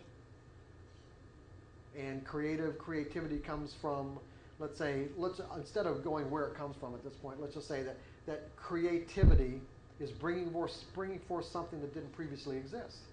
Now, it doesn't mean it didn't exist somewhere else in the world or someone else's life or in someone else's mind, but we do have this inherent capability of being creative in that our thoughts are not bounded by what we've learned to believe. In other words, we can think in any direction we choose. And therefore, as a result, we can also be inspired by certain thoughts and feelings that cause us to think of something outside of something we've learned to believe, and therefore generate a desire based on that. All I'm saying is that whatever it is, desire, want, need, goal, aspiration, generate from within and usually fulfilled out there. Meaning I'm going to take a particular set of steps to fulfill my needs. I'm going to have to interact with the external environment to fulfill my needs. I'm going to have to interact with the external environment to fulfill my desires. Your desire is to be, let's say, a consistently successful trader, to accumulate wealth as a trader. That's a desire generated from within. What do you have to do? You have to interact with the market to fulfill that desire, correct? And as a result, you are going to take a particular set of steps to do that, correct? Those set of steps are going to be based on what? What steps you decide to take are going to be based on what? A function of what?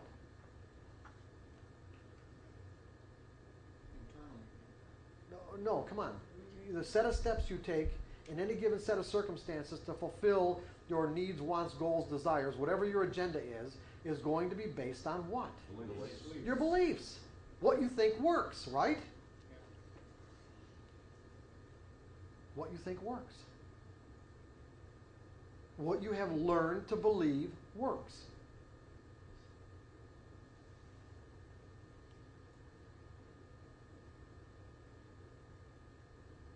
And then how you feel about the outcome of whatever steps you took in interacting with these external forces is also a function of what? What I've learned to believe. So probably, when you look at sports, the dynamics of successful athletes, you've got athletes who you probably all have read about things about, certain athletes have certain styles of self-talk, or, their internal dialogue that goes on between them, okay? So when one athlete makes a mistake, they might criticize themselves and call themselves names, and other athletes, just shake it completely off and think very positive thoughts and get themselves refocused on what they need to do. Those are based on beliefs that they have about what they think works.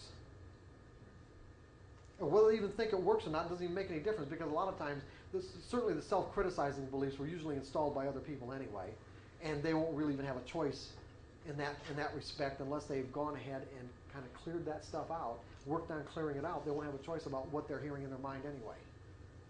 But the point is, it is based on how they feel about the results of any particular action they take will be based on what they've learned to believe. So you can, so what I'm saying is that regardless of what outcome you get, you can actually acquire a set of beliefs that allow you to think positively of yourself regardless of the outcome. It's just a matter of what you've learned to believe. What you've learned to believe about the nature of mistakes.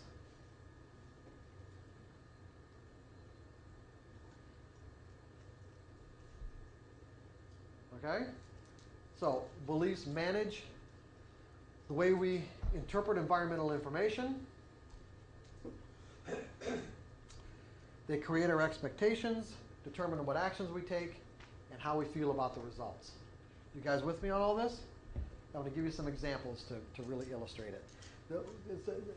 The best example I can give, two of the best examples I can give you, one's in the Disciplined Trader, one's in Trading in the Zone. But I really like the one where I was writing the Disciplined Trader. This would have been sometime around 1986 or 1987, and I'd been writing all Saturday afternoon, and I took a break and turned on the TV, and there was some locally produced TV program in Chicago called Gotcha Chicago, and what the news station did was hire people to play practical jokes on some local Chicago celebrities. But in one case, what they did is they hired a guy to go out on Michigan Avenue, and they stuffed his pockets full of cash, and they gave him a sign that said, free money today only. That's what the sign said, free money today only. And his instructions were to only give money to anyone who asked for it. All right? That was the instruction. Give money to those who ask. He went out on Michigan Avenue.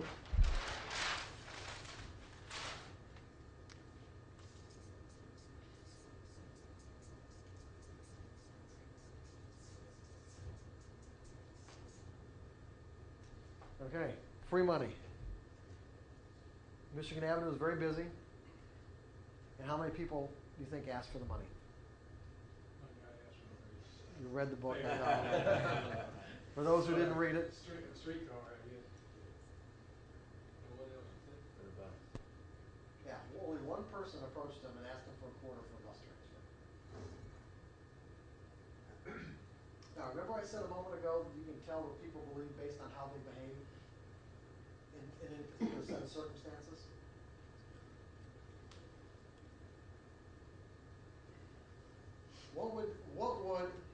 We could presume, let's make some assumptions. We can make assumptions that, first of all, that people could read the sign that said free money today only.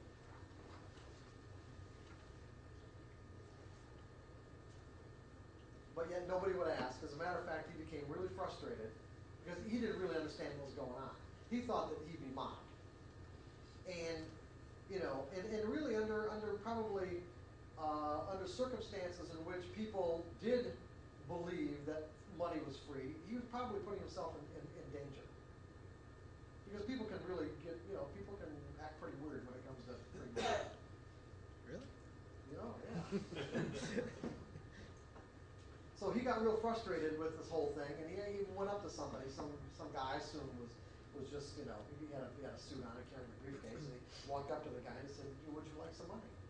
And the guy said, "Not today." And then he screamed out, "Well, how many days has this happened?" And the guy just walked around him. Another thing I noticed was that people were going out of their way to take a wide path around this guy. Let's break down the dynamics. What's going on?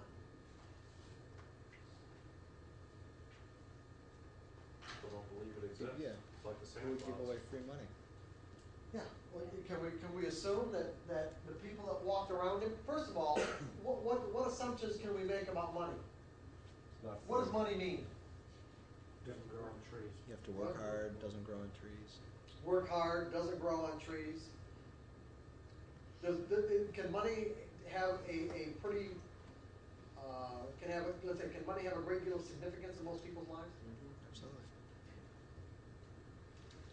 There's a big attachment, emotional attachment for most people. So what can we assume? Now, in this case, you say we say that the environment was expressing itself in a way.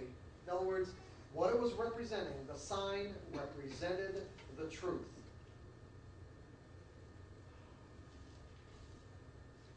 The sign represented the truth. The money was free.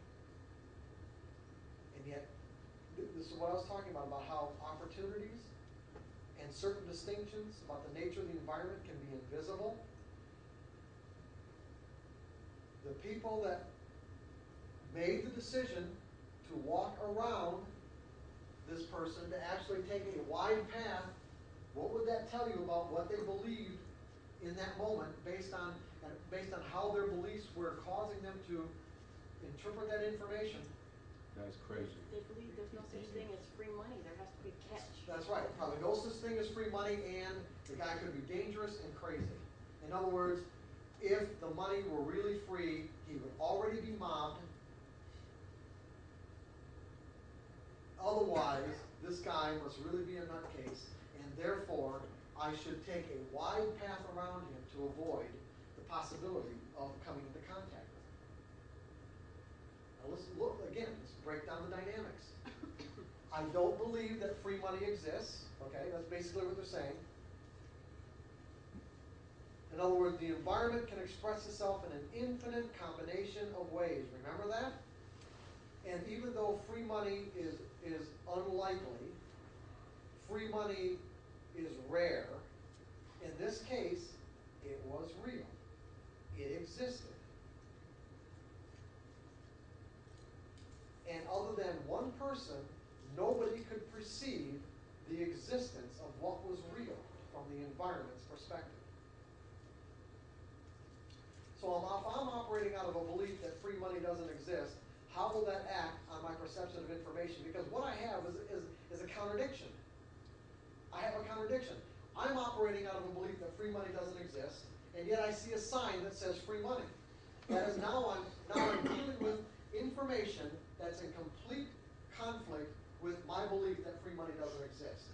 How do I reconcile the conflict? Change your belief about free money. No, not in this case. No. People aren't going to on the street and start changing their beliefs. That's for sure. How are they going to reconcile the conflict? Interact with them? Or avoid it? Interact? No. Go and take it. You already said it. You already decided the guy's crazy. Oh, they listen to their own beliefs.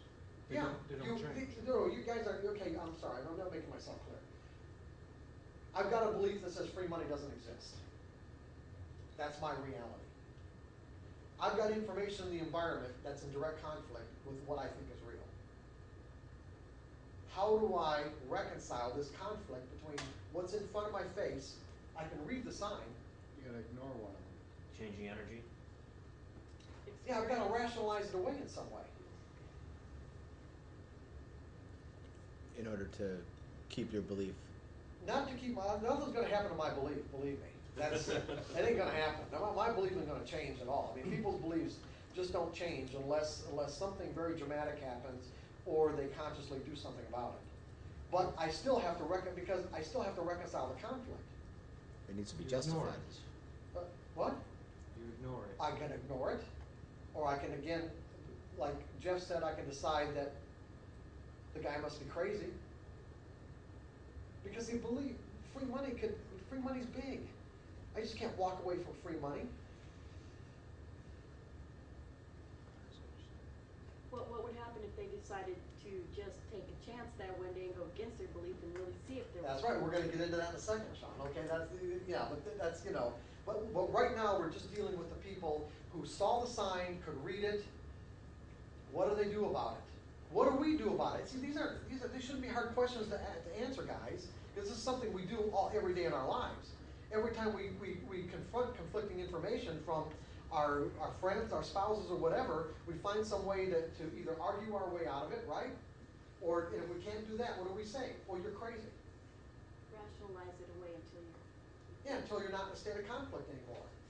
I've got a belief that says free money doesn't exist. I've got conflicting information I'm being confronted with. I didn't ask for this conflict, meaning that I stepped into it inadvertently.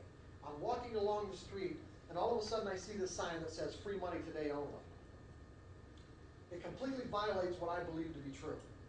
What do I do about it? I say, well, it's not true. And as a result, this guy must be crazy. So as a result, my belief that free money doesn't exist, manage my perception of the information in a way that's consistent with what I believe. My expectation was one of possible threat or danger. The guy I decided was crazy. My behavior is I take a wide path around this particular person to avoid encountering him. And how do I feel about the results? Good. Good. Yeah, I did good, didn't I? Okay? I avoided a possible conflict with a crazy person. The belief ruled all of your actions. That's right. The belief ruled the whole process. It created an experience that was completely, let's say, out of touch with the reality of the situation.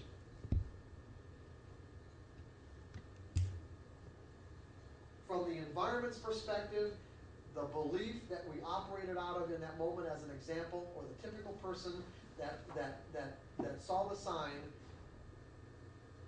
the way the belief, impacted their perception, their expectation, their behavior, and how they felt about the results, created a reality for them, meaning an experience, a a reality for them that was 100% or 180 degrees away from what was available from the environment's perspective.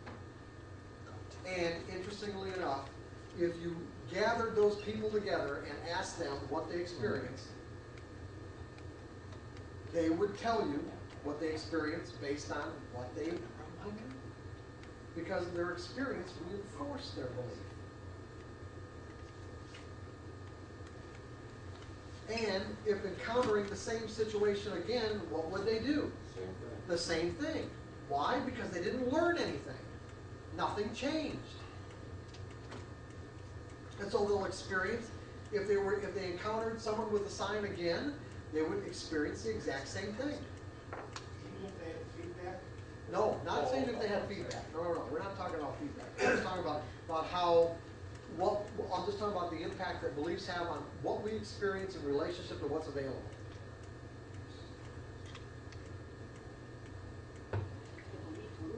The belief rules, exactly right.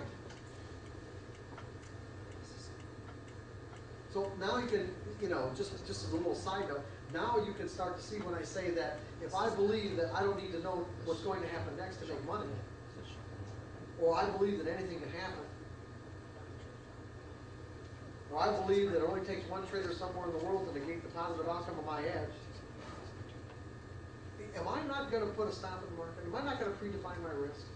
Can I possibly do that if I have those beliefs? I couldn't do it. I couldn't make that mistake. I couldn't make that error.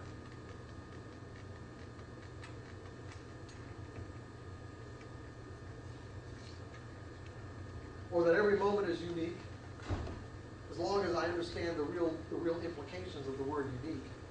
This moment is not like any other, even though it may seem like it.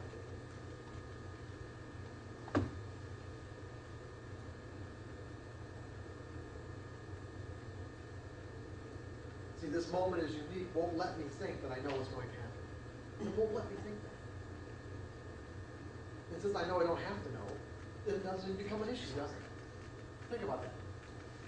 This moment is unique, won't let me think that I know, and because I believe that I don't need to know, it's not even an issue.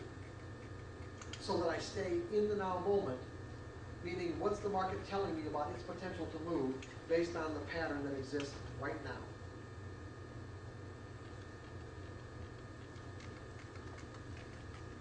I just wanted to do a little reinforcing there. Just so, is that all right, guys? That's good, right?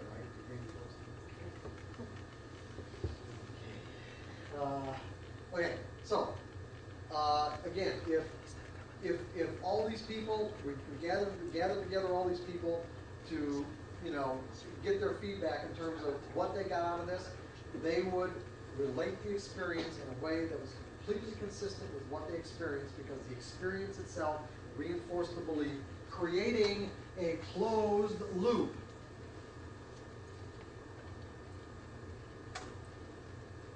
The belief acts as a force on our perception of information in a way that's consistent with the belief. What we expect is consistent with the belief. What we do and what we do is going to be consistent with the belief. Therefore, the experience that we have will be consistent with the belief, and therefore everything gets reinforced, and nothing that might exist outside that circle even has the possibility of entering into to break the circle.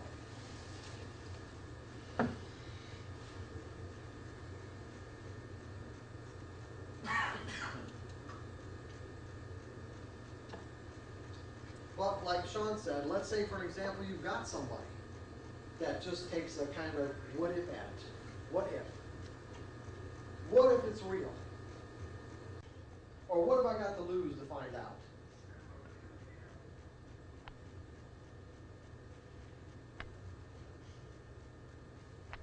And so this person just goes up and says, okay, give me $10.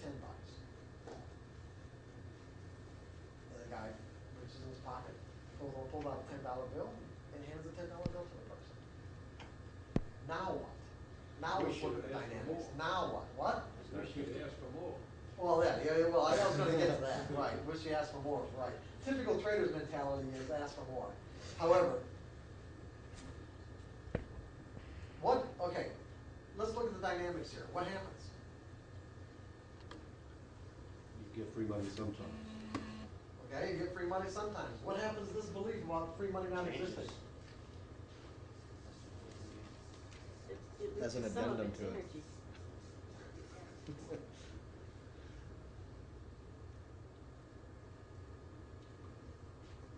Weakens.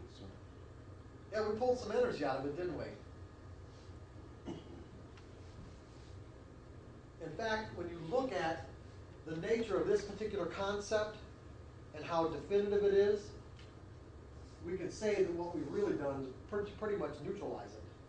Because you can't say it doesn't exist, because it does exist. It's not black and white. It might not be common, but it does exist.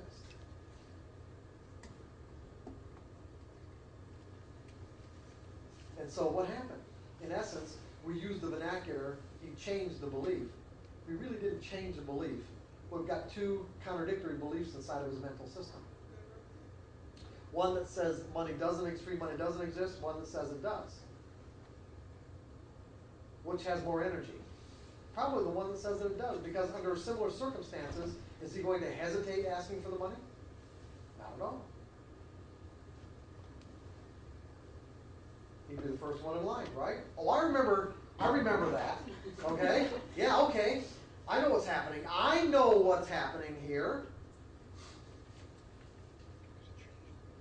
And interestingly enough, when you have this kind of experience where you have, let's say, been pleasantly surprised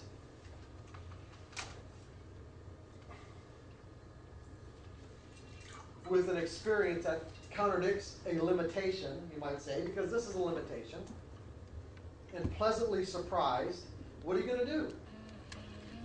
You're going to want to share that with everybody, right? Not everybody, but most everybody.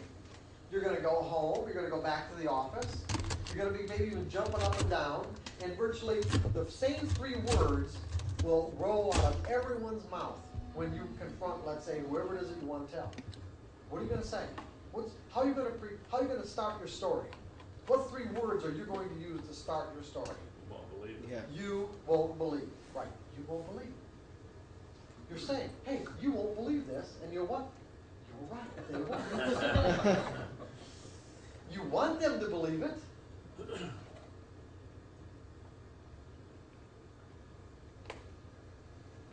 But you're right. They probably won't. And why won't they? Goes against their belief. It too, goes perhaps. against their belief that free money exists.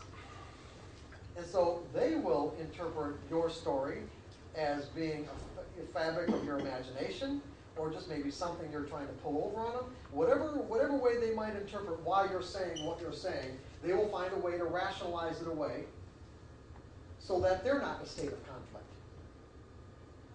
By the fact that you're confronting them with information that completely contradicts what they believe to be true.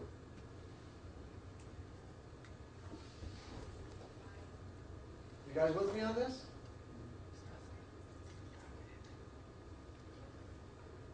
And interestingly enough, let's look at the state of mind.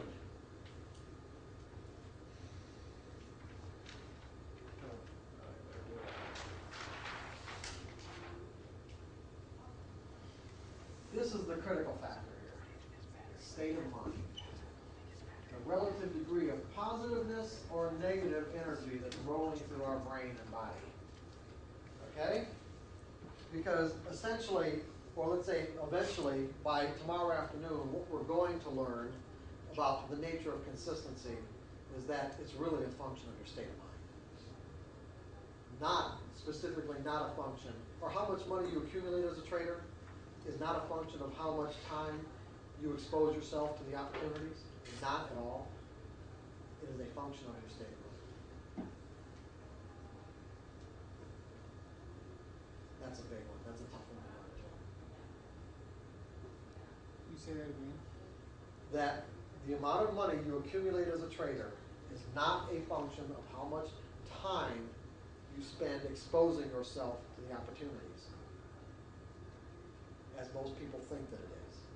In other words, the more opportunities I expose myself to, it would make sense that the more money I should be able to accumulate.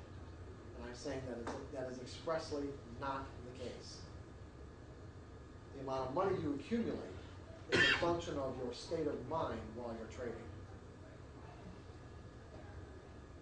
If you're in the most conducive state of mind to be making money, you will make and keep more money whether you traded 5 minutes a day or 5 hours a day, if you can stay focused in the most appropriate state of mind. And so the whole idea is that if you're not in the most appropriate state of mind, then again, don't trade. It's like putting money in the bank. And that's basically what I meant yesterday. But let's look at the state of mind. What time is it, by the way? 10:40. 10:40? Okay, but let's look at the state of mind that each one of these beliefs produce. The people who believe that free money didn't exist and walked around that particular person, you could say that there are varying degrees of discomfort based on how crazy they thought the person was. The crazier they thought the person was, the greater the degree of discomfort. So you could take someone who really thought the person was crazy, and instead of just taking 5 or 6 feet, there's a one-to-one correlation. You can even measure it, basically.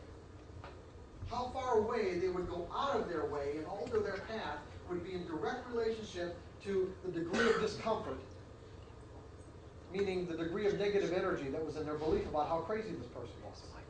To the point where somebody might even just cross the street just to stay on the other side of the street. And so their experience of the situation was, let's say, close to, if this was terror, okay, and this is confidence, you could say that someone could actually create for themselves an experience of fear or terror. When that's not what existed at all. Go ahead, Michelle. Mark, there's a little problem with the microphone, so can you just take it? Now, what we were talking about before we went on break, was that we were talking about various states of mind.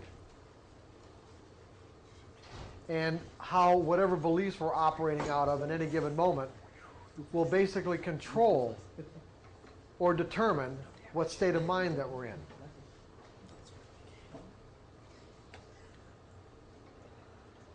In other words, the energy of the belief that we're operating out of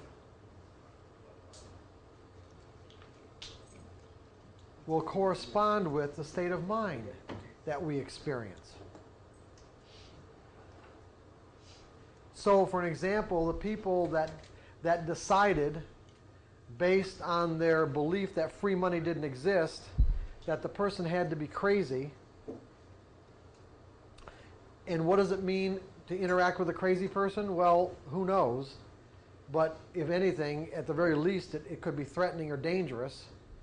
And therefore, once it was decided, based on that kind of thought pattern that I just went through, that it was threatening or dangerous, they experienced a state of mind that corresponded exactly with what they believed.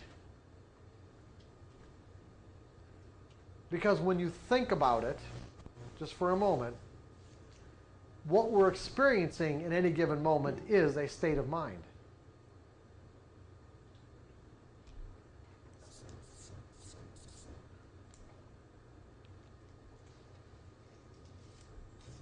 Are we not? That's what's real. What's real in any given moment is our state of mind. What we're going to find is that the beliefs that may have tapped us into any particular state of mind may not have any relevancy whatsoever to the actual conditions that existed in that moment from the environment's perspective. So you've got one person or a number of people who thought he was crazy, and therefore their experiences of the situation were, if this is neutral right here, we're on this side, on the negative side, varying degrees of a negative state of mind. And as a result of feeling that negative energy, they reinforce their belief. Whereas the guy who operated out of the what if question and decided to try the experience out and ended up with $10, what did he experience? Excitement.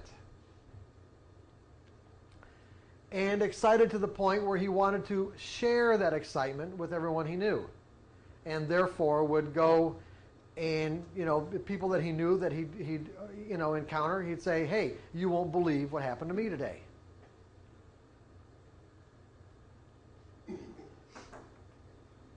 But as Louis pointed out, the moment that he encountered somebody who said, well, if that's the case, then why didn't he ask for $100? What's going to happen? Or if it occurs to him that he should have asked for $100, what's going to happen to his state of mind? Change from what? Positive, from excitement to regret. Okay? Instantaneously. Because of what? Because of a belief about missing opportunities. Right? What if you didn't have a belief about missing opportunities? Meaning, what if you didn't believe that missed opportunities didn't exist? How could I even say that, right? Is it possible to even believe that missed opportunities don't exist?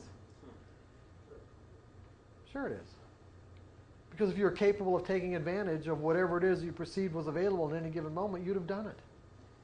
And by the mere fact that you didn't or didn't take advantage of it to the extent that you would have liked to only indicates something that you need to learn. So it was an opportunity to find out what you need to learn. So you really didn't miss anything. You gained something. Now, if you really believe that, would you flip into a state of regret? No, you wouldn't. And you would stay positively focused, right?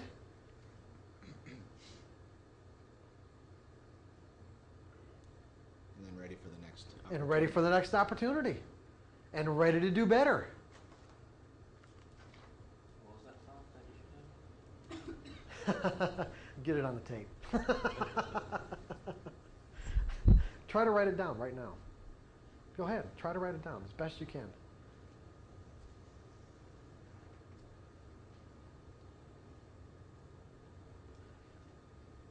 I'll repeat it for you later, but I want you to try to write it down.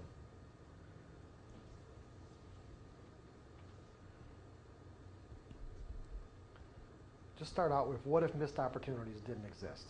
Start out with that and see what you come up with.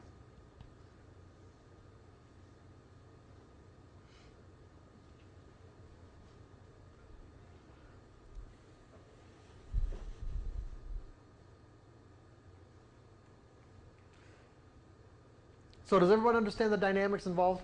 Are we getting there about the nature of beliefs? And see, when you think about it, I'll go back to the very beginning when we started this. This whole idea, free money exists, free money doesn't exist, it's an abstract concept when you think about it.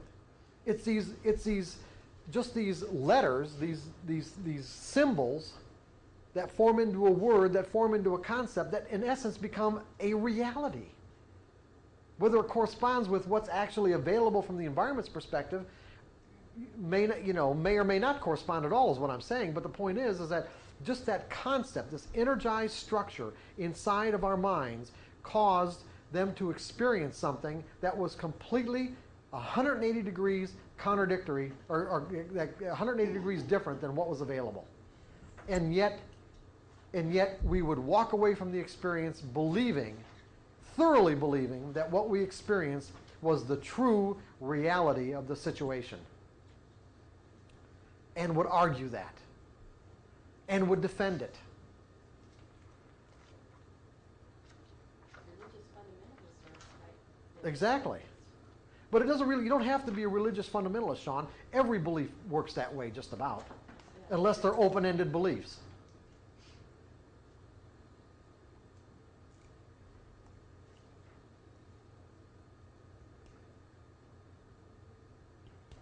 So I'm going to give you another example that ties all this together by also bringing how fear causes us to narrow our focus of attention on the object of our fear.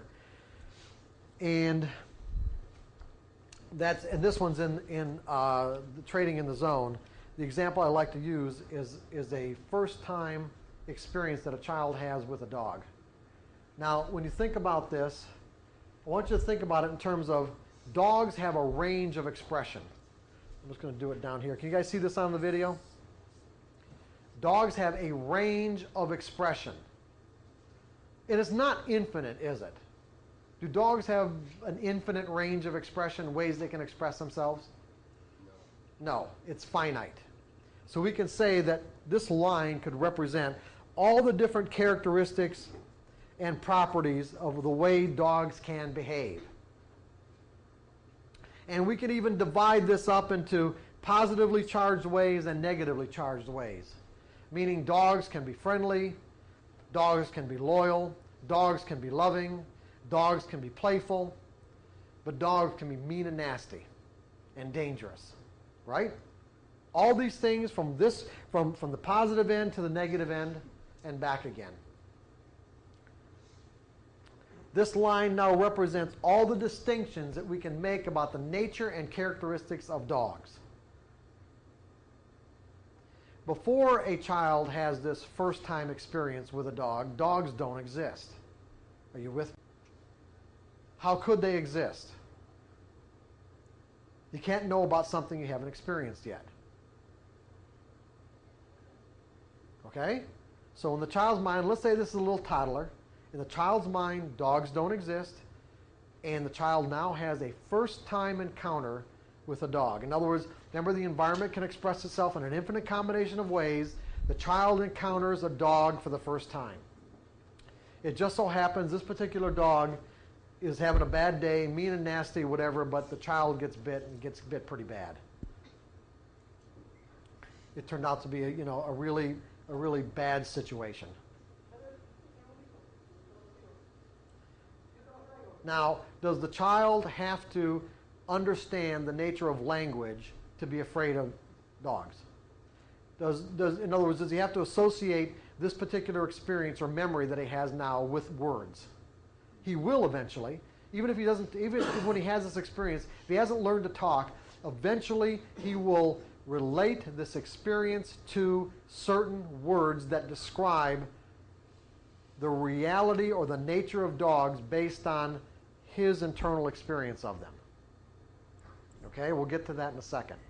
What I want to get to, however, is that he has a first-time experience, and that first-time experience is transformed into a negatively charged energy, or transformed into a negatively charged memory, negatively charged memory. So that the next time he encounters a dog in the environment, what is going to happen and why? Yes, he's going to associate based on the similarities of this second dog. His mind will automatically associate the second dog with the first dog, making them identical, correct? And as a result, what will his state of mind be? Fear. Fear or terror, right? Now, it turns out, let's say from the environment's perspective, this second dog that he encounters could be the friendliest dog in the world, could just be wanting to play with the child. From the dog's perspective, dog sees child, dog thinks play, and dog approaches child wanting to play. Child thinks he's being attacked. Dog never touches the child. From the child's perspective, was he attacked? Yes. He was attacked. You know why? Because it tapped him into all of the energy of that first experience, and he felt it as if it were happening right then and there in that moment. And so what we have from the child's perspective is a first-time experience that from the environment's perspective was real, a second-time experience that from the environment's perspective was not real, but that all the energy still got associated in his mind in a way where he reinforced the first-time experience so that the energy of this memory grew. So if he had, let's say, this much negative energy, now it's this much negative energy.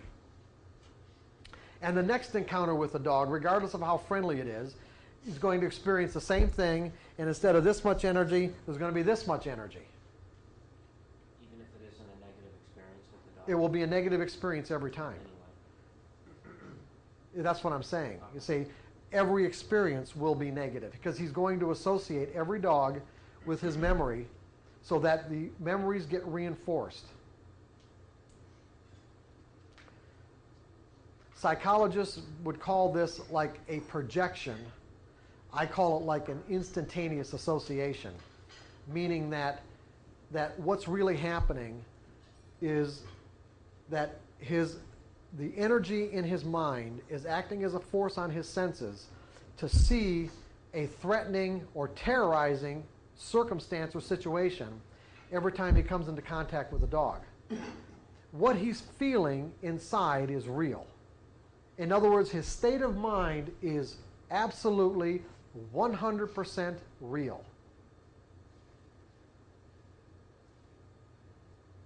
How he got into that state of mind is not.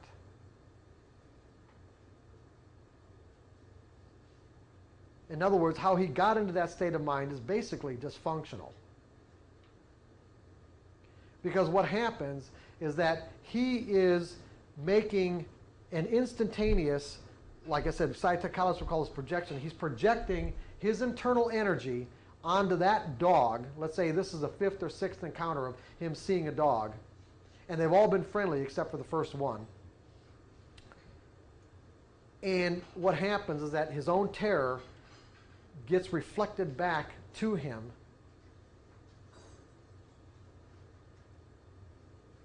And I don't want to say this. I want to say this differently. What's that? What?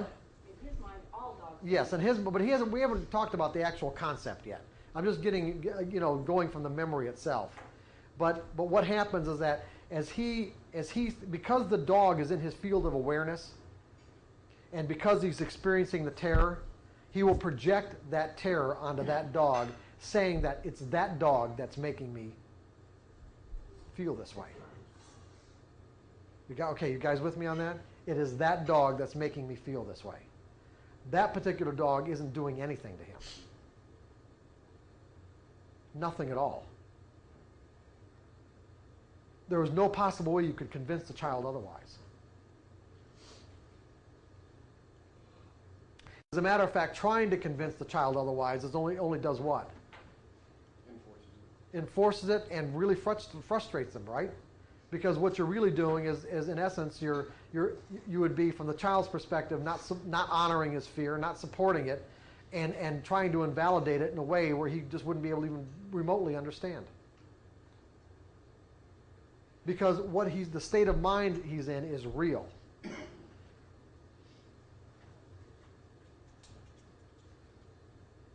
That is 100% reality. You can't deny our state of mind. You can't deny your state of mind. You can't deny someone else's state of mind. It doesn't make any difference what you might say. If we're confident, we're confident. If we're fearful, we're fearful. That is the truth. How we got into that state of mind, meaning whatever belief or memory that flipped us into that state of mind, may not be the truth at all relative to what the environment was offering. After the first incident that created that. Right, after the first incident, right? Yes, exactly. Because what happens is that as this experience gets reinforced, as this memory gets reinforced, his senses become particularly attuned to picking up the sights and sounds of dogs that otherwise wouldn't even exist in his field of awareness. So you can imagine a situation where he walks on his front porch, there's kids in the park playing across the street, his friends, that's an opportunity. He desires to be with his friends and to play with them and to have fun, right? He walks out on the porch and off in the distance he hears a dog bark. What's he going to do? And go back in the house, right? This is something that he would have been oblivious to if it weren't for the fact that fear causes us to narrow our focus of attention onto the object of our fear so that we create the very experience we're trying to avoid. So in this case, he's trying to avoid dogs because he believes that they're inherently dangerous. And what does he do? He created an experience of fear where it otherwise wouldn't even exist. The dog could have been 2 blocks away, 3 blocks away. It wouldn't have made any difference. And yet, from his perspective, this is a real experience. A valid and real experience. So what he ends up, when he gets to the point, when he gets old enough, where he's taught these words and concepts, he will, let's put it this way.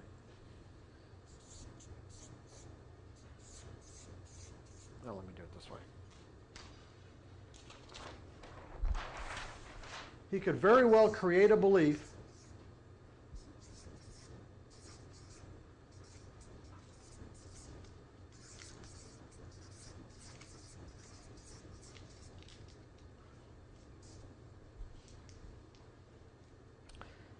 eventually he will learn to associate those memories, those particular memories, with these particular words and create a concept about the nature of the way the world works in relationship to dogs.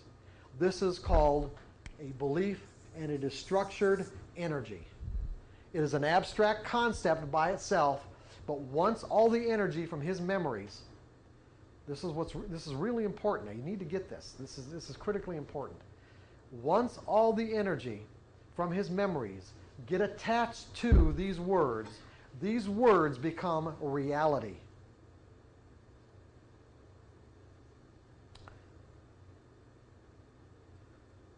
That will cause him to experience the world in a way that's completely consistent with these words. So that every time a dog comes into his field of awareness, he will experience the energy, the extreme negative energy that's in this concept. That's the state of mind he will flip into instantaneously. Now, in relationship to the environment, or what we know about the nature of dogs and the ways that they can express, all the different ways that they can express themselves, we know that this particular characteristic exists over here on the extreme end. And every other characteristic about the nature of dogs, this child is oblivious to. Remember? Friendly, loving, loyal, playful. Remember those characteristics? Does this child have any capacity to perceive these characteristics? No. None, no capacity whatsoever. They do not exist in this child's mind anyway. In the environment they exist, in the child's mind they do not. In fact, it's impossible. Wouldn't even be considered.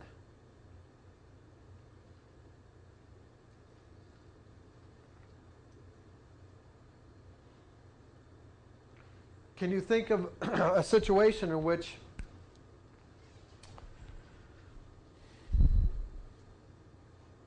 well, let's put it this way. How does a child, does he live his whole life like this? What? It's possible. He may. It's possible, right? It's very possible. What's likely to happen at some point? It gets changed? I don't know about how likely it is. There's something else that can happen that would be more likely. What? Gets tempered? Gets tempered, yes, okay. Maybe he has a positive experience with the dog. Maybe he has a positive experience. Depends on what you mean by that, because there are degrees of positive experience, because his experience is his ability to experience anything positive will be extremely limited. And why? Because remember, every time a dog comes into his field of awareness, it instantaneously taps him into this belief. Right? So how is he going to get out of this closed loop? He doesn't even know it's a closed loop. Remember that. He doesn't know it's a closed loop. You can tell him that all dogs aren't dangerous, and he will not believe you.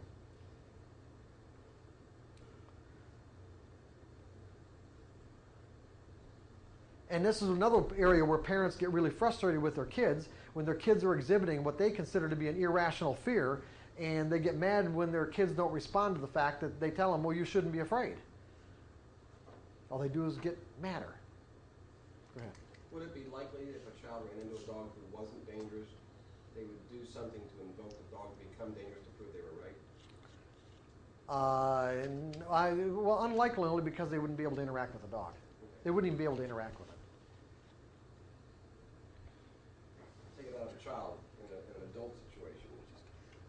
Maybe if the adult felt powerful enough. Well, not even a dog. You know. If you have a certain belief that causes you harm, Oh yeah. and you Oh find sure. an environment that doesn't, well, you Absolutely. sort of back to self-sabotage. Sure. To prove that you're right. Exactly. Right. Absolutely. So, can we think of any circumstances in which, first of all, that as John said, the belief might get tempered a bit? Tempered meaning, I only mean by tempered, he might even be able to perceive other possibilities. Because we're getting to a real critical concept here that you guys need to have for your trading. Remember, he's going to avoid dogs at all costs. There's no other possibilities that exist for him other than terror. You see somebody else with a dog having a different experience?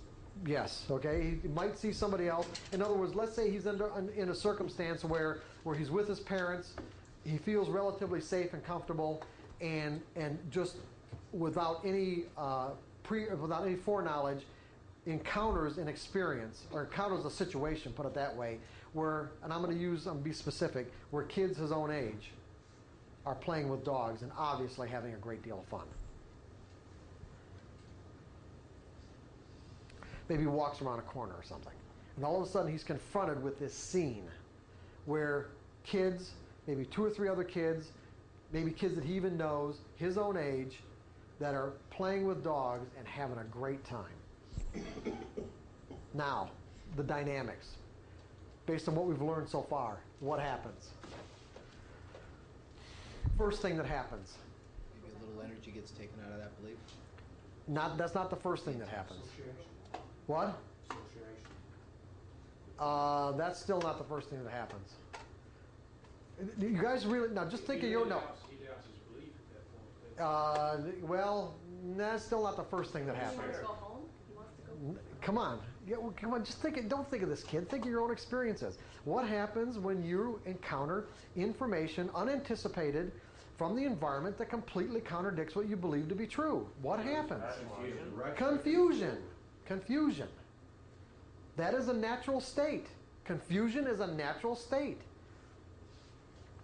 That's what happens when we encounter information that conflicts what we believe to be true. We are confused. I don't get it. It doesn't make sense.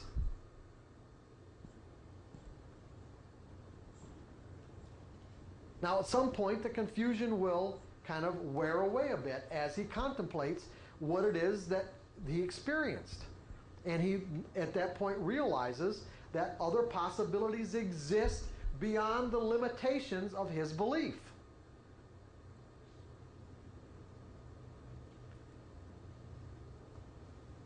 Now a bunch of things can happen. He can, one, decide that he wants to be like the other kids, meaning he wants to be able to play with dogs. He perceives the possibility of friendliness, which was impossible or even non-existent to him before this, virtually non-existent and unperceivable. Now think about the implications of what I just said. Non-existent and unperceivable. Until he inadvertently encountered this situation with undeniable information. In other words, the kid was very relatively normal, could not deny the fact that these kids were having fun, and they were not getting mauled or bitten by these dogs. Whenever we encounter information that conflicts what we believe to be true, that we find virtually undeniable, we go into a state of confusion until we can sort it out. So he realizes that other possibilities exist. Now what? What do I do? I want to be like the other kids. I want to be able to play with dogs. Okay, he makes up his mind in a sense, not to the extent like we talked about with the kind of conviction about what we talked about earlier, but he decides, let's say, I want to be able to play with dogs. Is he able to do it? Probably not initially. Not right away. Yeah, right, not right away. He's going to have to go through a, If you rationalize it, well, no, he's going to have to go through a process, a step-by-step incremental process. Just the same kind of step-by-step incremental process you're going to have to go through to instill those 5 fundamental truths about the nature of the market that cause you to think in probabilities. Anything can happen. Every moment is unique. I don't need to know what's going to happen next. I don't to make money. There's a random distribution between wins and losses and any given set of variables to define an edge. I guess it's the same concept of starting off with 100 shares. Yeah, right. Incremental, step-by-step process. How is this step-by-step process likely to occur? See, here's what's important here. He has a desire. He inadvertently, let's say, acquired a desire that is in direct conflict with what he believes to be true about the nature of reality. Now, just because he now is able to perceive a possibility that otherwise didn't exist, does that mean that all his fear has been dissipated? And if his fear has not been dissipated, then what we have is a classic conflict between what he desires and what his other belief about the nature of dogs would argue as being true and real. Okay? We have a classic conflict between his desire and what his beliefs say is true and real. So he could say, I want to play with dogs, but when he encounters another dog the next time, he might find the closest he could get to one might be 10 or 15 feet. That would be, in a sense, a positive encounter because nothing happened. Right? In other words, what we have are two contradictory beliefs. One that has an enormous amount of energy. All dogs are dangerous. And another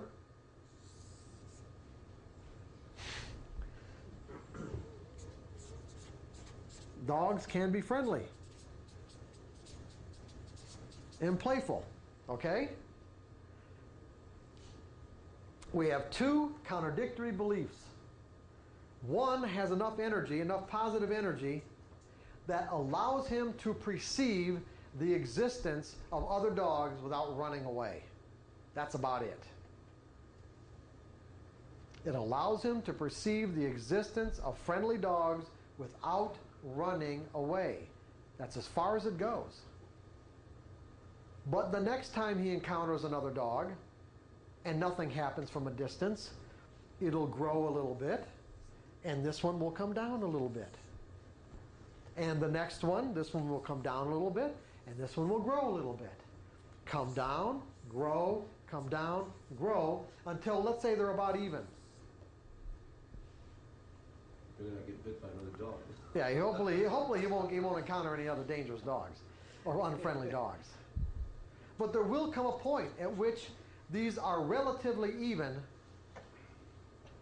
and at that point, once his desire, let's say, is 1 degree greater than this particular negative belief, it will allow him to touch a dog, to have a direct, in other words, instead of a distance experience, but have an actual direct experience with a dog, touch it, and if it turns out to be, a positive experience, what will happen is this belief, all the negative energy in this belief will basically collapse, dissipate, and this belief will go way up in positive energy, and he'll be able to interact with dogs. And at the same time, have the full range of distinctions about what dogs are all about, from positive to negative, from negative to positive. And at some point in his life, maybe he's an adult in his 40s or 50s or whatever, he might run into a situation where he sees some kid who's terrified of dogs, and in the way he'll describe that, he'll say, I remember when I used to be that way, but he'll say, I grew out of it. Isn't that typically what people say when they transcend a fear, a childhood fear? I grew out of it. In other words, he went through an inadvertent process, meaning he wasn't really conscious of what he was doing. He didn't really know that he was going through a process of collapsing one belief, one concept, and energizing another, more functional. Because in relationship to the nature of dogs and what's possible, was this particular concept, could we say that it was dysfunctional? Is this a dysfunctional concept or not? Well, the process of getting to it after the fact is. Well, no, is this a dysfunctional concept or not? You can see, yes. the reason what makes it dysfunctional is this right here. Yes. That's what makes it dysfunctional, okay? Right. See, we could say dogs can be dangerous, but what makes it dysfunctional is this word.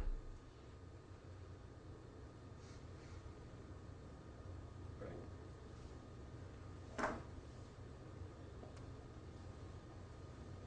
Which brings up another issue. It's like, well, what's the truth? You see, if our beliefs limit what we are aware of and what we can experience in relationship to what exists, then what's the truth? What is it? What's the truth? Some dogs are dangerous. No, I mean more philosophically, what's the truth? How the external environment interacts with what you believe. Well, close, yeah. True. What? It's whatever you believe to be true. Well, yeah, everyone believes that what they believe is the truth, but how do we know what the truth is? There's a way of knowing. There's an easy way of knowing. There really is. Anything can happen. Whatever works. Whatever works. Right? Now think about this. If what I believe causes me to perceive and interpret information in a way that's consistent with what I believe, if what I believe determines what I expect, if what I believe determines what I do, the decisions I make, and how I behave, in relationship to my desires, my goals, my needs, my wants, which cause me or literally force me to interact with all these external forces to fulfill my goals, my needs, and my wants and my desires, then the particular set of steps I take to fulfill this is going to be based on what I believe is true in any given set of circumstances or situations, right? So I interact with these forces based on what I believe is true. If I feel satisfied, then whatever I believed must have corresponded with the environmental conditions as they existed. And so whatever I believe must be true because it worked.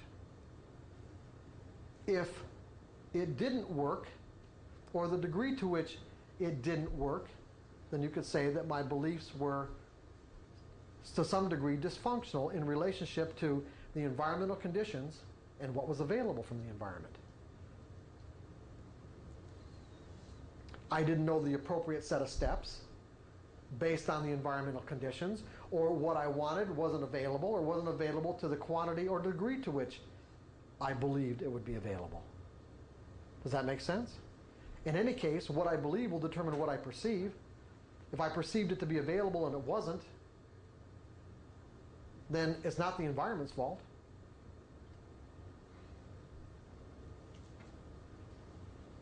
You guys with me on this? It's a vicious circle. That's right, exactly. Because everything we do is based on what we believe, and therefore, and since we do it and we experience whatever we believe, we reinforce the belief. That's why a trader's very first 2 or 3 trades is going to dictate what he does for the next. Could, absolutely, sure. But you're saying if you believe works, that's a closed loop? I would think that opens a loop. Well, it doesn't mean your belief's going to continue to work. See, most beliefs create these closed loops. For an example, I have a belief in the structural integrity of this chair. Okay? And as a result of my belief in the structural integrity of this chair, I will sit down and not have any problem, not even think about it, right? But what's interesting is that because the environment or because the universe is constantly expanding, and because everything that's made of atoms and molecules is in motion,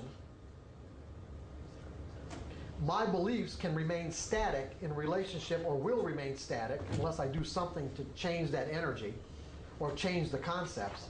My beliefs will remain static in relationship to a constantly changing environment, meaning that this chair is deteriorating over time.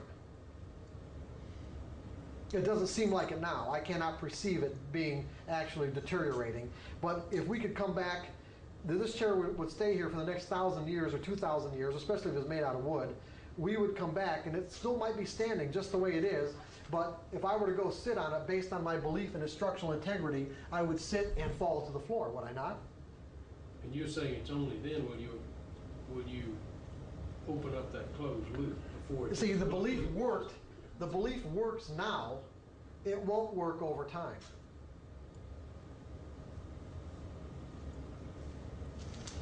But you're saying there has to be a counter-reaction for that belief to have to alter, otherwise it... Well, yeah, the counter-reaction, well, we're going to get into the counter-reactions, yeah. It takes energy to move energy.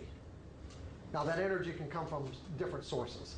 It can come as, like I say in the discipline trait, of a forced awareness, meaning that I sat down in the chair, it collapsed. The environment forced me to become aware of the fact that my belief was dysfunctional. Or we can do it as a result of a conscious choice. We can make an assessment. I mean, you wouldn't be here in this moment right now if you may not have thought of it this way, but you wouldn't be here at this seminar if your beliefs about the nature of trading were working. Would you?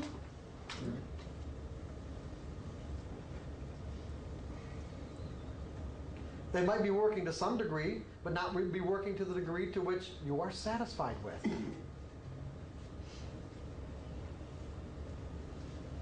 Or like I said, you just wouldn't be sitting here.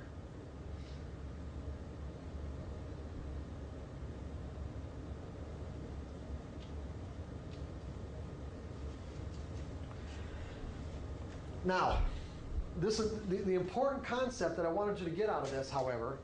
Well, there are many, but right now I want you to really pay particular attention to the fact that he had a desire that was in conflict with what he believed to be true. What won out in terms of his ability to express himself? At least in the initial stages, until the energy started balancing out. What wins out? The belief. Whatever has the most energy. Put it that way. Whatever has the most energy is what wins. We will express ourselves in a way that's consistent with whatever has the most energy, regardless of what the conflict, in other words, regardless of what you may want. Meaning that it is possible to acquire a desire that is in conflict with what we believe to be true. And we may not even be aware of the belief that's in conflict with our desire. We may not even be aware of it. It may have been something we learned in our childhood. But what we're going to learn in a moment is that it doesn't matter when we learned it. If there's energy in it, it will have the potential to act on our perception and on our behavior, regardless of what our desire is.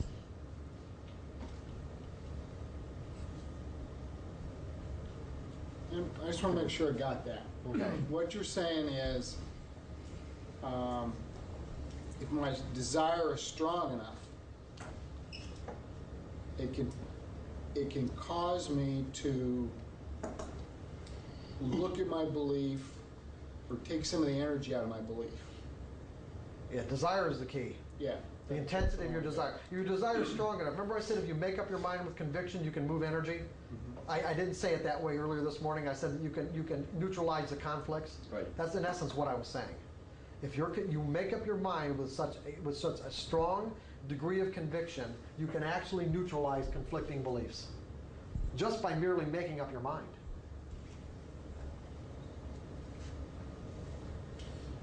In some cases, that'll happen. It really will.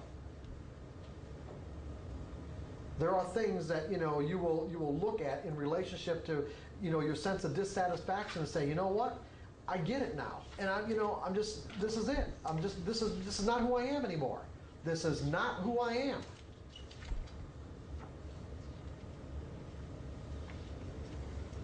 And resolve that from this moment forward, this is who I am. And if it's strong enough, it'll be enough to move that negative energy out, or that energy period, and what I'm just going to call a dysfunctional belief. Dysfunctional only in the sense that from the environment's perspective, in relationship to what you want, it doesn't work. What we're going to be learning later on this afternoon is that you don't have to attach so much importance to what you learn to believe. Meaning that people have this sense that their beliefs are their identity, and you don't have to look at your beliefs as being so much a part of your identity, but simply something that might be useful in the moment. So for an example, this particular sweater was useful, I put it on. When it's no longer useful, I take it off. When it really becomes dysfunctional, I throw it away.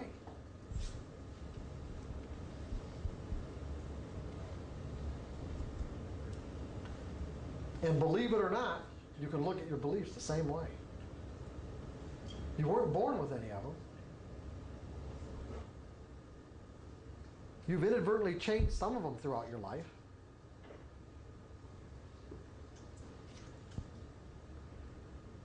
All you're doing now is altering some of them based on your desire to fulfill certain desires and goals.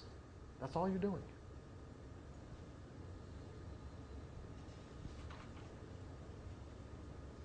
And if you believe it's all right, the process will go a lot easier. If you don't believe it's all right, that's one of the first beliefs you're going to have to work on, is why it isn't all right to change a belief.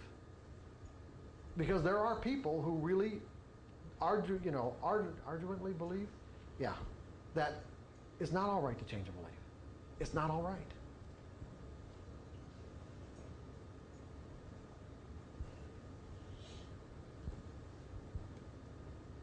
So therefore, that would be the first thing they'd have to work on, is making it all right. Is drawing the energy out of the belief that says it's not.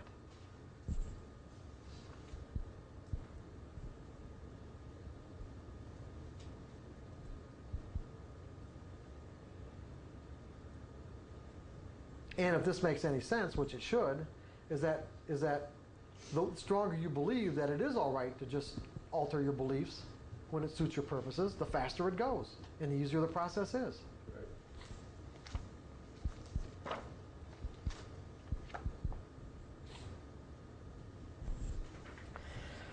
Okay, where are we? What time is it? 20 to 12. 20 to 12? Oh, okay. I know what I got to do. Now, and this will finish us up just before lunch too.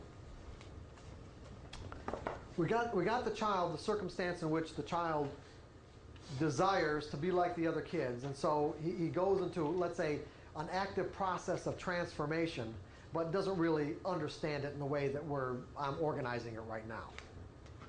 What about the kid that, let's say, doesn't care about being like the other kids or cares about even playing with dogs? What happens to him? Now again, I'm going to ask you to answer this question, or try to answer it, based on your own personal experiences.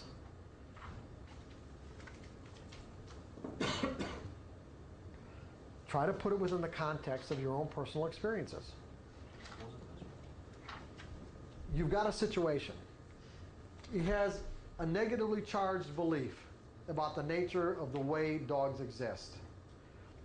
He confronts, inadvertently is confronted with information that contradicts this belief, making it, in essence, not true. Meaning not true in the sense all dogs are not dangerous. The all is the critical active word here. But also at the same time has no desire to interact with dogs. Now, his experience allows him to now perceive the possibility of interacting with dogs on a friendly basis, but he has no desire to do so. So what we have in this person's mental environment is an active contradiction that will probably remain that way for his whole life. He will be able to perceive the possibility of interacting with dogs, but the way he'll rationalize his inability to do so, and I say his inability because what will determine his ability to interact with dogs? What has the most energy? That's right. What has the most energy? So he will rationalize his inability to interact with dogs with, I know they're not dangerous, but I don't want to touch them anyway. Okay? I don't want to touch them anyway. I don't like dogs. The example I use in trading in the zone was a trader that I worked with from Brazil that terrified of snakes, doesn't remember why, doesn't remember any particular experience, just always knows, or always just, as far as his recollection goes back, he's always been afraid of snakes. His wife went to New York to visit some relatives. He was left taking care of, I think at the time she was maybe 2.5-year-old daughter, 3, I don't remember exactly how old. Went over to a friend's house and he didn't know, who also has a 2.5 or 3-year-old daughter, but didn't know that the friend had a snake. The 2 kids go into the room, and I guess, I don't know if there was supervision or not, but came out of the room and his daughter had the snake wrapped around her. And he saw this and literally jumped across the room. I mean, he just flew. And his first reaction, other than being terrified of the fact that he was confronted with a snake, was the fact that it was wrapped around his daughter and the fact that she wasn't afraid. That perplexed him, deeply perplexed him, thinking that that's his daughter, that somehow or another she should also be afraid of the snake too, right? But because she's had no personal experience with snakes that's negative, it was just pure fascination to her. Now, how would he explain his behavior? Does he know that there are obviously dangerous and non-dangerous snakes? Well, yeah, one was wrapped around his 3-year-old kid. So he knows that snakes aren't dangerous. Could he touch that snake? No. The way he'll explain that is that, I don't want to. That's just an active contradiction. In other words, there's enough energy inside his mental environment to be able to perceive the existence of non-dangerous snakes, no desire to change it, and so he'll just live with this active contradiction for the rest of his life.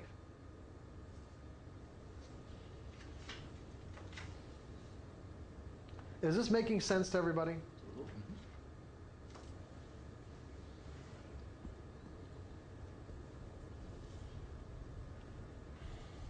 Now, the next example I want to give is, let's take a kid who's never had a negative experience with a dog.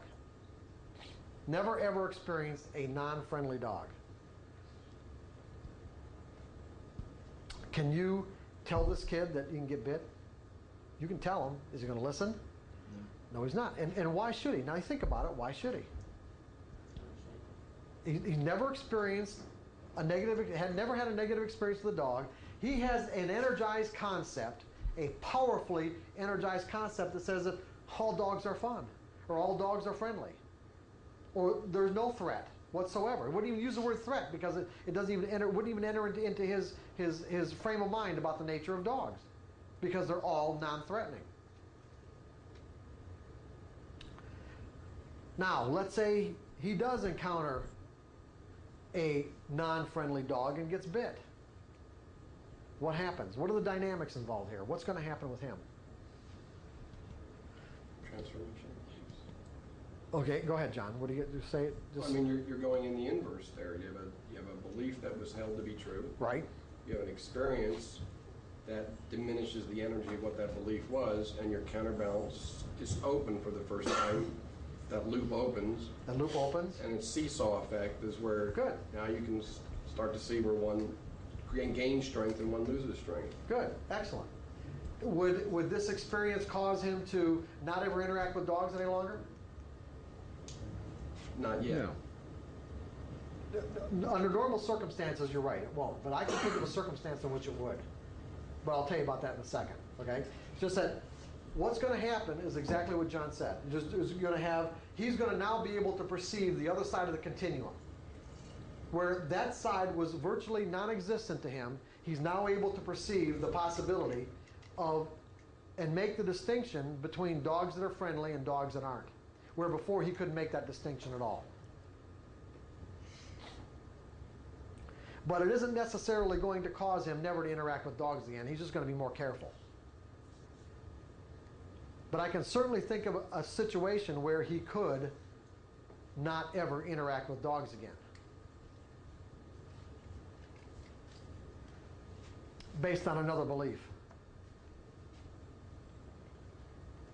Anybody think of anything?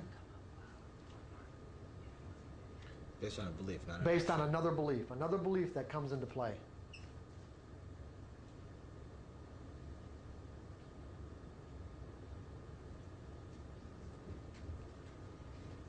What if he has a highly evolved belief in betrayal?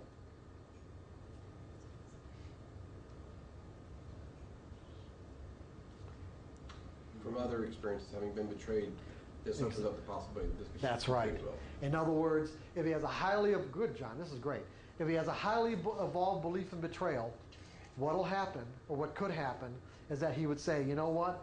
If one dog can betray me, all dogs can betray me.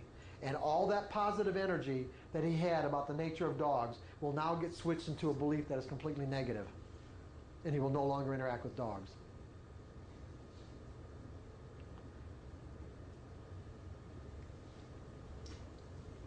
Everybody see what happened?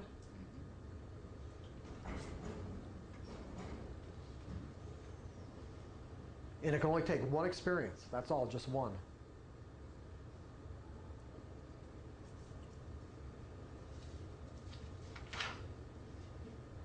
You could also experience denial, maybe not with maybe a physical dog, but a denial of that actually happened because it's in conflict with your belief. It didn't really happen.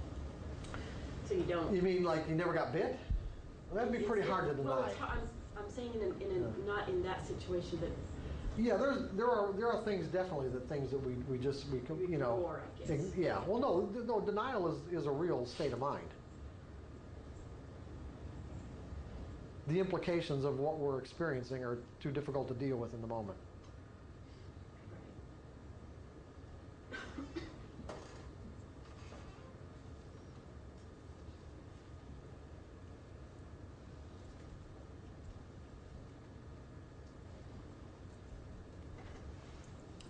Any questions about this?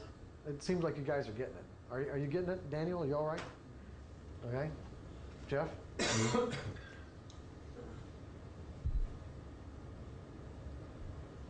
there's no questions, we'll go to lunch. It's almost 12 o'clock anyway, right? Yeah, it's like 10:02. 10 enough? That's fine. And you know what? We should probably make sure you're back by at the latest by, let's say, 20 after 1 or something like that. One of the things I want you to contemplate just for a moment, in terms of when you look at the kind of nature and characteristics of beliefs, that doesn't really matter what the belief is. But think for a moment that if you were born into a culture or a social structure that was, let's say, vastly different than the one you were born into, with very little in common with what you have with the beliefs that you have right now about the nature of the way the world works. Do you think that it's that you would hold those beliefs any less strongly than the ones that you have right now? No, really. Just it would be probably. I mean, it's hard to gauge how much energy might be in those beliefs. But the point is that those beliefs would be as real to you as the ones that you're holding right now.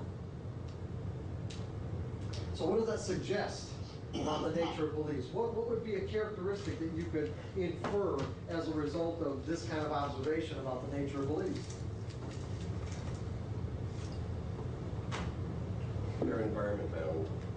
They're environment bound. Okay. Anything else?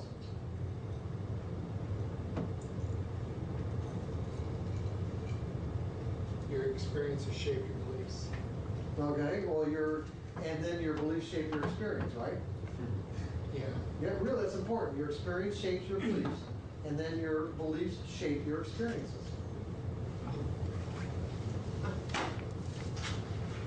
Would you like to sit up at night and think of these? Go with that tomorrow, that'll wow them. You got that for 5 minutes. How does heritage and beliefs? How does heritage? Yeah. I'm not sure. I don't see how it does. I thought you referred to that earlier as being. that you Heritage acquired, meaning your descendants or? genes.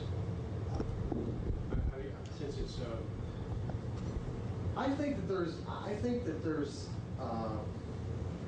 I think certain cultures or cultural heritage can have an effect on the kind of beliefs that, kind of maybe characteristics or beliefs that people have. It's hard to really, well, I don't know, I really want to take that back. I don't want to do that. I'm sorry, because there are certain ideas that I have about that you know, people born of certain cultural heritage can have certain tendencies that seemingly are genetically encoded. But basically, what we can get into is a lot of kind of cultural, racial jokes that, you know, that may have some validity or truth to them. But in the end, it's the experiences that one grows up that We're not makes gonna go it. there. No, we're not going to go there. Probably might have to edit that out of the video.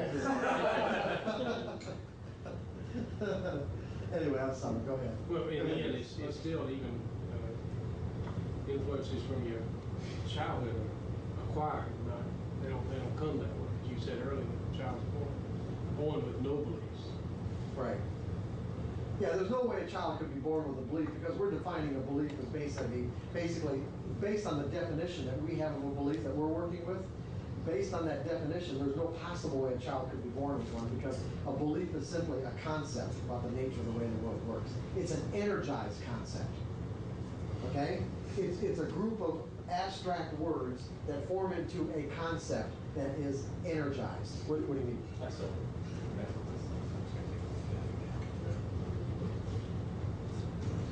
as I understand it there. Okay.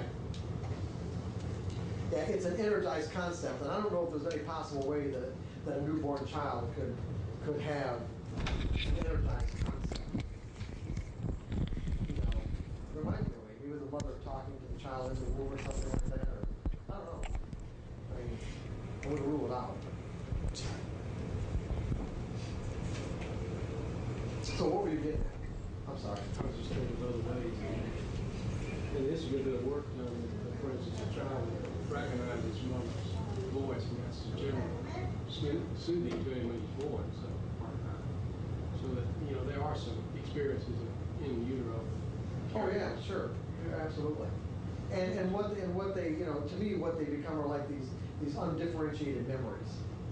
They just seem like probably floating around, unattached to any particular mental structure. We start organizing the memories. How we're taught to organize memories. There might be other ways of organizing it. I don't know.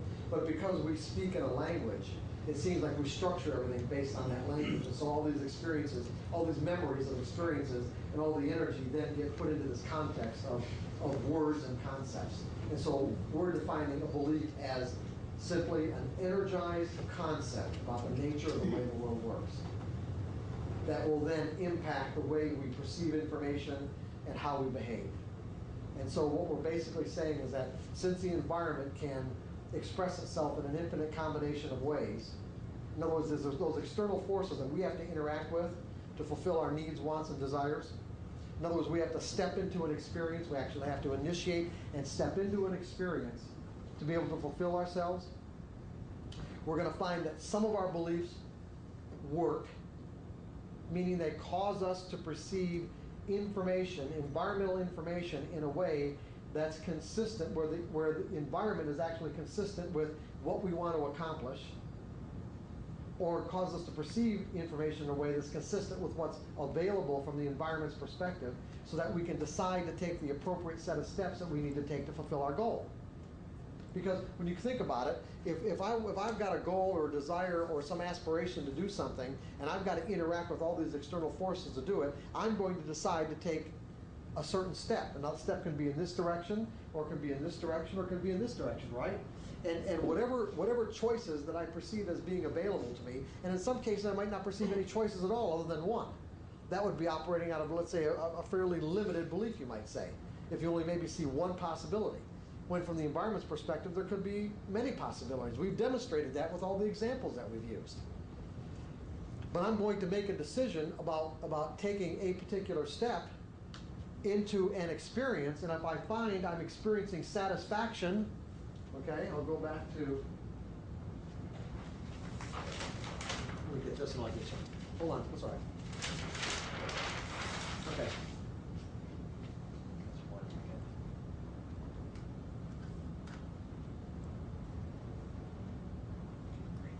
Okay, if I'm experiencing satisfaction, that's my reality in this moment, let's say. Okay, I've made a decision, I've taken a step, I got an outcome.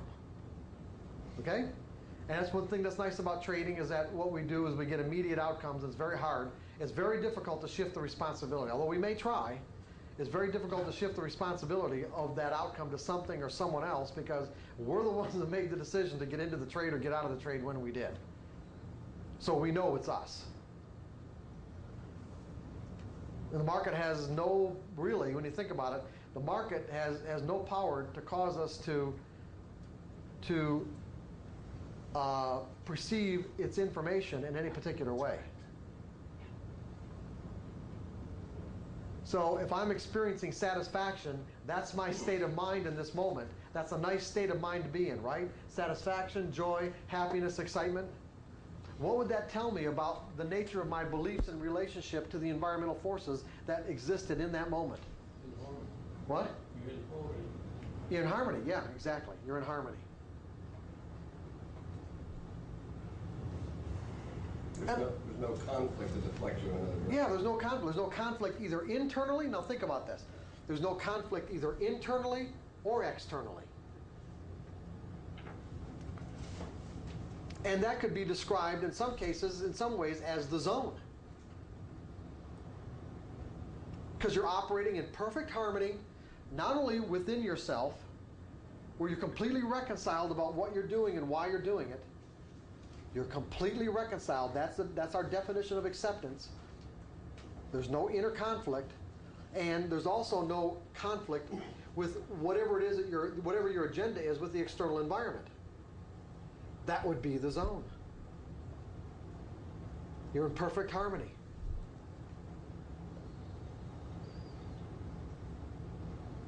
Does that make sense to everybody? Any degree less than that, and we could say that whatever beliefs we're operating out of are not completely functional in relationship to, one, our goals, two, the environmental forces that exist in that moment, in terms of the way they can express themselves or the way they are expressing themselves.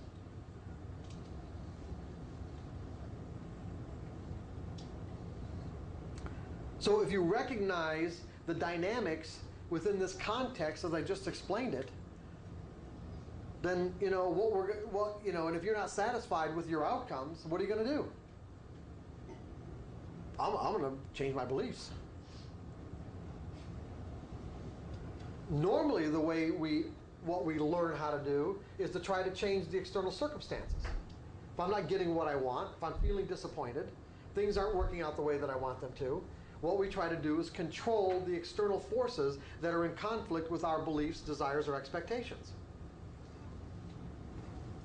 Now, if the environmental situation has to be controlled, meaning that you have to exert some sort of force on the environment to shift it in a way that it conforms with your expectation, and normally what we're talking about is other people, then you're naturally going to get a consequence that's going to reflect the fact that nobody likes having to behave in a way that's inconsistent with what they believe to be true. Because if you're operating out of a place of superior power or expertise, and people feel like they're being used or they're being forced to do something, they always find a way to retaliate. And we know this just based on our own experiences and feelings. People don't, if there's harmony between two people, nothing need to be done when you get right down to it. If two people's belief system are in harmony, then there's no point to manipulate it. There's no point in manipulating them. There's no point in exerting any kind of power or control over them at all. And if they're not, and you're exercising some sort of power over somebody, they're going to find a way to retaliate. That's a consequence that we're going to experience if we're in the position of power. And you're going to find eventually that it doesn't work. It works for a while, but eventually it won't. Does everybody disagree with that?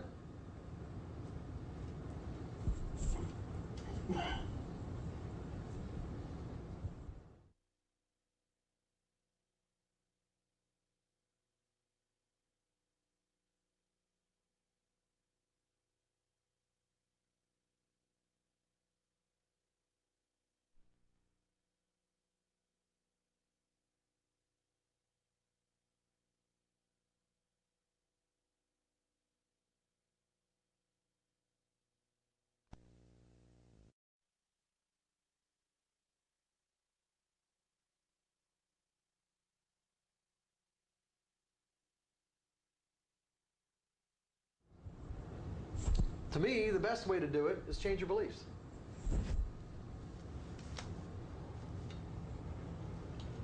Not that technically beliefs can't be changed, I don't think, but we're going to talk about that in just a second. I use those words because I don't know any of the words to use, but you know, just as long as you understand the context in which I'm using it.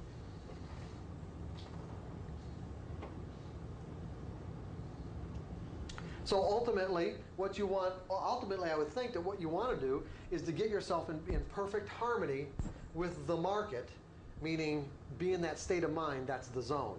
The problem with being in a psychological zone is that you can't will yourself into it. You can set up the conditions, set up the mental conditions that are most conducive to spontaneously finding yourself in it. But to will yourself into it, I don't think is possible. Because any act of force at all, will implies force. Any act of will works against that kind of. You're not in harmony. If you have to exert any force at all, then you're obviously not in harmony. That there's conflicts, and as a result, you're not in the zone. Because when you're in that zone, everything you're doing, everything you're seeing and everything you're doing is virtually perfect in relationship to the conditions.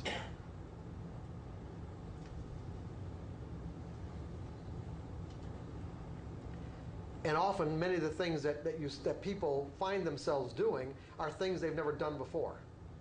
Like, so you can take great athletes, for an example, that make these really terrific moves. They're in the zone in the moment. And it's not like something they contemplated beforehand. It's something they look back on after they did it and said, wow, whew, man, that's really something. And then everybody else, if it happens to be on tape or something, everybody else looks at it, they dissect it, they break it down to the smallest incremental steps into a learning process, and then try to teach other people how to do it. But the first time it was done by the athlete, it was spontaneous, meaning it was creative. It didn't come from the intellect. It didn't come from an intellectual thought process.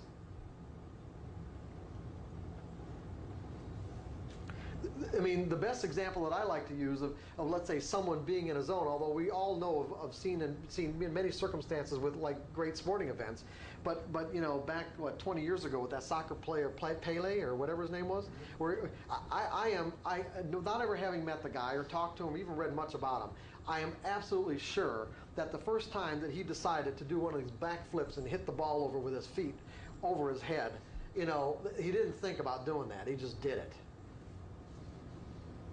Go ahead. So with Roger Bannister, the foreman in Mile was probably a classic example of the fact that no one. Yeah, sure. Yeah, it would have to be because it never been done before. And in essence, it would be creative.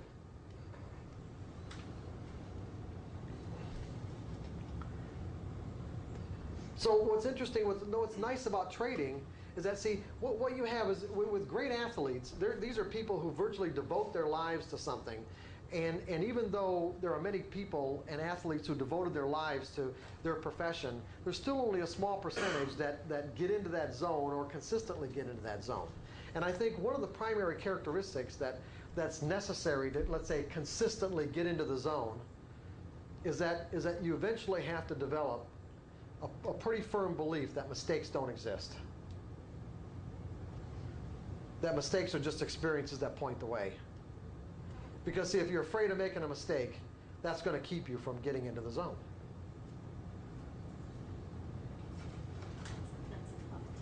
Yeah, well, that you're talking about cultural upbringing. You're talking about a cultural upbringing that, you know, that for virtually all of us have learned about mistakes in painful ways. And so you're talking about undoing a lot of negative energy.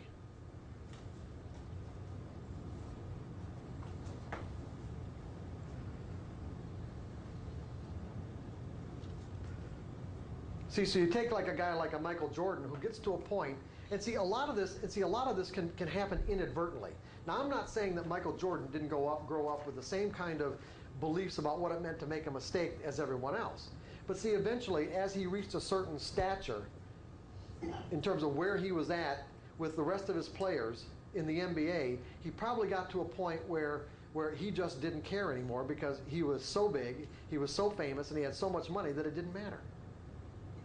And when it didn't matter is when it was much easier for him to just spontaneously find himself doing things that he otherwise wouldn't have even thought about, couldn't have probably ever thought about doing, at least at a rational level. And it's the same way as traders. What's interesting, like I said, what I was about to say is that what's really so nice about trading is that it gives all of us, it gives every single one of us the opportunity to be that great athlete.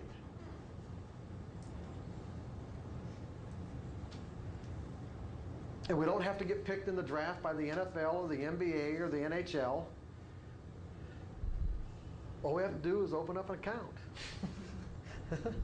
And we have the opportunity to experience states of mind, or let's say states of development that, you know, in many cases only some of the most accomplished people in the world have attained. It's available to all of us.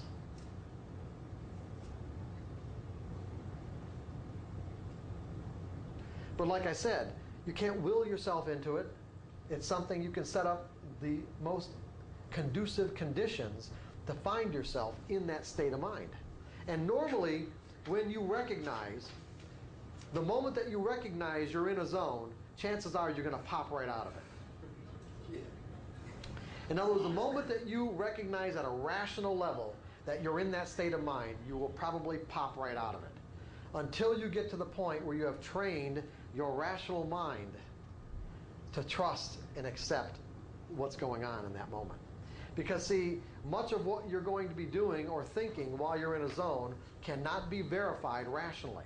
It is not in, let's say, your repertoire of what you know at a rational level. Because at a rational level, it's only your past. Everything you know at a rational level is your past. When you go into a creative state of mind, you are bringing forth something that didn't previously exist, meaning it isn't in your rational mind to verify.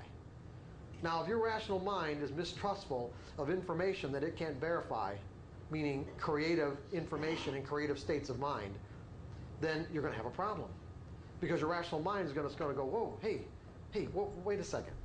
You know, you find yourself going in this direction spontaneously, you're in a zone.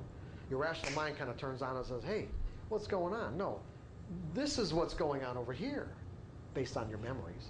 This is what's going on right here. And so it pops you right out. You change your direction only to have this experience where the outcome is far diminished. Not saying it's a bad experience, but greatly diminished in relationship to if you'd have stayed on this path right here, which was the perfect experience.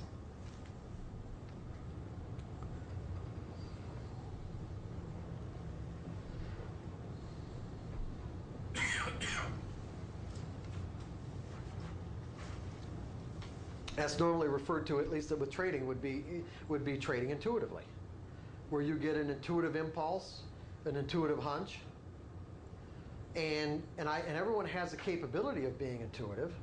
Everyone has a capability of accessing intuitive information. Again, information that can't be verified at a rational level. The problem is, especially for most men, is that most men are so rational that they have a very difficult time trusting intuitive information. And women seem to be, based on their makeup, seem to be more inherently intuitive, but males have done a lot to try to, kind of, in essence, beat it out of women. Because, they don't trust it for themselves. They certainly aren't going to trust it for them. And so, because of our male-dominated society, it's probably caused a lot of women not to trust their own intuition.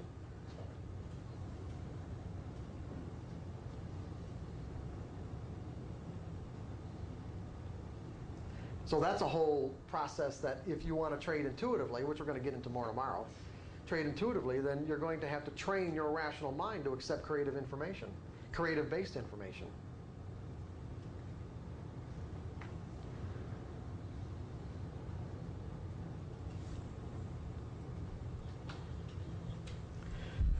Okay, so where we're at is on page 3 of section 4. And we're going to get into the specific characteristics of a belief. First of all, it is my contention, I have a notion about this, that, what's that? It is that beliefs have to be, that the energy that beliefs are composed of have to be conscious in some way. Now, I want you to think about that for a second. They have to have some degree of conscious awareness, because beliefs seem to take on a life of their own. And how else could beliefs cause us to recognize in the environment something that's similar to, or in many cases seemingly identical to, something that we already believe? It's like there has to be some sort of conscious awareness there. And the only reason why there has to be some sort of degree of conscious awareness, I'm not saying a great degree of conscious awareness, but at least some degree of it, is that how would our beliefs know that we're being confronted with information that is in conflict with what we believe? And at the same time, why would they compel us to instantaneously reject any information that's in conflict with what we already believe to be true? So there seems to be like a degree of consciousness there. And the other thing too is that when you look at the common characteristics of beliefs, like you could say there's universal, it's like there's some universal properties there. It's like, is there anyone in this room that does not like to be believed? Do you like to be believed? Does it feel uncomfortable to be disbelieved? You see, this is universal. Uncomfortable to be disbelieved. Regardless of what the belief is, it doesn't feel good. Do we feel more comfortable being around people who share our beliefs? Just naturally feel more comfortable with people who share our beliefs. And uncomfortable around people who what? Don't.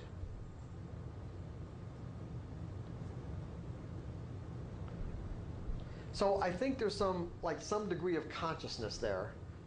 And as a result, I'm saying that beliefs seem to take on a life of their own.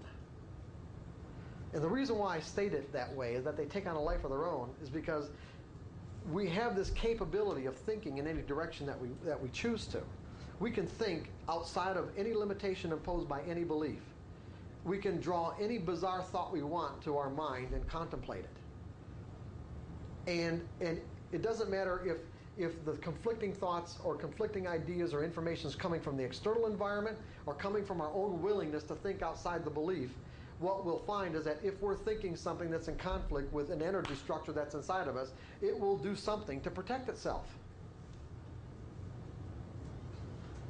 So one of the characteristics is that beliefs seem to resist any force that would alter its present form. And they also seem to resist extinction. Now that would make sense, wouldn't it? That beliefs seem to resist extinction? And why do you think that would make sense? Why would I say that? Anybody got any ideas? They don't want to disappear. They want to disappear. Okay, now we don't know why they don't want to disappear. You think They don't want to die. Yeah, we don't know why that might be the case, other than the fact that we can observe that is probably so.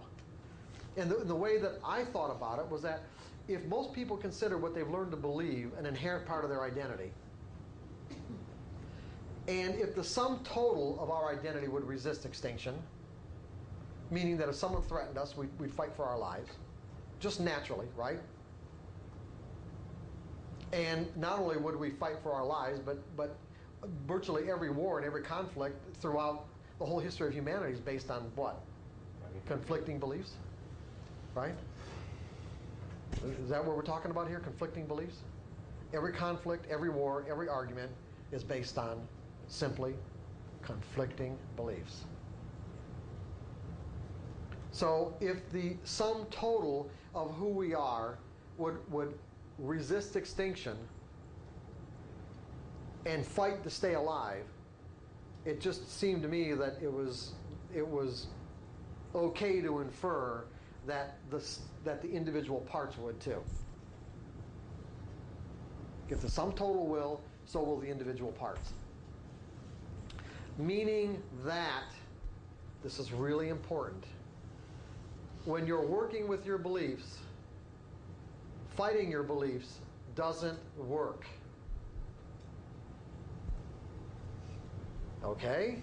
No matter what you may find in terms of in your mental environment as a belief, and no matter how distasteful you might think having that belief might be, or how dysfunctional, or how it might have messed up your life in some ways that are not very pleasing to you,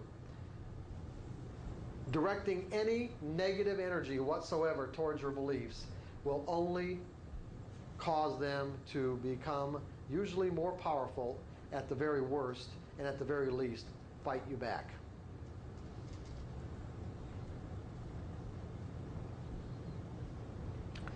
The only thing that really works in terms of an attitude, as far as I know, when you're working with your beliefs, is complete acceptance. I accept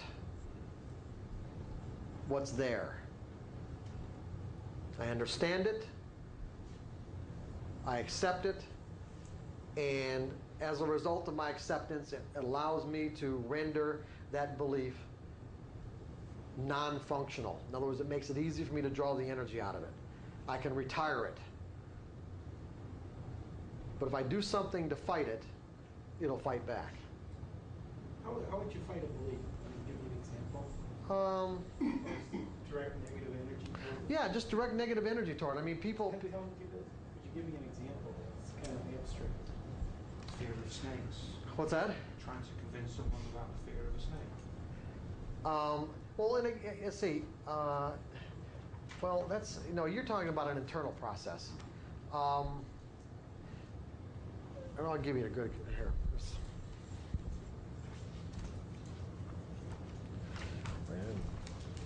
Crap.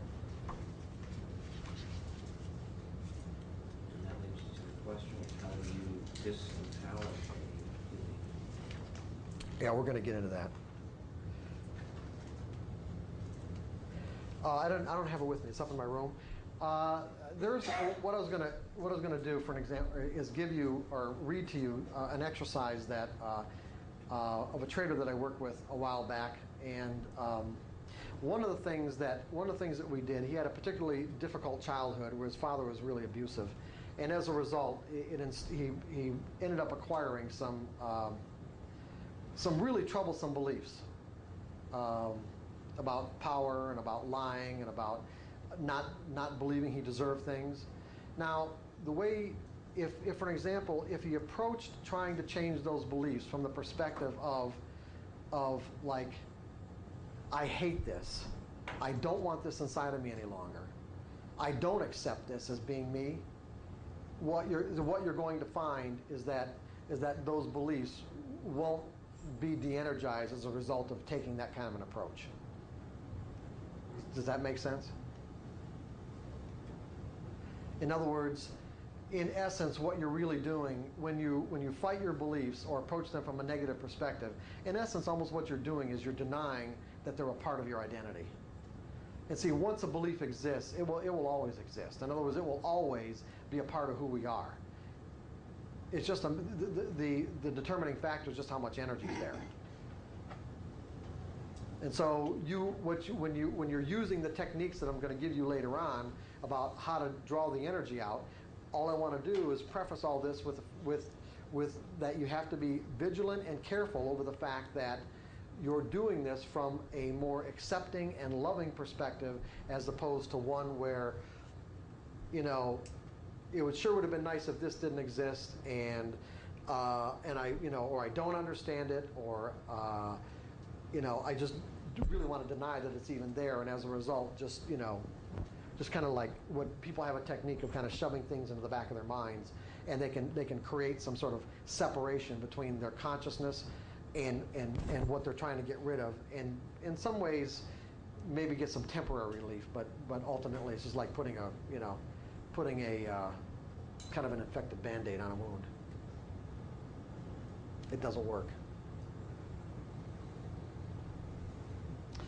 And another characteristic is that I don't beliefs don't have the power to dismantle themselves. See, once an experience is etched in our memory, it's gonna, whether we remember the pathways to that memory or not, it's there. The difference is between whether we can or we can't remember something is just a matter of, you know, just a matter of how many times we've reinforced the memory and our desire to even remember it in the first place. Because I've found that there are many things that, you know, I just don't pay attention to, and as a result, it completely escaped my, in some cases, seemingly escaped my awareness. But when I need the information, it pops into my brain. And it pops into my consciousness, put it that way. So it's there.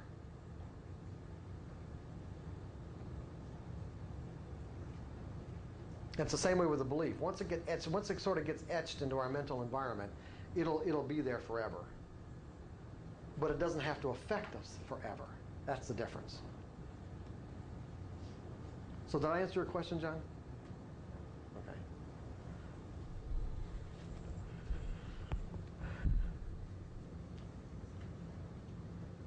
Okay, so beliefs seem to naturally resist any force that would alter their present form. They seem to take on a life of their own. They have some degree of conscious awareness. And the next characteristic is all active beliefs demand expression. Now, what does that mean? What do you think that means? All active beliefs demand expression. Act in accordance with your beliefs? Yeah, you will act in accordance with your beliefs, but don't think of it in terms of the total you. Think of it in terms of the individual beliefs. If I said all active beliefs or any individual belief will demand expression. I mean, first of all, I've got to, I used, pay attention to the fact that I used a verb, or not a verb, but what would that be? An adverb, active. It's like that would imply that we could have active and inactive beliefs, right? What would be an example of an inactive belief that we've already talked about? Santa Claus. That's an inactive belief. It exists in my mind or in yours, but it doesn't have any energy, or it doesn't have enough energy to have any impact whatsoever on our perception of information and our behavior. That's an inactive belief. If it's an active belief, it implies that it has energy. And as such, what I'm saying is that it will demand expression. Now, by saying that, am I implying that all of our active beliefs are swirling around in our brain at any given moment? Just the ones the environment triggers at the time. Yeah, exactly. Just the ones that get triggered. But once they get triggered, if there's energy there, what happens? Our consciousness is flooded with whatever that belief and whatever energy is in that belief, not only in our mind, but in our whole body. Then we experience whatever state of mind corresponds with that belief. And as a result, think that or assume that what we are experiencing is the true reality of the situation. Because keep in mind that our state of mind is always the absolute truth. Joy is the absolute truth. Satisfaction is the absolute truth. Happiness is the absolute truth. Fear, regret, dissatisfaction, anger, anxiety, betrayal. When we're in it, it's the truth. What may not be the truth is the belief that triggered the state of mind.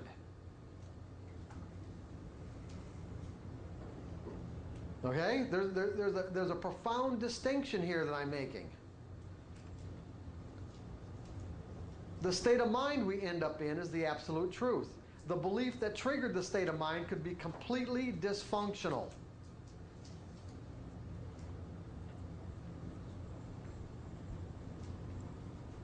So the end result is accurate. Yeah, the end result. Oh, yeah, you can't deny the fact that you're in a particular state of mind. Right. But the trigger. The trigger may be completely dysfunctional. It's just like, remember the boy and the dog example. As far as the boy is concerned, that dog caused him to experience terror. Was that the truth?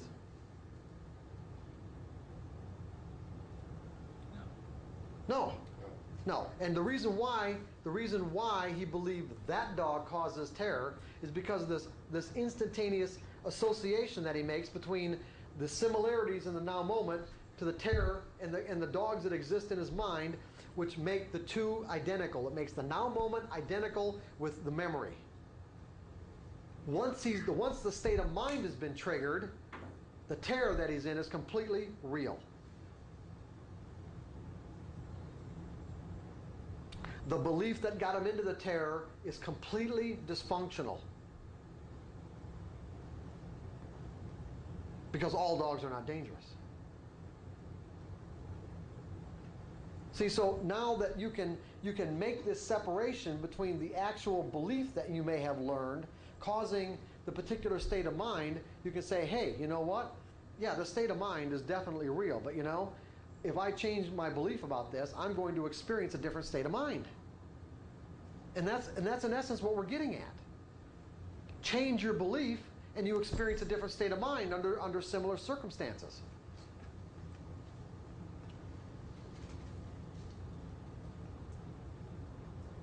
Do you have the same kind of emotional response?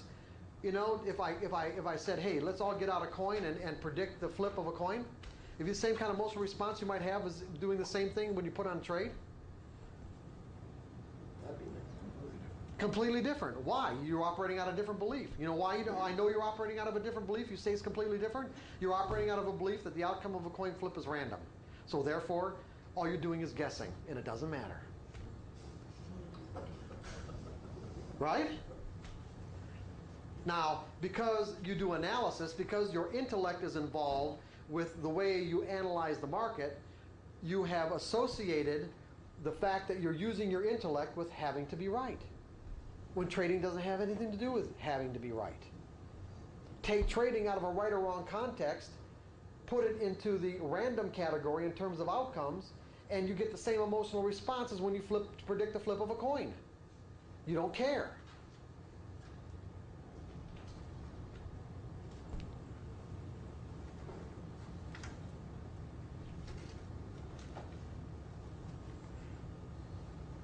Change your belief, your state of mind changes.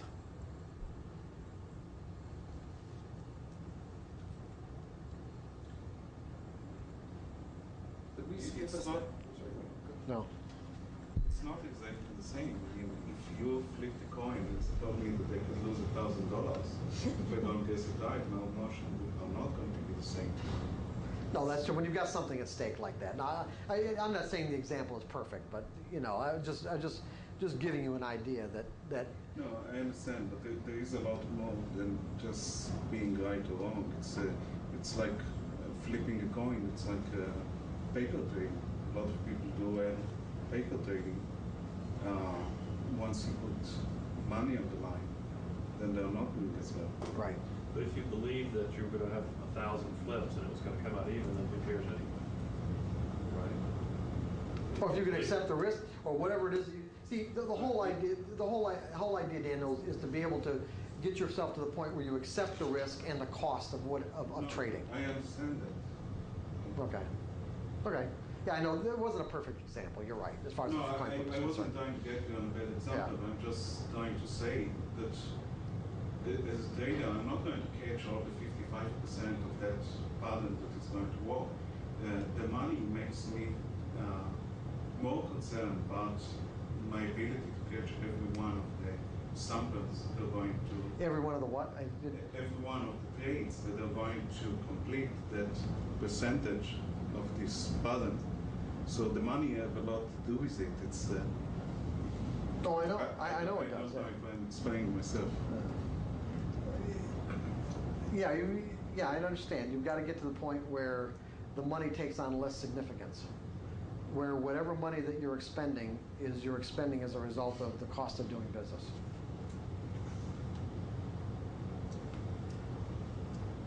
So, that's what we'll get into that more tomorrow. Okay, John, you said something about skipping a step. All right. Okay. So the example that I like to use is that in terms of active beliefs demanding expression, when the environment triggers something, and it floods our consciousness, it's like it wants to come out, doesn't it? And even if we know that we're in a circumstance where it would be best or in our best interest not to express ourselves, it is extremely difficult to hold it back. It goes to your consciousness. What? It goes to your consciousness. Well, what do you mean? Okay, you explain yourself a little bit more. Something from the external environment triggers a active belief, whether you want to express it or not. It goes to your consciousness to think about whether you think it's appropriate to express it or not. Yeah, okay, but all I'm saying is that it's difficult to hold it back. And what you'd need to hold it back would be another set of beliefs that let's say, are stronger than that particular belief expressing itself. So the example I use is, let's say, a superior subordinate in a boss-employee relationship. You know, where the boss is saying something and the employee completely disagrees, thinks the boss is full of shit, but he's nodding his head, yeah, like this, right? But what's going on inside his mind? Is he agreeing? No. He's going like this? No, you're full of shit. But and the only thing that's holding him back is a belief that the energy of the belief that says, I can't tell him the truth. I can't be candid about what it is that I think about what he's saying. Well, there are some beliefs that might even, if he said something that was insulting, you might not hold it back. So you might Sure. different degrees of Different degrees. beliefs, You're right? absolutely right. The strength might, Right. if he said something that smeared me, maybe I would Sure. do it more. And there are employees who would tell him he's full of shit no matter what. Because that's just what they believe. It's like, I'm going to be candid, and if I think the guy's got his head up his butt, I'm going to say so. But interestingly enough, if we hold back, and this is what I really wanted to get to, is if we hold back, what's going to happen? Let's say we did the nod, okay? Hold back. We held back expressing it. What's going to happen? It'll build up. It's going to build up, and we will find somebody else to unload on. Right?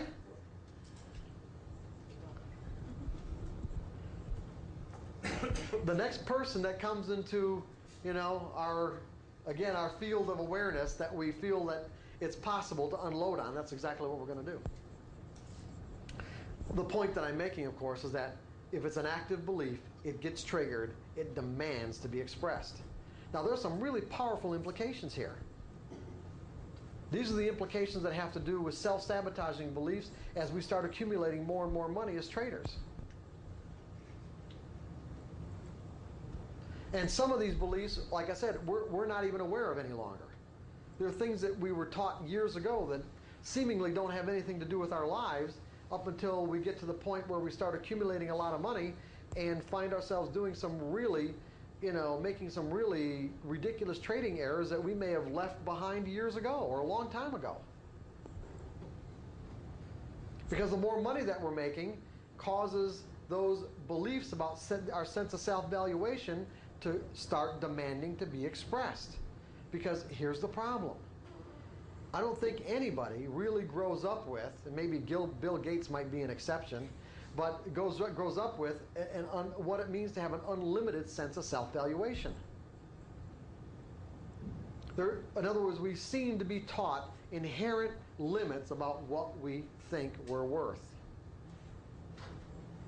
And whatever those limits are, once we hit them as traders, because it can come real fast, it will cause those beliefs about what we're worth to demand to be expressed. And see, the problem is they don't have to be specific beliefs. What I mean by that is that what I found is that can be any number of beliefs that fall into a category, a generalized category of I simply don't deserve.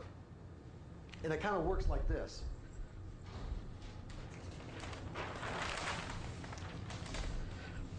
If you were to inventory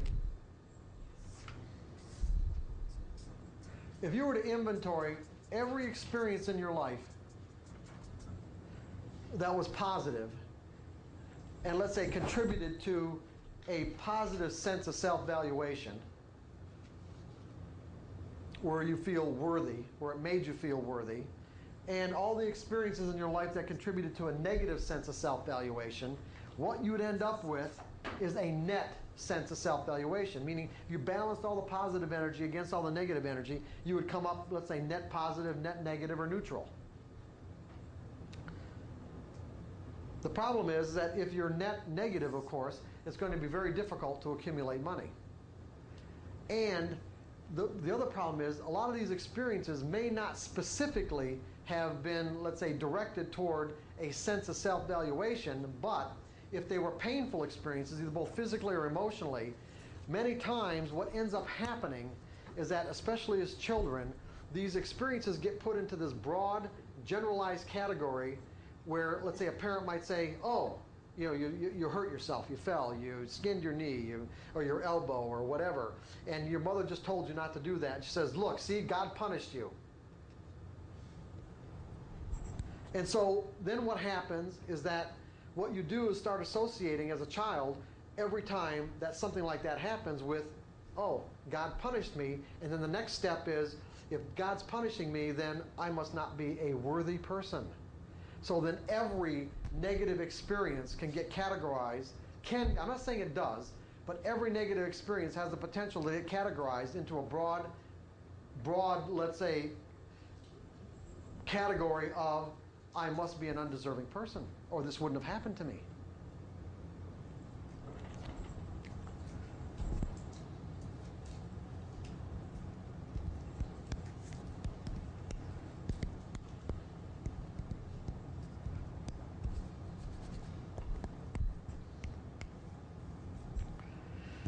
So this can be problematic as traders. And other than the, let's say, inability to not think in probabilities causing trading errors, this is the thing that is most responsible for these kind of, doing all the hard work and doing really good and following your rules and being disciplined and everything you need to do, and all of a sudden you just whack yourself. And you start the process over again and whack yourself again. Sense of self-valuation coming in saying, you don't deserve this. Remember, all beliefs demand expression. All beliefs seem to take on a life of their own. And regardless of whether or not your desire is to keep on going up like this indefinitely, if your total sense of self-valuation doesn't correspond with any particular level, wherever it is, then it will find a way to express itself on your consciousness, meaning how you see the market and what you do in that moment to make sure that you lose the money. Scary. Just is. Doesn't have to be scary. Is there a way to figure out when you? Oh yeah, sure. Oh no, you're going to leave, and I'm not going to. Yeah, absolutely, sure there is, Jeff. The upsell tapes up. Yeah, yeah, exactly. Yeah, that's the next workshop.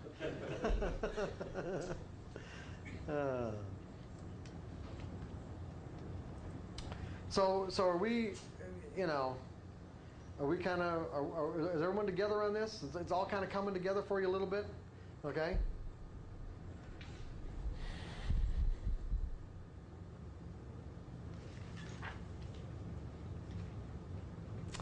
And the last characteristic on page 4 is that beliefs keep on working whether we remember them or not. I've kind of already mentioned this. We do not have to have a conscious recollection of what it is that we've ever believed or learned to believe. The only determining factor as to whether or not a belief has potential to act on your perception of information and your behavior is if it has energy. If there's energy, it gets triggered. You don't even have to know, you really consciously you don't even have to know what's going on at all. Your behavior can be a complete mystery. You can even be conscious of your behavior being a complete mystery in the moment and be watching yourself screw up and still be powerless to do it. I'm sure maybe everyone in this room has had the experience of being in a situation, especially as traders, where you knew you were doing something inappropriate. You virtually knew almost, I'd say you knew consciously you were going to lose, but that you were losing, and you were literally sort of like outside of yourself, watching the market take your money away, and virtually powerless to do anything about it until something else got triggered in your mind where you finally blew out of the trade.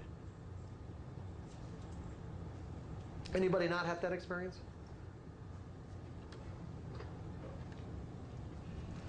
You don't have to know where that behavior is coming from for it to happen. You don't even have to understand it. You don't have to have any understanding of it, any knowledge of it. It's just going to happen. Until you do get knowledge of it, till you do understand it and do something about it if you want.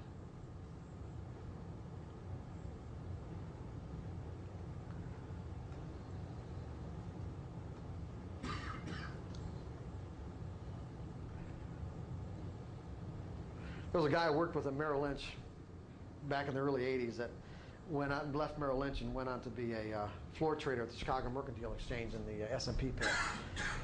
And he was a really devout person, devout religiously.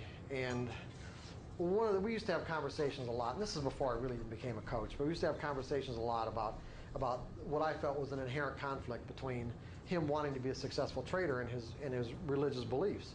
And he just refused to believe that there was a conflict there. And he was down on the floor for quite a while, and he was a one-lot trader, 1 and 2s. And he barely eked out a living. I mean, maybe he'd make a tick a day, $50 not maybe tick a day. I mean, maybe like a quarter of a point a day or half a point a day, like $50 a day or $75 or something like that. And then he got on a bit of a winning streak and started accumulating some money. And he was in the pit one day and literally snapped. And by the time, and back then where you didn't have to turn in your cards on the kind of frequent basis, where floor traders, they got their trading cards, they record their trades. Now they have to turn them in practically every 5 minutes or something, but I don't know what it is. But they turned them in at the end of the day. Well, he was in the S&P pit. He had he had 200 or 300 contracts on. And by the time somebody from the clearing firm found out about it, he'd lost about $1.5 million. About $1.5 million, I mean.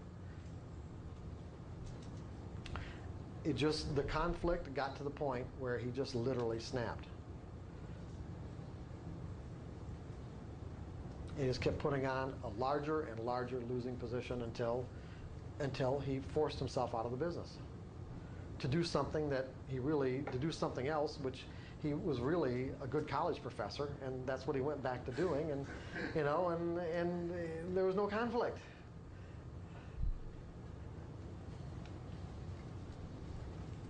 Mark, would you clarify something? Sure. I think you suggested that as you de-energize the old beliefs, they drop into subconsciousness. No, I didn't say that. No, and that's not what I'm saying there either. What I'm saying is that beliefs can exist at 2 different levels. You can be consciously aware of your beliefs, okay? And they can drop down to a subconscious level of operation. And the best way that I have of explaining that is using driving as an example. Things that we learn typically do drop down to a subconscious level of operation, which basically frees our consciousness up to do other things, to pay attention to other things, what's going on in the environment, to learn something else, as a matter of fact. So, for an example, what I noticed when I was in college, and people would drink a lot, is that there were times where not only did I observe people driving completely drunk, but even myself, where I got from point A to point B and had no conscious recollection whatsoever of how I got there. Totally unconscious. Now, I'm not saying the distance was great, But the point is that something must have been in operation that caused me to be able to drive that car to do what I did without having any conscious awareness of it.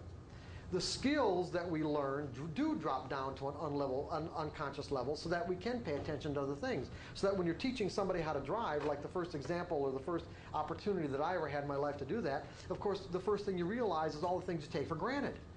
It's like, you know, there's a lot to driving, that so when you try to teach a 15 or 16-year-old how to drive, it's like there's all kinds of skills that they don't have. They don't, you know, the coordination between steering wheel and brakes and looking out the mirrors and everything else like that. It's like there's a lot of things they need to learn.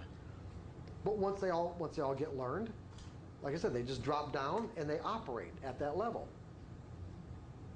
Now, what I think that for as many people as probably drive drunk at any given moment in our society or any society, the reason why there aren't even more accidents than what there are is because our skills do operate, whether we're conscious of them or not. But what ends up happening is that if the circumstances require a conscious decision, that's when, other than someone falling asleep, that's when someone's going to get into an accident. Is because they don't have the decision-making capacity to react fast enough or even make the appropriate decision. But if the circumstances are relatively normal, then, you know, you can virtually drive unconscious. That's even scarier. That's right.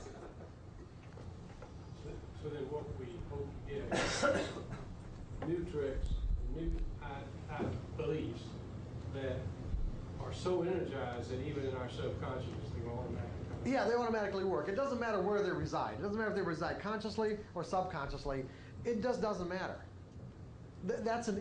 As far as I'm concerned, this dichotomy between conscious and subconscious is pretty much sort of man-made anyway. I don't really believe there has to be any kind of separation between conscious and subconscious. If you want access to this information, you can have it. There are any number of techniques available to get access to whatever information, you know, exists in what psychologists or psychiatrists call your subconscious mind. It's really just a function of desire and a willingness to ask questions. That's all it really is.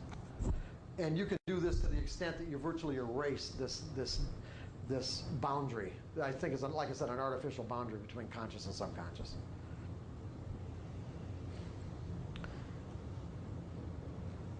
Like I said before, it's really a matter of what you believe.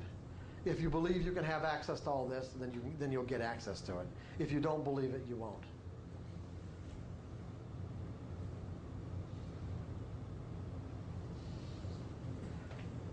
Whether you believe it or not believe it, you're right. In both ways, either way, it's going to work. If you believe it's possible, it's going to work. If you believe it isn't possible, it's going to work. You're going to be right in both circumstances.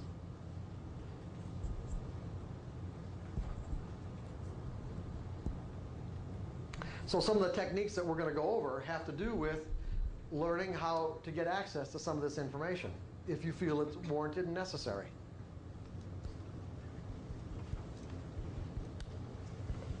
And like I said last night, if you don't want access to it, but you do think that there's a possibility that, you know, there are beliefs that reside in your subconscious that would have a negative effect on your ability to accumulate money, then you're going to have to compensate in the way that you trade. And basically that compensation is going to be, you're going to have to trade mechanically. You're going to have to make sure that the only thing you do has very rigid rules so that you can make a clear distinction between what your rules say to do and what you might feel compelled to do as a result of self-sabotage, so that you can make it is very clear in your mind what's happening in that moment. Because you know that anytime, the first moment you start noticing that you want to break a rule, then what you know that probably what's happening is that you've got some sort of subconscious beliefs that are acting on your perception of information and your behavior. And, you know, you can either refocus or not trade.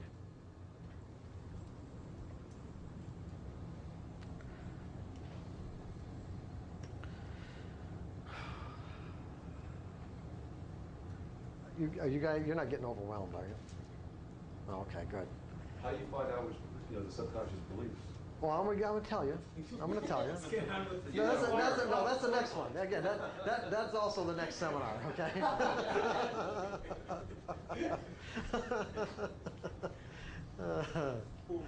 What time is it? 2:25. Okay.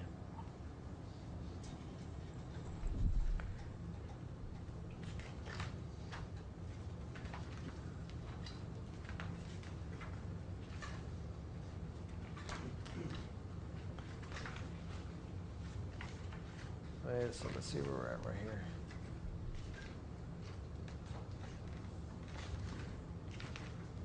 Okay, we're almost through this. I'm on page 6. I've already talked about what the truth is. What is the truth? How do we determine what the truth is? Whatever works. What's that? I like this because if you come to the market every day and you say anything can happen, and I can be right every single day. That's If right. anything can happen. If I believe that doesn't matter what happens, then I'm right. Because that's just what is. That's right. See, you're going to be right every day because as long as I believe that something is going to happen, anything can happen or something is going to happen, I'm always right. I'm never wrong. But it's the truth. I'm expecting something to happen and I'm never wrong. Whether you're making money or not, the whole other. That's true. But at least I don't have this, but at least I've taken away this potential to define and interpret information in a painful way. My expectation's always being fulfilled.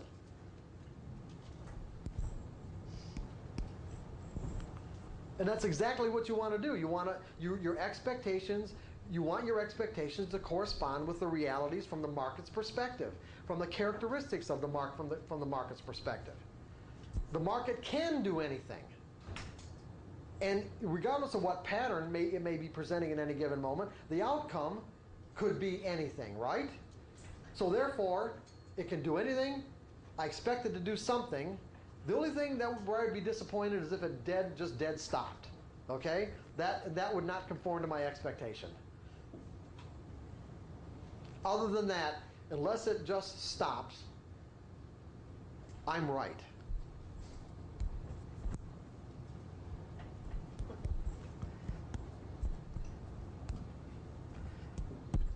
And see, I've also taken away any responsibility towards or being responsible for what the market does. I am not responsible for what the market does. The market can do anything. All I need to do is be responsible for what I do, how I perceive things. Am I in an objective state of mind? Am I executing my trades without hesitation or internal conflict? Am I making errors? Am I following my plans? Do I have a plan? Why am I here? That's right. Why am I here? I'm not worthy.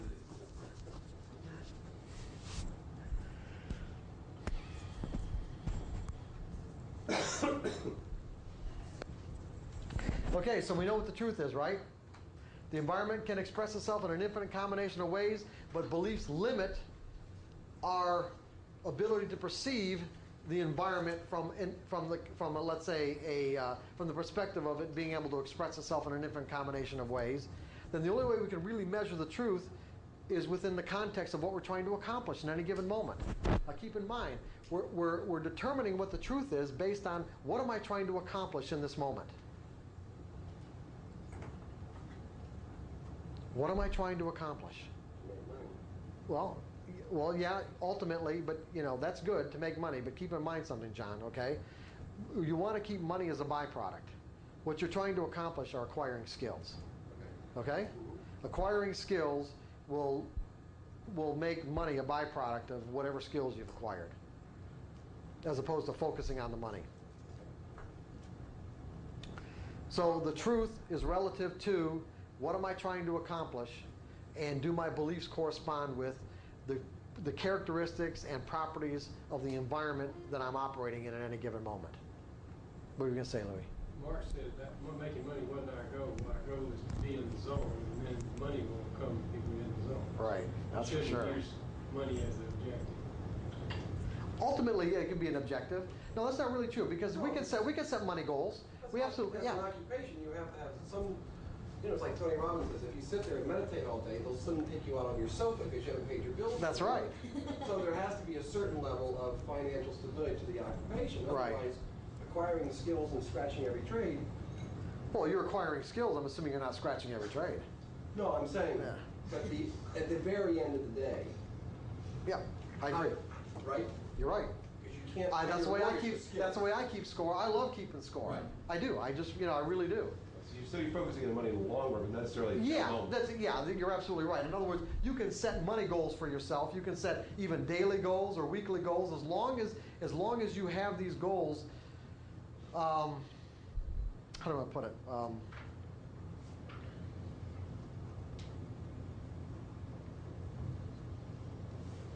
do I say? Setting goals as traders, financial goals as traders can be tricky. It really can, because the reason why I say that is because it's easy to get ourselves inordinately focused on the money itself, as opposed to the process that leads to the money. Normally what I do when we talk about financial goals is just say, set the goal, focus on it, maybe meditate on it for 3 or 4 minutes, see your account at that level, whatever your goal is, and whatever time frame it's in, and then just let it go. And just trust that whatever needs to be done and whatever you need to see to get to that goal will happen without focusing on the goal itself, other than in that moment when you're putting it out there. Did that make sense to everybody?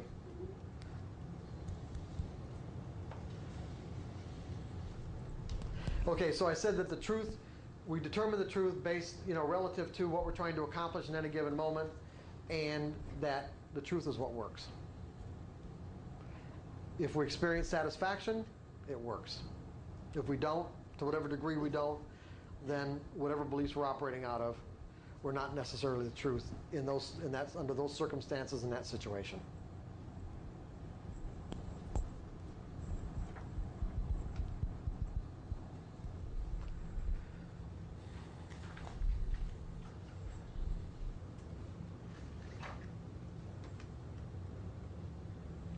I talked about objectivity, I think, a little this morning or last night, I'm not really sure.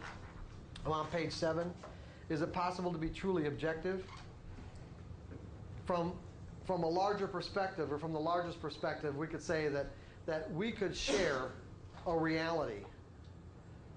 In other words, where you and I would be perceiving exactly the same things, the same information, and the same possibilities inherent within that information, if we had simultaneous awareness of everything going on at once. So in other words, if I could represent all possibilities as a finite line, and I can't, but because it's infinite, but let's say I could represent all possibilities that exist in this line that has finite boundaries between here and here. The only possible way that we could share an objective reality is if all of us had the capability of perceiving every possibility and every distinction in any given moment, because we'd be experiencing exactly the same thing. Are you with me on this? We'd be experiencing exactly the same thing because all the information that was available, we would be perceiving in the same way. We'd be perceiving all of it. Remember, beliefs limit what we perceive. Beliefs limit what we perceive. So if you and I are operating out of different beliefs, which we are, it means that although we assume that everyone's sharing our reality in any given moment, because each of us think that our reality is self-evident. Now think about this. In any given moment, each of us think that our reality is self-evident and everyone else has to be sharing it, right? Why wouldn't we? Sure. Which of course is not the case.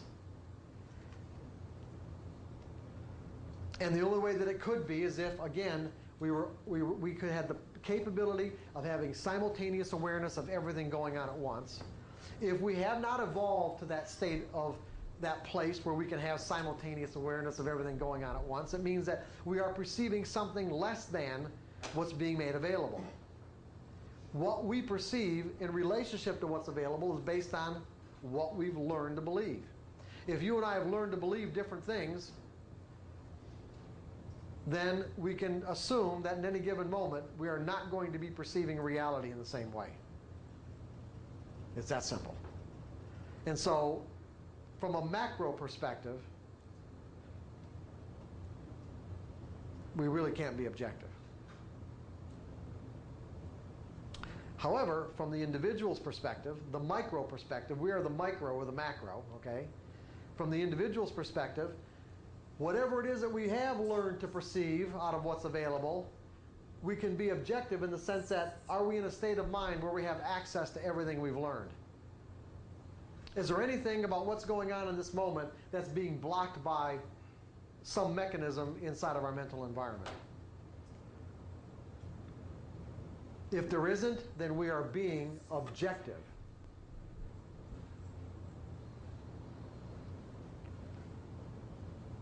To the capability, or to the extent that we're capable of. We are being objective to the extent that we are capable of.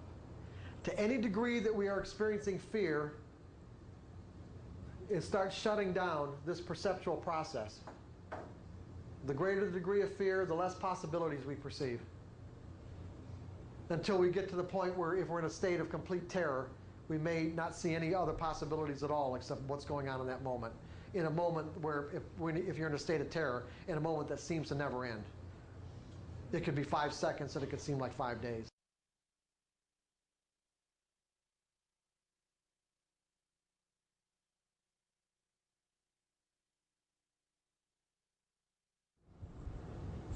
To me, the best way to do it is change your beliefs.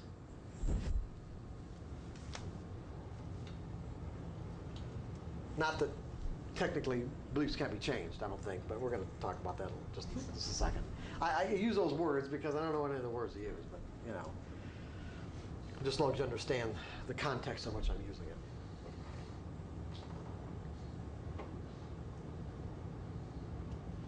So ultimately, I would think that what you want to do is to get yourself in perfect harmony with the market, meaning be in that state of mind, that's the zone. The problem with being in a psychological zone is that you can't will yourself into it. You can set up the conditions, set up the mental conditions that are most conducive to spontaneously finding yourself in it. But to will yourself into it, I don't think is possible. Because any act of force at all, will implies force. Any act of will works against that kind of.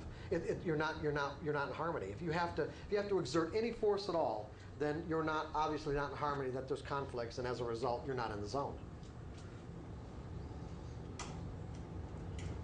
Because when you're in that zone, everything you're doing, everything you're seeing, and everything you're doing is virtually perfect in relationship to the conditions.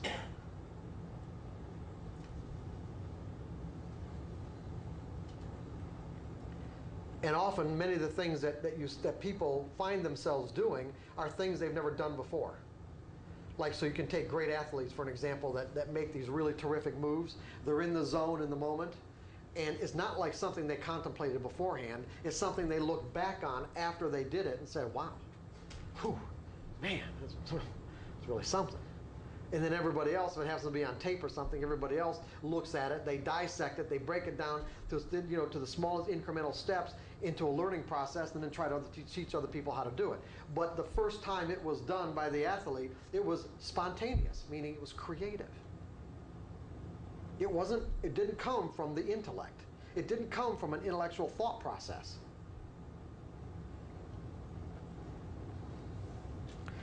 I mean, the best example that I like to use of let's say someone being in a zone, although we all know of seen in many circumstances with like great sporting events, but you know, back 20 years ago with that soccer player Pele or whatever his name was, where without ever having met the guy or talked to him, even read much about him, I am absolutely sure that the first time that he decided to do one of these backflips and hit the ball over with his feet over his head, you know, he didn't think about doing that. He just did it. Go ahead. So with Roger Bannister, the 4-minute mile was probably a classic example of the fact that no one brought Yeah, it sure. Yeah, it would have to be, because it never been done before. And in essence, it would be creative.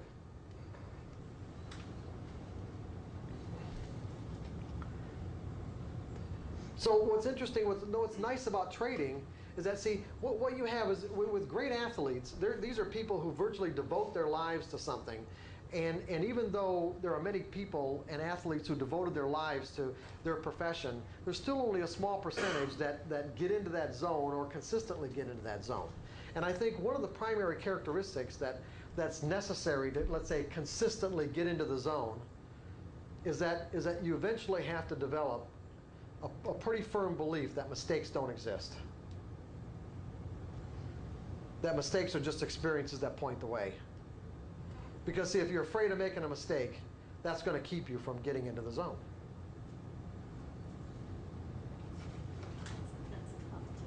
Yeah, well, that you're talking about cultural upbringing. You're talking about a cultural upbringing that, you know, that for virtually all of us have learned about mistakes in painful ways. And so you're talking about undoing a lot of negative energy.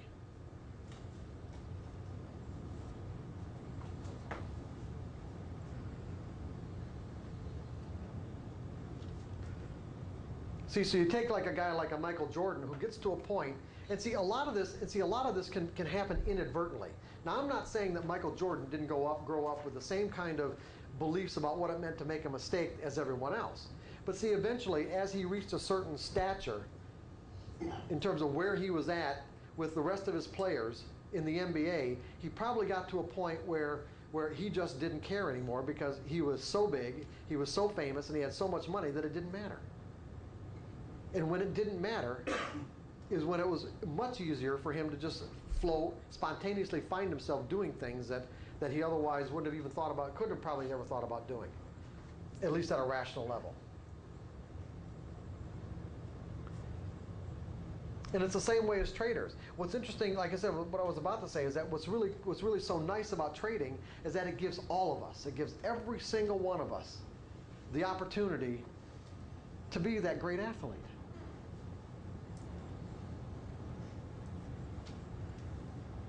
And we don't have to get picked in the draft by the NFL or the NBA or the NHL. All we have to do is open up an account. And we have the opportunity to experience states of mind, or let's say states of development that, you know, in many cases, only some of the most accomplished people in the world have attained. It's available to all of us.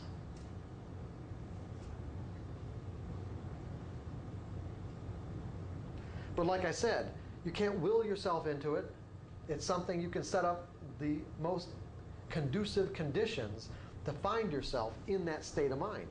And normally, when you recognize, the moment that you recognize you're in a zone, chances are you're going to pop right out of it. In other words, the moment that you recognize at a rational level that you're in that state of mind, you will probably pop right out of it. Until you get to the point where you have trained your rational mind to trust and accept what's going on in that moment. Because see, much of what you're going to be doing or thinking while you're in a zone cannot be verified rationally. It is not in, let's say, your repertoire of what you know at a rational level. Because at a rational level, it's only your past. Everything you know at a rational level is your past. When you go into a creative state of mind, you are bringing forth something that didn't previously exist, meaning it isn't in your rational mind to verify. Now, if your rational mind is mistrustful of information that it can't verify, meaning creative information and creative states of mind, then you're going to have a problem. Because your rational mind is going to go, whoa, whoa, wait a second. You know, you find yourself going in this direction spontaneously, you're in the zone. Your rational mind kind of turns on and says, hey, what's going on? No, this is what's going on over here, based on your memories. This is what's going on right here. And so it pops you right out. You change your direction, only to have this experience where the outcome is far diminished. Not saying it's a bad experience, but greatly diminished in relationship to if you'd have stayed on this path right here, which was the perfect experience.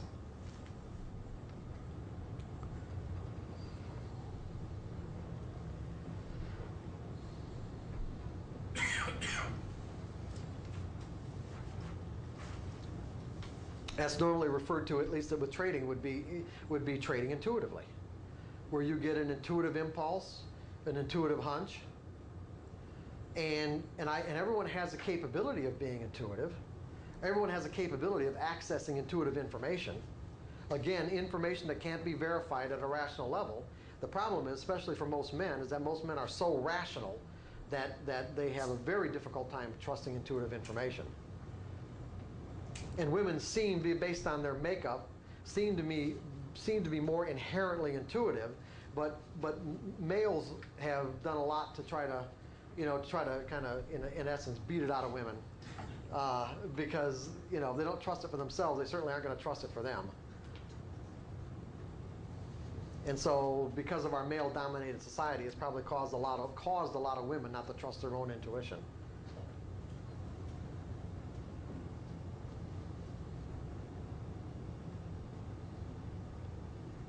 So that's a whole process that if you want to trade intuitively, which we're going to get into more tomorrow, trade intuitively, then you're going to have to train your rational mind to accept creative information, creative-based information.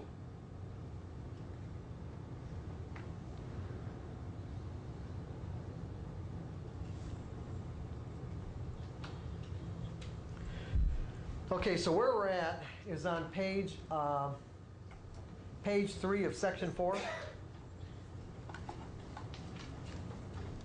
And we're going to get into the specific characteristics of a belief. First of all, it is my contention, I have a notion about this, that, what's that? It is that beliefs have to be, that the energy that beliefs are composed of have to be conscious in some way. Now, I want you to think about that for a second. They have to have some degree of conscious awareness, because beliefs seem to take on a life of their own. And how else could beliefs cause us to recognize in the environment something that's similar to, or in many cases seemingly identical to, something that we already believe? It's like there has to be some sort of conscious awareness there.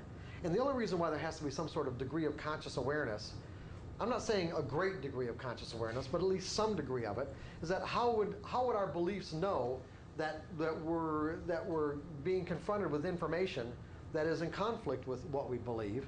And at the same time, why would they compel us to instantaneously reject any information that's in conflict with what we already believe to be true? So there seems to be like a degree of consciousness there. And the other thing too is that when you look at the common characteristics of beliefs, like you could say there's universal, there's some universal properties there. It's like, is there anyone in this room that does not like to be believed? Do you like to be believed? Does it feel uncomfortable to be disbelieved? You see, this is universal. Uncomfortable to be disbelieved. Regardless of what the belief is, it doesn't feel good. Do we feel more comfortable being around people who share our beliefs? Just naturally feel more comfortable with people who share our beliefs. And uncomfortable around people who what? Don't.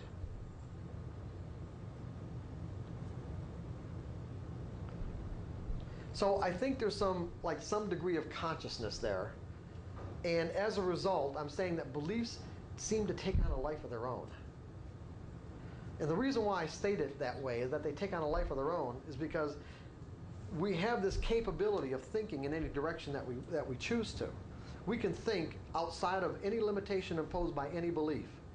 We can draw any bizarre thought we want to our mind and contemplate it. And it doesn't matter if the conflicting thoughts or conflicting ideas or information is coming from the external environment or coming from our own willingness to think outside the belief. What we'll find is that if we're thinking something that's in conflict with an energy structure that's inside of us, it will do something to protect itself.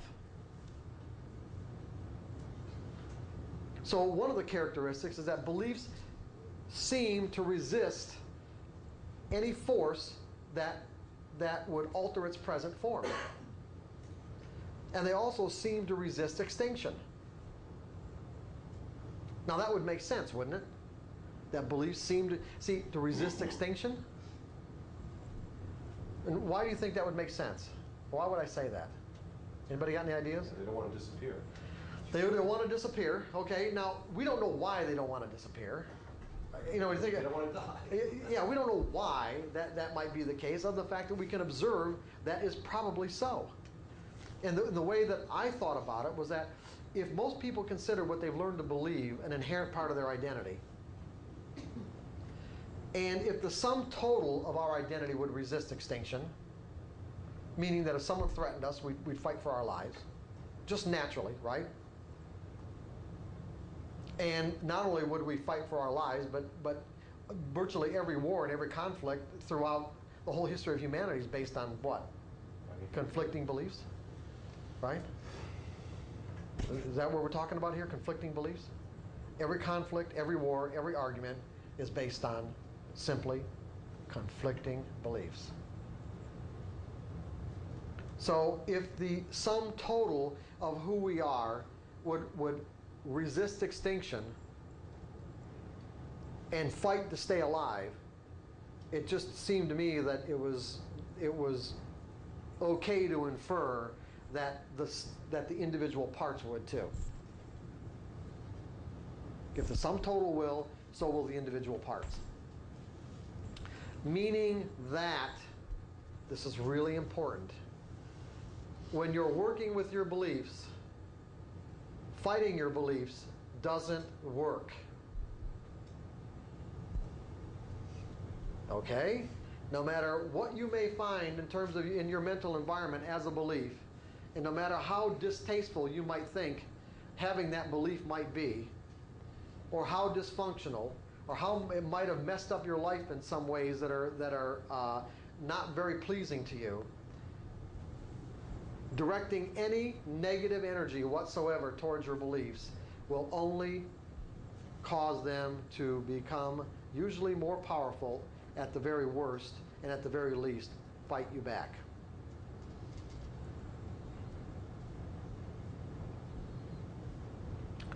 The only thing that really works in terms of an attitude, as far as I know, when you're working with your beliefs, is complete acceptance. I accept what's there.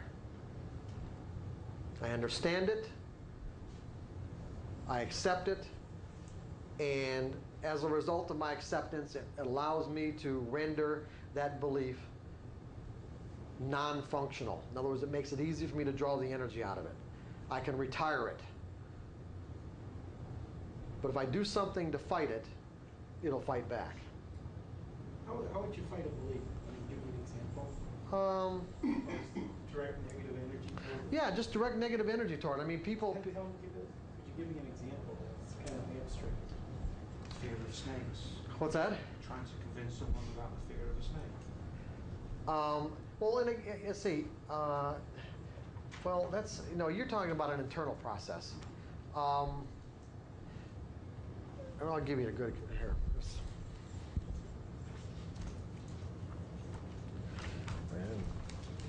Crap.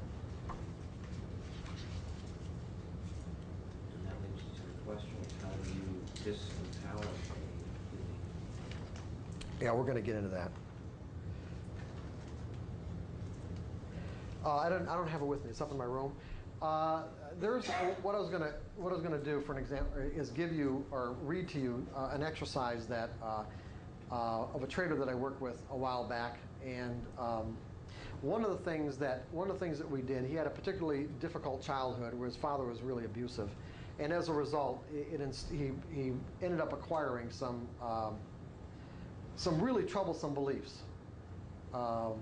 About power and about lying and about not believing he deserved things. Now, the way, if for example, if he approached trying to change those beliefs from the perspective of like, I hate this, I don't want this inside of me any longer, I don't accept this as being me, what you're going to find is that those beliefs won't be de-energized as a result of taking that kind of an approach. Does that make sense?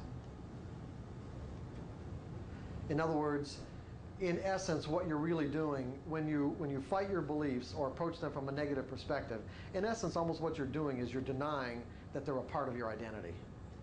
And see, once a belief exists, it will always exist. In other words, it will always be a part of who we are. It's just the determining factor is just how much energy is there. And so when you're using the techniques that I'm going to give you later on about how to draw the energy out, all I want to do is preface all this with that you have to be vigilant and careful over the fact that you're doing this from a more accepting and loving perspective, as opposed to one where, you know, it would have been nice if this didn't exist, and I, you know, or I don't understand it, or you know, I just really want to deny that it's even there, and as a result, just, you know, just kind of like what people have a technique of kind of shoving things into the back of their minds, and they can create some sort of separation between their consciousness and what they're trying to get rid of, and in some ways maybe get some temporary relief, but ultimately it's just like putting a kind of an infected Band-Aid on a wound.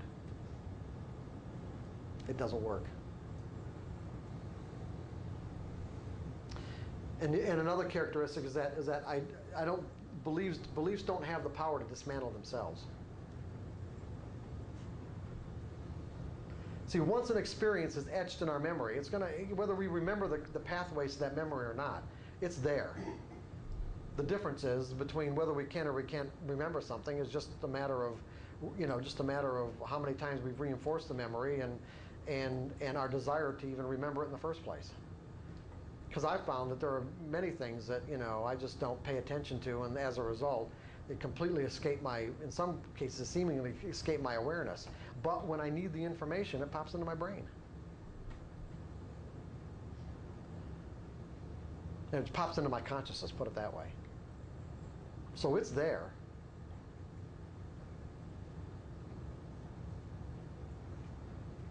It's the same way with a belief. Once it sort of gets etched into our mental environment, it'll be there forever. But it doesn't have to affect us forever. That's the difference. So did I answer your question, John? Okay.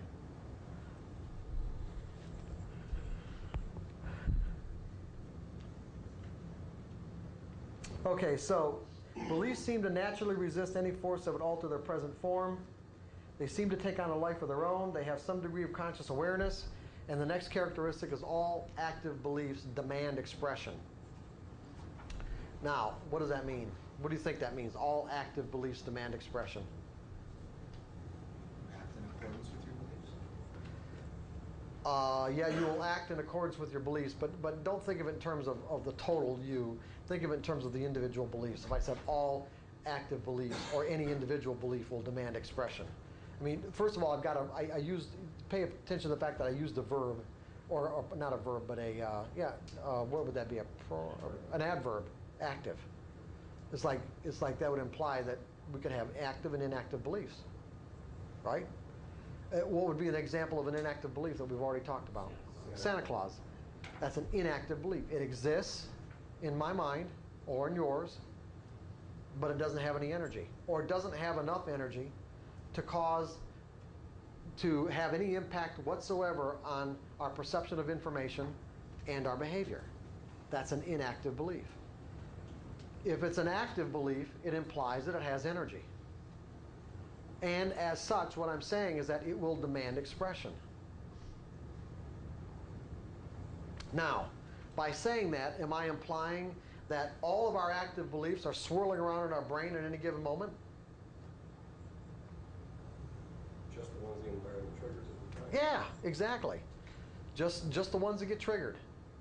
But once they get triggered, if there's energy there, what happens? Our consciousness is flooded with whatever that belief and whatever energy is in that belief, not only in our mind, but in our whole body.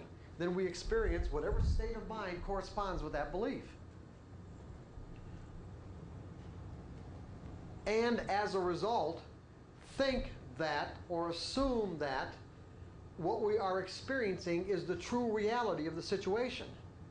Because keep in mind that our state of mind is always the absolute truth. Joy is the absolute truth. Satisfaction is the absolute truth. Happiness is the absolute truth. Fear, regret, dissatisfaction, anger, anxiety, betrayal. When we're in it, it's the truth. What may not be the truth is the belief that triggered the state of mind.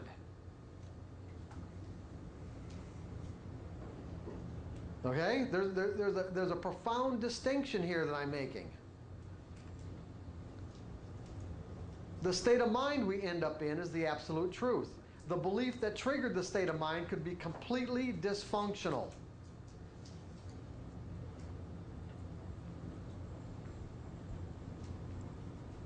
So the end result is accurate. Yeah, the end result. Oh, yeah, you can't deny the fact that you're in a particular state of mind. Right. But the trigger. The trigger may be completely dysfunctional. It's just like, remember the boy and the dog example. As far as the boy is concerned, that dog caused him to experience terror. Was that the truth?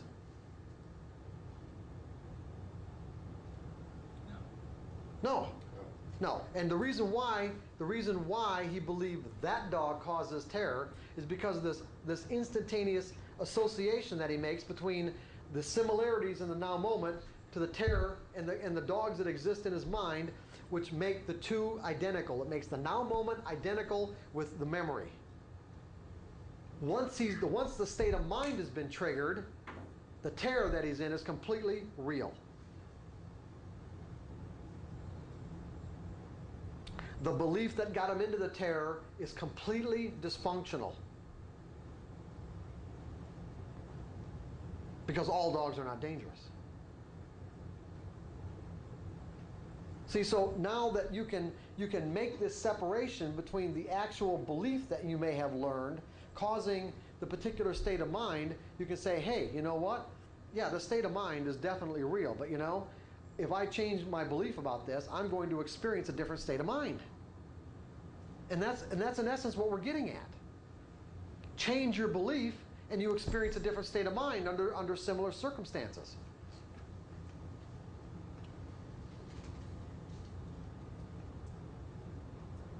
Do you have the same kind of emotional response? You know, if I said, hey, let's all get out a coin and predict the flip of a coin? If the same kind of emotional response you might have as doing the same thing when you put on a trade?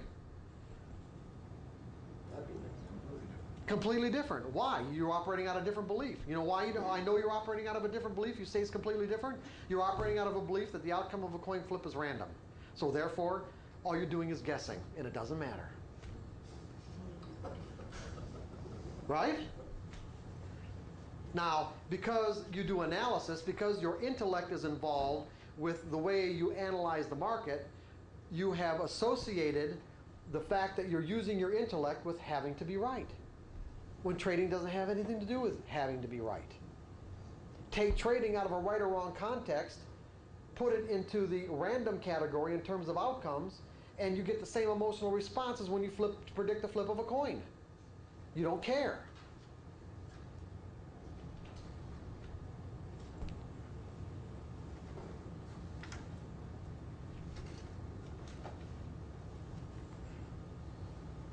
Change your belief, your state of mind changes.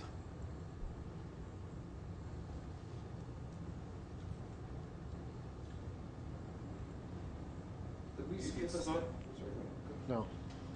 it's not exactly the same. I mean, if you flip the coin, it's told me that they could lose $1,000. If I don't guess it right, my emotion are not going to be the same. No, that's true. When you've got something at stake like that. Now, I'm not saying the example is perfect, but you know, I just giving you an idea that.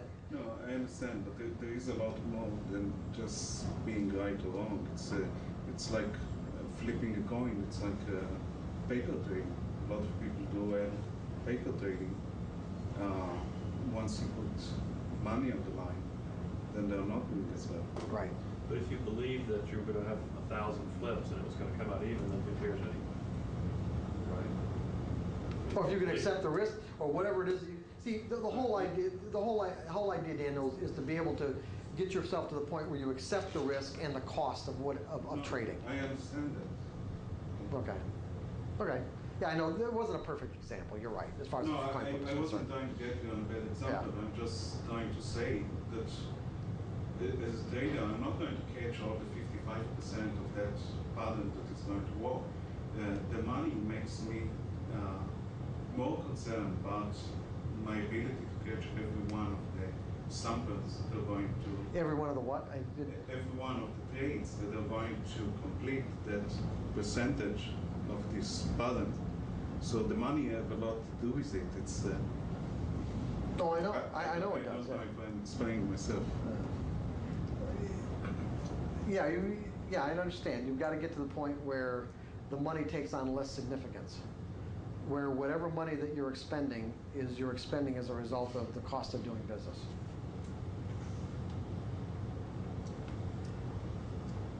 So, that's what we'll get into that more tomorrow. Okay, John, you said something about skipping a step. All right. Okay. So the example that I like to use is that in terms of active beliefs demanding expression, when the environment triggers something, and and it floods our consciousness, it's like it wants to come out, doesn't it? And even if we know that we're in a circumstance where it would be best or in our best interest not to express ourselves, it is extremely difficult to hold it back.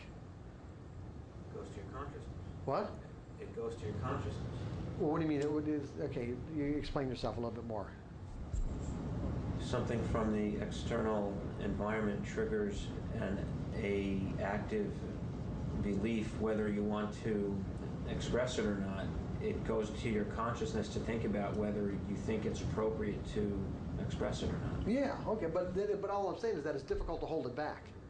And what you need to hold it back would be another set of beliefs that let's say are stronger than that particular belief expressing itself. So the example I use is, let's say, a superior subordinate in a boss employee relationship. Where the boss is saying something and the employee completely disagrees, thinks the boss is full of shit, but he's nodding his head, yeah, like this, right? But what's going on inside his mind? Is he agreeing? No. He's going like this? No, you're full of shit.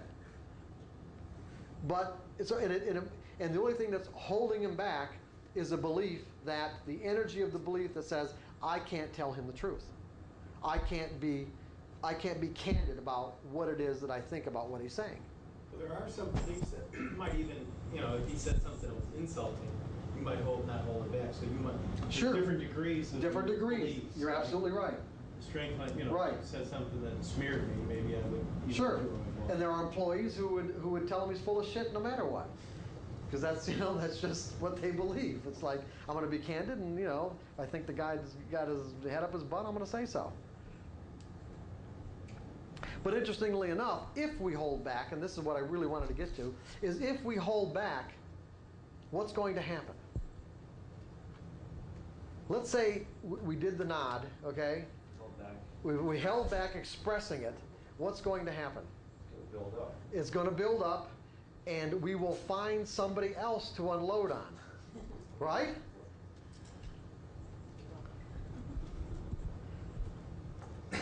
The next person that comes into, our field of awareness that we feel that it's possible to unload on, that's exactly what we're going to do. The point that I'm making, of course, is that if it's an active belief, it gets triggered, it demands to be expressed. Now, there's some really powerful implications here. These are the implications that have to do with self-sabotaging beliefs as we start accumulating more and more money as traders. And some of these beliefs, like I said, we're not even aware of any longer. There are things that we were taught years ago that seemingly don't have anything to do with our lives up until we get to the point where we start accumulating a lot of money and find ourselves doing some really, making some really ridiculous trading errors that we may have left behind years ago or a long time ago. Because the more money that we're making causes those beliefs about our sense of self-valuation to start demanding to be expressed. Because here's the problem. I don't think anybody really grows up with, and maybe Bill Gates might be an exception, but grows up with what it means to have an unlimited sense of self-valuation. In other words, we seem to be taught inherent limits about what we think we're worth. And whatever those limits are, once we hit them as traders, because it can come real fast, it will cause those beliefs about what we're worth to demand to be expressed. And see, the problem is they don't have to be specific beliefs.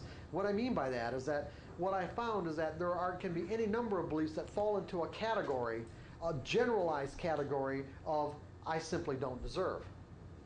And it kind of works like this.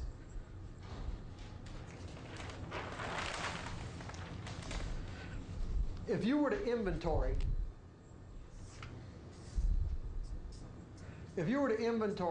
every experience in your life that was positive, and let's say contributed to a positive sense of self-valuation,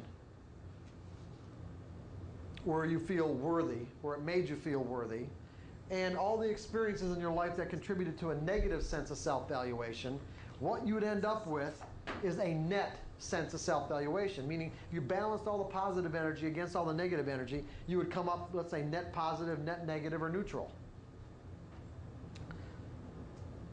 The problem is that if you're net negative, of course, it's going to be very difficult to accumulate money.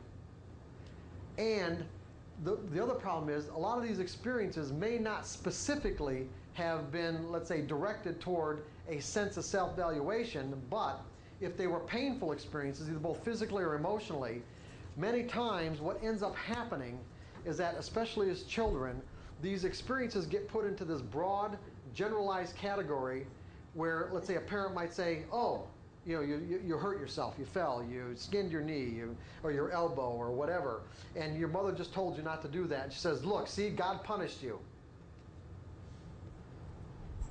And so then what happens is that what you do is start associating as a child every time that something like that happens with, oh, God punished me, and then the next step is, if God's punishing me, then I must not be a worthy person. So then every negative experience can get categorized. I'm not saying it does, but every negative experience has the potential to get categorized into a broad, let's say, category of I must be an undeserving person, or this wouldn't have happened to me.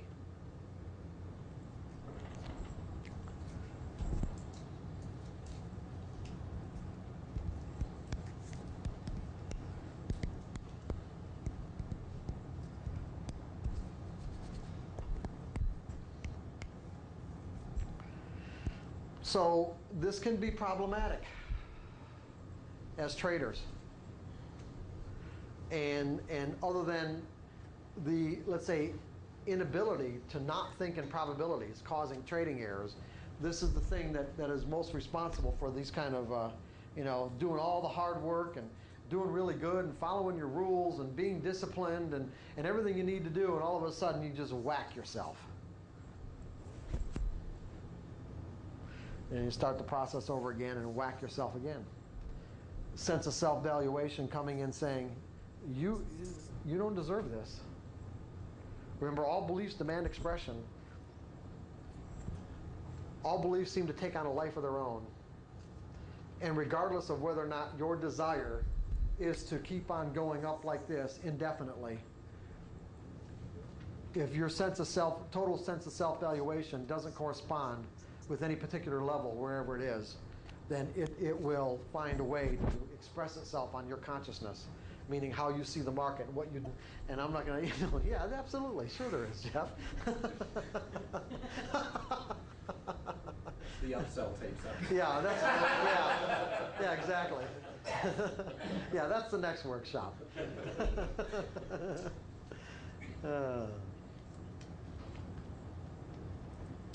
So are we, are we kind of, is everyone together on this? It's all kind of coming together for you a little bit?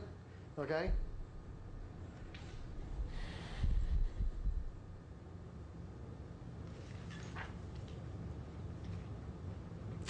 And the last characteristic on page 4 is that beliefs keep on working whether we remember them or not. I've kind of already mentioned this. We do not have to have a conscious recollection of what it is that we've ever believed or learned to believe. The only determining factor as to whether or not a belief has potential to act on your perception of information and your behavior is if it has energy. If there's energy, it gets triggered. You don't even have to know, you really consciously you don't even have to know what's going on at all. your behavior can be a complete mystery. You can even be conscious of your behavior being a complete mystery in the moment and be watching yourself screw up and still be powerless to do it. I'm sure maybe everyone in this room has had the experience of being in a situation, especially as traders, where you knew you were doing something inappropriate. You virtually knew almost, I'd say you knew consciously you were going to lose, but that you were losing, and you were literally sort of like outside of yourself, watching the market take your money away, and virtually powerless to do anything about it until something else got triggered in your mind where you finally blew out of the trade. Anybody not had that experience?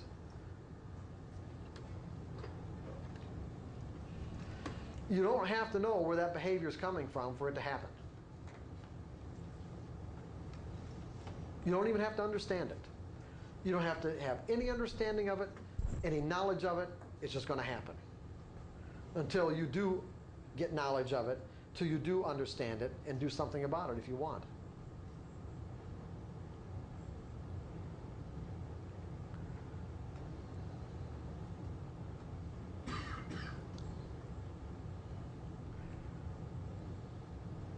There was a guy I worked with at Merrill Lynch back in the early 80s that went out and left Merrill Lynch and went on to be a floor trader at the Chicago Mercantile Exchange in the S&P pit.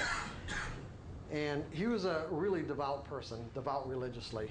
And we used to have conversations a lot, and this is before I really became a coach, but we used to have conversations a lot about what I felt was an inherent conflict between him wanting to be a successful trader and his religious beliefs. And he just refused to believe that there was a conflict there. And he was down on the floor for quite a while, and he was a one-lot trader, 1 and 2s. And he barely eked out a living. I mean, maybe he'd make a tick a day, $50 not maybe tick a day. I mean, maybe like a quarter of a point a day or half a point a day, like $50 a day or $75 or something like that. And then he got on a bit of a winning streak and started accumulating some money. And he was in the pit one day and literally snapped. And by the time, and back then where you didn't have to turn in your cards on the kind of frequent basis, where floor traders, they got their trading cards, they record their trades. Now they have to turn them in practically every 5 minutes or something, but I don't know what it is. But they turned them in at the end of the day. Well, he was in the S&P pit. He had he had 200 or 300 contracts on. And by the time somebody from the clearing firm found out about it, he'd lost about $1.5 million. About $1.5 million, I mean. The conflict got to the point where he just literally snapped. He just kept putting on a larger and larger losing position until he forced himself out of the business. To do something else, which he was really a good college professor, and that's what he went back to doing, and there was no conflict.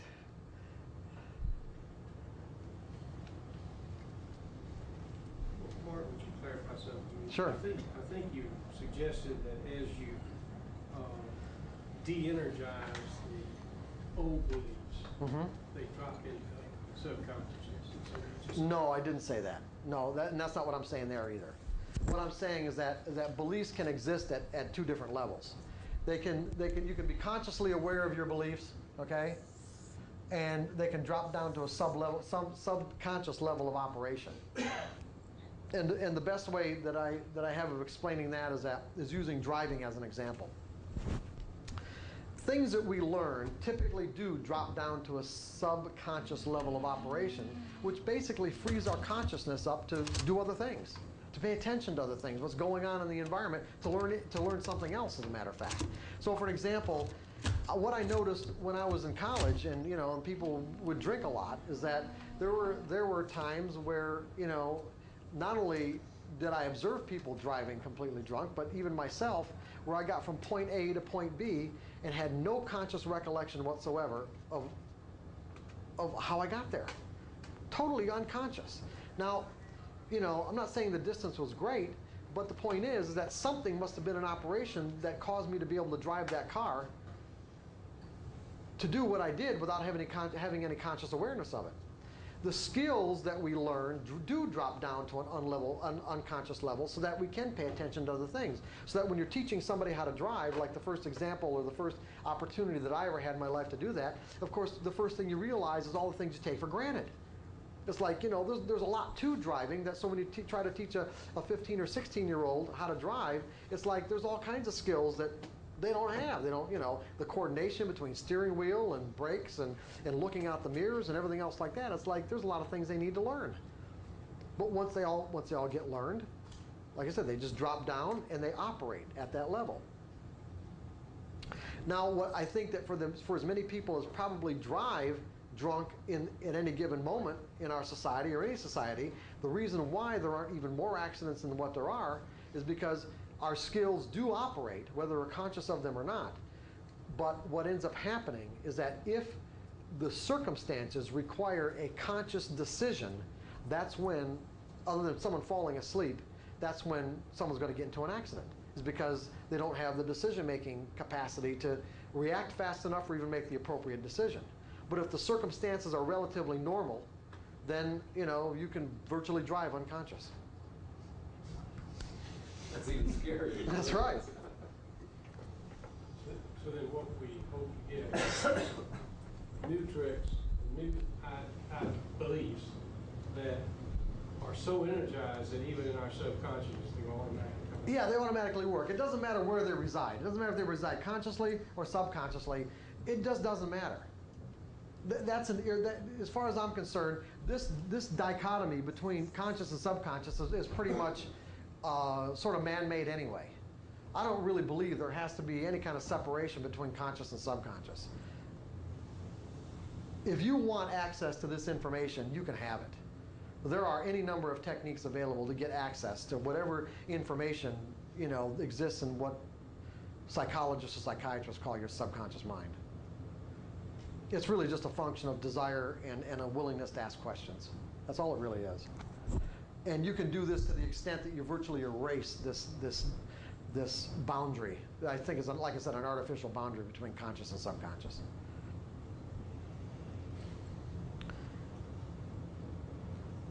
Like I said before, it's really a matter of what you believe. If you believe you can have access to all this, then you'll get access to it. If you don't believe it, you won't.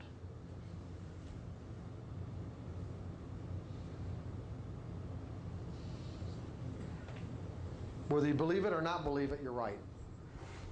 In both ways, either way, it's going to work. If you believe it's possible, it's going to work. If you believe it isn't possible, it's going to work. You're going to be right in both circumstances.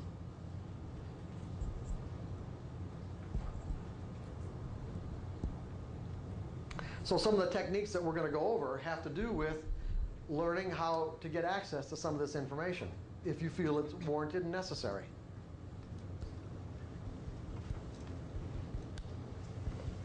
And like I said last night, if you don't want access to it, but you do think that there's a possibility that, there are beliefs that reside in your subconscious that would have a negative effect on your ability to accumulate money, then you're going to have to compensate in the way that you trade. And basically that compensation is going to be you're going to have to trade mechanically. You're going to have to make sure that the only thing you do has very rigid rules so that you can make a clear distinction between what your rules say to do and what you might feel compelled to do as a result of self-sabotage, so that you can make it is very clear in your mind what's happening in that moment. Because you know that anytime, the first moment you start noticing that you want to break a rule, then that probably what's happening is that you've got some sort of subconscious beliefs that are acting on your perception of information and your behavior. And you can either refocus or not trade.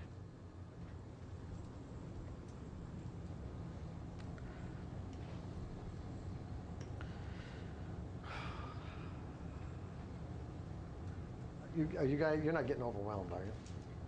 Oh, okay, good. How do you find out which, the subconscious beliefs? Well, I'm gonna tell you. I'm gonna tell you. Let's get on with the That's the next one. Again, that's also the next seminar. Okay.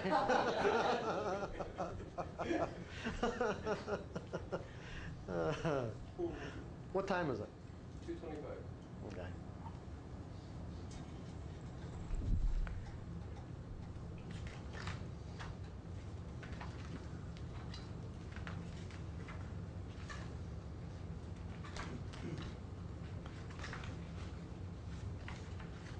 Okay, so let's see where we're at right here.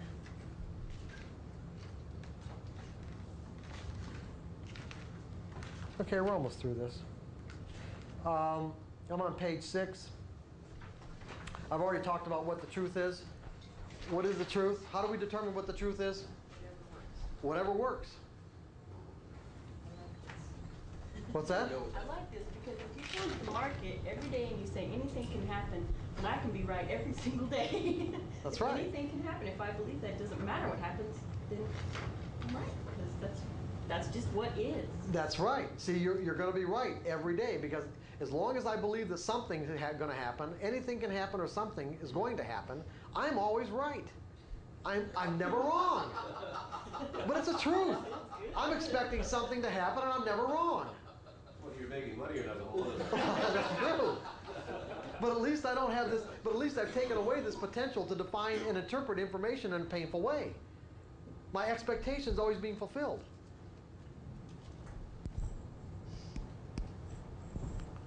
And that's exactly what you want to do. You want your expectations, you want your expectations to correspond with the realities from the market's perspective, from the characteristics of the market from the market's perspective. The market can do anything. And regardless of what pattern it may be presenting at any given moment, the outcome could be anything, right? So therefore, it can do anything. I expect it to do something. The only thing where I'd be disappointed is if it just dead stopped. Okay? That would not conform to my expectation. Other than that, unless it just stops, I'm right.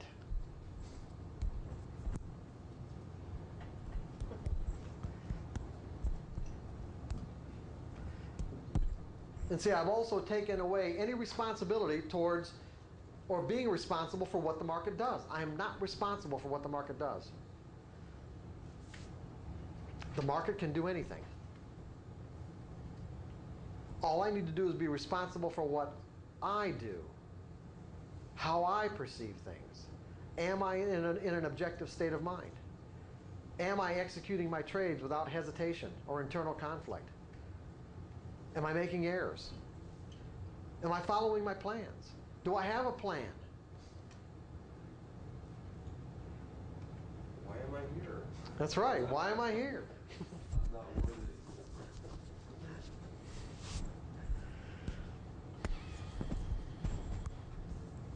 worthy. Okay, so we know what the truth is, right? The environment can express itself in an infinite combination of ways, but beliefs limit our ability to perceive the environment from let's say from the perspective of it being able to express itself in an infinite combination of ways. Then the only way we can really measure the truth is within the context of what we're trying to accomplish in any given moment. Now keep in mind, we're determining what the truth is based on what am I trying to accomplish in this moment. What am I trying to accomplish? Well, yeah, ultimately, but that's good to make money, but keep in mind something, John, okay? You want to keep money as a byproduct. What you're trying to accomplish are acquiring skills. Okay? Acquiring skills will make money a byproduct of whatever skills you've acquired, as opposed to focusing on the money. So the truth is relative to what am I trying to accomplish, and do my beliefs correspond with the characteristics and properties of the environment that I'm operating in at any given moment. What are you going to say, Louis? Mark said that making money wasn't our goal. Our goal is to be in the zone, and then money will come if we're in the zone. Right, that's for sure. Shouldn't use money as the objective. Ultimately, it can be an objective. No, that's not really true because we can set money goals. We absolutely, As an occupation, you have to have some. It's like Tony Robbins says, if you sit there and meditate all day, they'll soon take you out on your sofa because you haven't paid your bills. That's right. So there has to be a certain level of financial stability to the occupation. Right. Otherwise, acquiring the skills and scratching every trade. Well, you're acquiring skills. I'm assuming you're not scratching every trade. No, I'm saying, but at the very end of the day. Yeah, I agree. Right? You're right. Because you can't. That's the way I keep score. I love keeping score. Right. I do. I just, I really do. So you're focusing on money in the long run, but not necessarily. at that Yeah, moment. you're absolutely right. In other words, you can set money goals for yourself. You can set even daily goals or weekly goals as long as you have these goals. How do I put it? What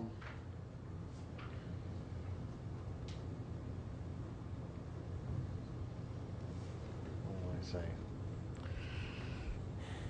Setting goals as traders, financial goals as traders can be tricky. It really can, because the reason why I say that is because it's easy to get ourselves inordinately focused on the money itself, as opposed to the process that leads to the money. Normally what I do when we talk about financial goals is just say, set the goal, focus on it, maybe meditate on it for 3 or 4 minutes, see your account at that level, whatever your goal is, and whatever time frame it's in, and then just let it go.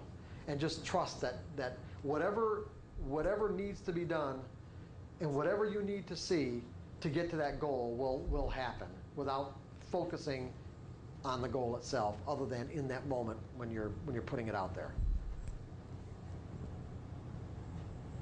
Did that make sense to everybody?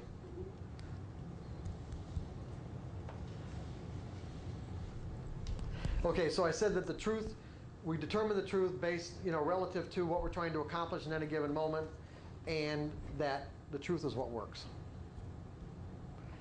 If we experience satisfaction, it works. If we don't, to whatever degree we don't, then whatever beliefs we're operating out of, we're not necessarily the truth under those circumstances in that situation.